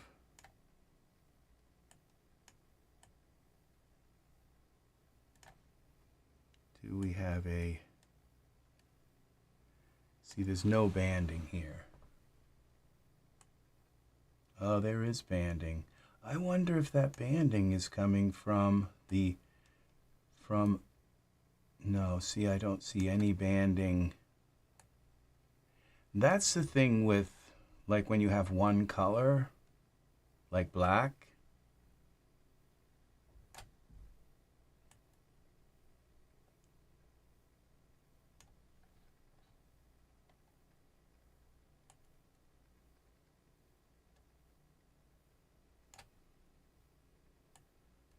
Because there's only so many shades of black. If you have like your whole palette going from white and through all the colors to black, you can and it's all spanning over a 32-bit palette, then, you know, white only gets so much and red only gets so much and every color only gets so much. And really what you want is, like, for black to get all of the 32 bits. And then you can, and so that, you know, I think there may be a way to do that where, you know, where you can just make a certain layer. Okay, let's see what happens when we do this. Delete this layer. What if we make the layer grayscale? Okay, let's go back to 16-bit image mode, 16-bit. I don't know if you're supposed to, don't merge. I don't know if you're supposed to, like, jump from layers like this or jump between these things. Okay, so we're going to go here, right click, and we're going to delete layer. Yes. Let's zoom back out. Okay, now what happens if we if we change a layer to grayscale? Okay, so we got to turn this off again. and then add a layer. And what if we adjustments, black and white? No, we want this here. No, okay. Undo, delete mask, delete mask, delete that. Select this. Now if we add, why didn't it, okay. Well, let's try this then. Okay, that's a mask that goes over the whole image. Oh, but what we would have to do,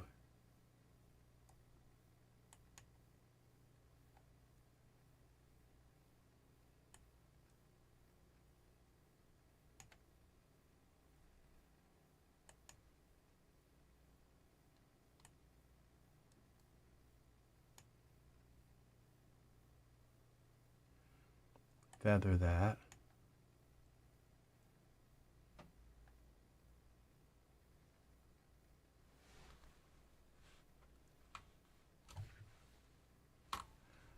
Okay.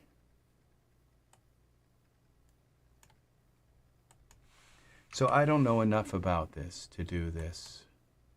Okay, it looks like I deleted the color from that. I just hit the delete key and it deleted the color out of there. So then,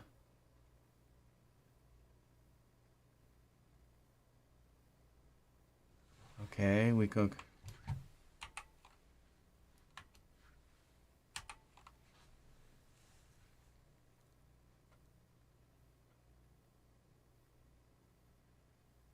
That's weird.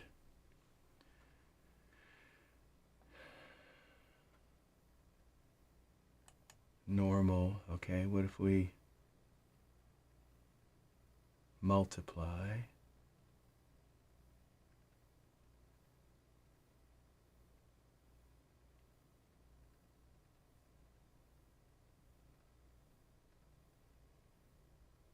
I wish I knew what these things all, you know, kind of mean.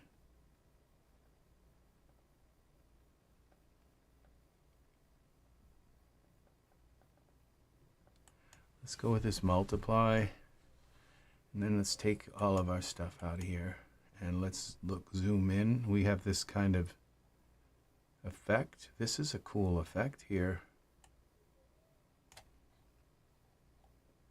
What I did to make that black was just to hit the delete key once I had that center selected, and it put a hole in there. And that black part is the invisible part, so this is supposedly still black and white around the edges, I guess. It's some sort of black and white. Where's saturation? Black and white. No masks. Oh, selected. Feather. Density.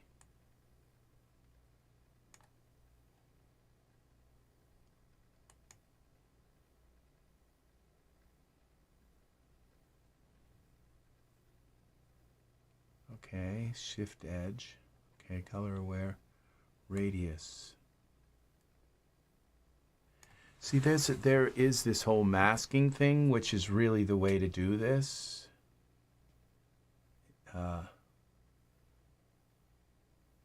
Radius, smooth, feather.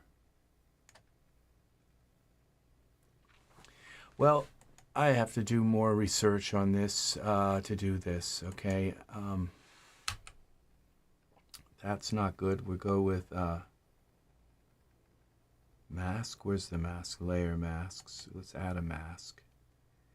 No, we don't want to add it to that. Layer, delete. Let's add a new layer and add the mask to that.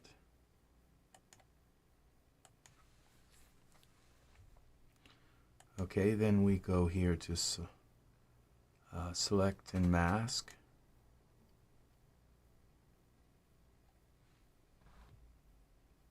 Radius. Where is the mask? Preset. Are there any presets? Nope. No presets. No mask presets. Smart radius.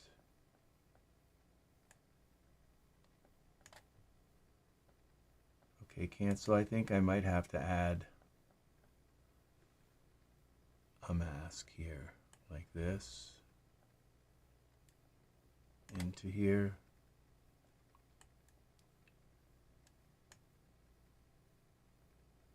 Then we can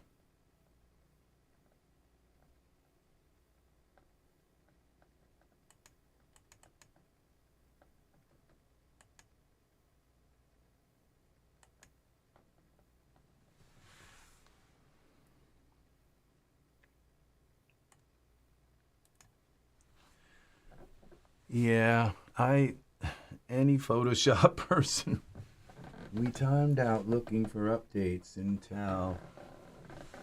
Okay, that's because Intel doesn't have any updates. They ran out. Layer. We're on this layer. Invert. Now we can fill this. Okay, can we color range invert? Feather is at 500. And we paint it with black. That's strange that it showed here. Okay, let's darken. That didn't work. Normal.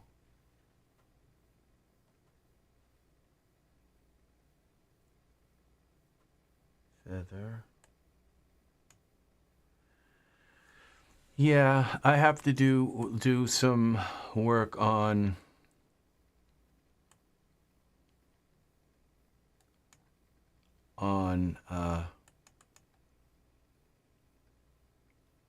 okay, this is kind of weird that we have this black and white here, and it used the same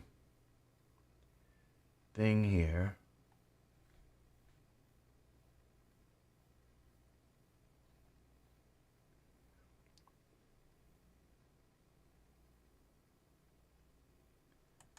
So this is where I can do this again.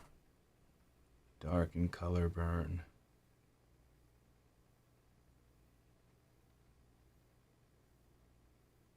That looks pretty cool. So I think I'm going to save this as this. Right now, just save this and file, save a copy. We'll call this Diamond 2. And we're going to call this mask. And we'll save it as a PNG so we can save it as 32-bit. I mean 16-bit. I don't know if it saves as 16-bit or a 10-bit. I think it may bring it down. When you save it, it might bring it down to 10-bit. But that's still good. And when we zoom in, I don't see any. Well, I see some kind of odd stuff here, but that's probably part of the render.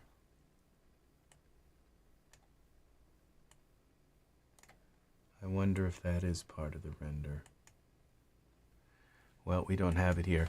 All right, that's going to do it for me today. I think we bored everybody. I think we only die-hard fan I have left in this world today is Angus.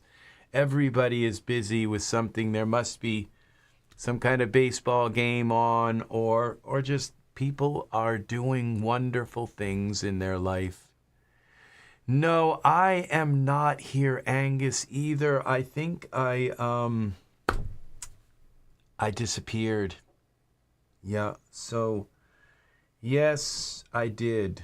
So, well, thank you, Angus, for hanging here as long as you have. I hope this has been helpful. I'm, considering how I've found so much banding in the products in, it just like the banding even at 1020 here. And I would say that the Vyktohria product is still a buy because it kind of does something. It does sort of what the Daz product's doing. I just don't understand enough about it, and I have this horrible distaste for banding. Yeah, well it is 12 o'clock at night. Yes, it is. It is. It's 12:07 here in my part of the hinterlands. So yes, it is. It is. So yeah. So I think I'm going to enjoy using this product, and I guess I really can't say that it needs to be better when I'm finding the same kind of banding in Photoshop, which I was absolutely sure I would not find in their vignetting, but I didn't really use kind of like the right kind of mask. So we'll see. We'll see, because I think if I use a separate kind of mask, then and set it to like black and white, then it will distribute like the entire color bit across that black and white color, so that it won't. Because if you use a color mask, it's gonna only have so much bits that it can dedicate to black. And so at this point, I'm sure there's a way to get that mask to work. Okay, I just did something with the paint can, Control Z. So thank you for watching. Angus, thanks for hanging in here so long. And I'm just going to do it for me right now. Thanks to you. Thank you, YouTube, for bringing in awesome people into my channel. I had lovely new people today. We had Kemet, who came in and said hi. CDJ came back in. We had Dean Rockboy, who is awesome. It's awesome. It was his first time in here. So YouTube, you're doing it. You're bringing in awesome people into my channel. I appreciate it very, very, very much. And who else did we have? And we still have Angus here, and somebody else just popped in. Art is sleeping right now, and we also had Crypto X coming in to see what's new. Ed London was here. So, all right, thank you, people. Thank you for coming in and saying hi. And I'm sorry that today's, it's just kind of like spinning my wheels the last couple of, we got to go cover a lot of territory, even though we just didn't really get a lot done. We got a cool image here. So this is pretty cool, our image here. And so we got this in Photoshop. We're having trouble with, so what I'm going to do is probably, I'm going to work for another 4 or 5 hours in Daz offline and try and figure out a few things with how to do vignetting in Daz. And so I might pick back up with vignetting. I have some other things that I'd like to do, but yeah, I really do like the Vyktohria product. I was able to create by hand a vignette in Daz. If you remember, I just created it and drew it right out, and then we ended up with a very high quality vignette here on our desktop. Let's go here, back in here. One of our images was like exceptional. Here we go. Let's go to Diamond in the Sky. And finished, I think this is the one. Yes, this is the one that I made with. And when we zoom in here, no, that's not it. It's the one that says Final. And yeah, and when we zoom in on this, there is no banding. Maybe there is banding. I just can't really see it that well. But it's a very gradual, and it's not a it's almost kind of faded out. So I would say this is probably the best way to do it would be to just make a black. See, yeah, there is banding here. See, look at that. So I would say that the best way to do it is to convert an image to black and see. Yeah, I'm not sure. I'm not sure right now. I have to figure this out. So, all right. So I think it's this particular product, Vyktohria's products, that is like a catalyst, okay, to us learning about really making the best what is the best way to vignette an image in Daz. And it's probably, to take your image, render it, bring it into Photoshop and vignette it there.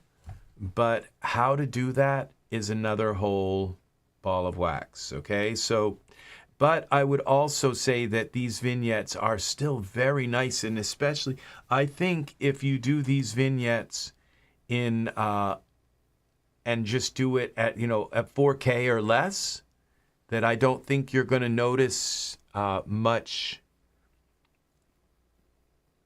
Let's take this out just one moment here. We'll turn off the vignetting here in our tone mapper options, and it will put them back in. But if we go back to Vyktohria's product and we just put in our vignetting and set this to 4K, our render options to 4K. Let it see. Yeah, 3840 by 2160. And then we go to here and we add our vignette to products. I think we can get a render that we're barely going to see any, because that's what they are. They're 4K vignettes. So if you render it at 4K, I would say there's probably not going to be any banding. Let's see. Or if there is, it's going to be very minute. Here it is. So we go prop, we put in our vignette prop, and we set our vignette prop to shaping 16 by 9. No, that's the prop. Okay, 16 by 9. Okay, we put this in here like this, like this, like this. And we turn our camera a little bit like that. Bring this up. Okay, we got to look at it directly from the front. Okay, and over. We stretch it in. Okay, so now we just go back to our materials and let's take a look at this one here. These ones definitely show the most. And then we change our color to black down here. Okay, now I am seeing some major, I don't know, this is not good. Let's see, charcoal. All right, I was just seeing a ton of vignetting, and I don't know why that's cut out there. Up at the top. What have I done here? Oh, let's see. Let's render this now at 4K.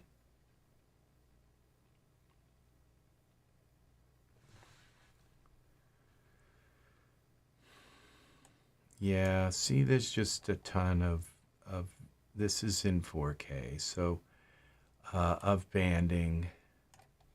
And why it got chopped off at the top, I'm not, oh, I'm using the wrong one here. Cancel. I would cancel this render, yes. I didn't put the right one on here. It's supposed to be the 16:9. Where is it?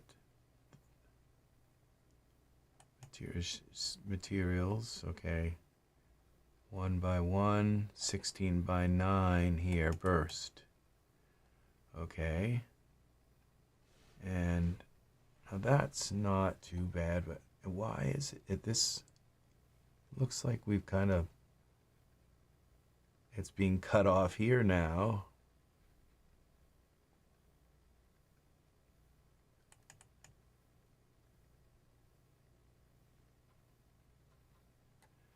Shaping 16:9.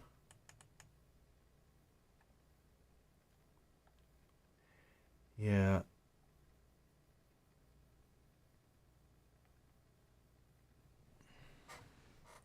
It looks like it got chopped off here too. Yeah, so there it just, I don't know. I think it's still gonna be okay, but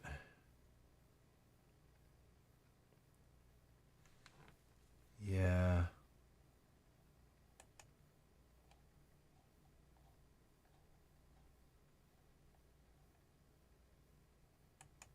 You know, I didn't pay that much for it, like $6 for this. It's, you know, so I think it's nice.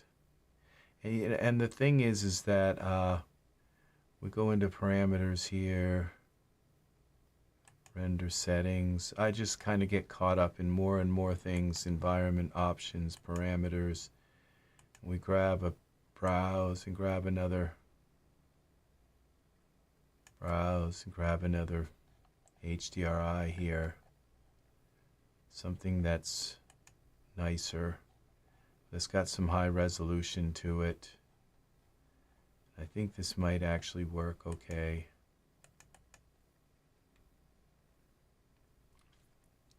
Draw dome is on.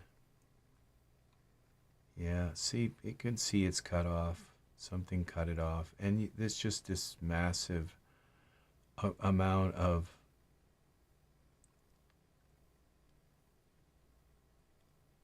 banding. So now if you take this vignette here and lower the opacity of it,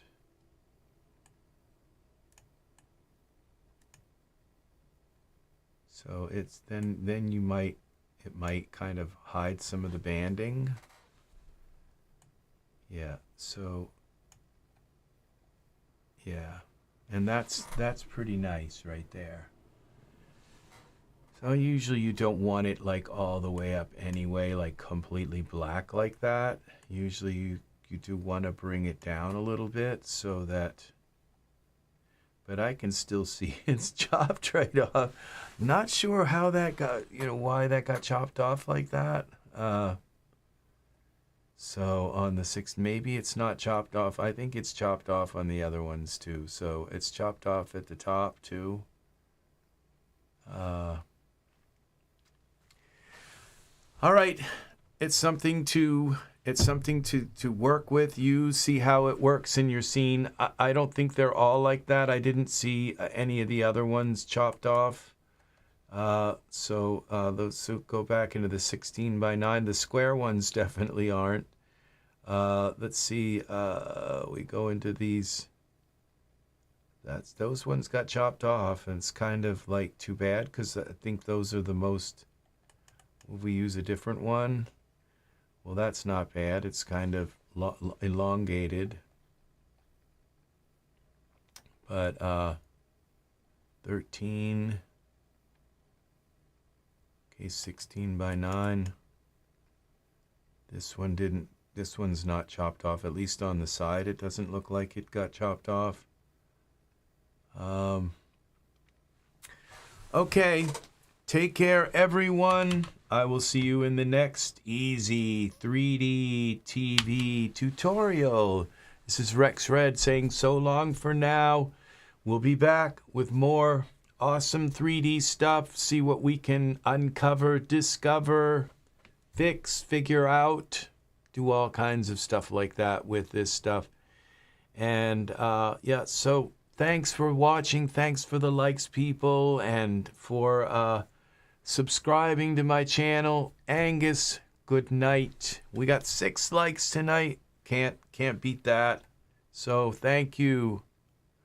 I know. I'm feeling very pumpkin like myself, getting a slightly orange hue. So I'll see you. Good night. Thank you, Angus, for watching. Bye-bye. We gotta play some music to say goodbye with. This is it. EZ3DTV. Take care. RexRed saying so long for now.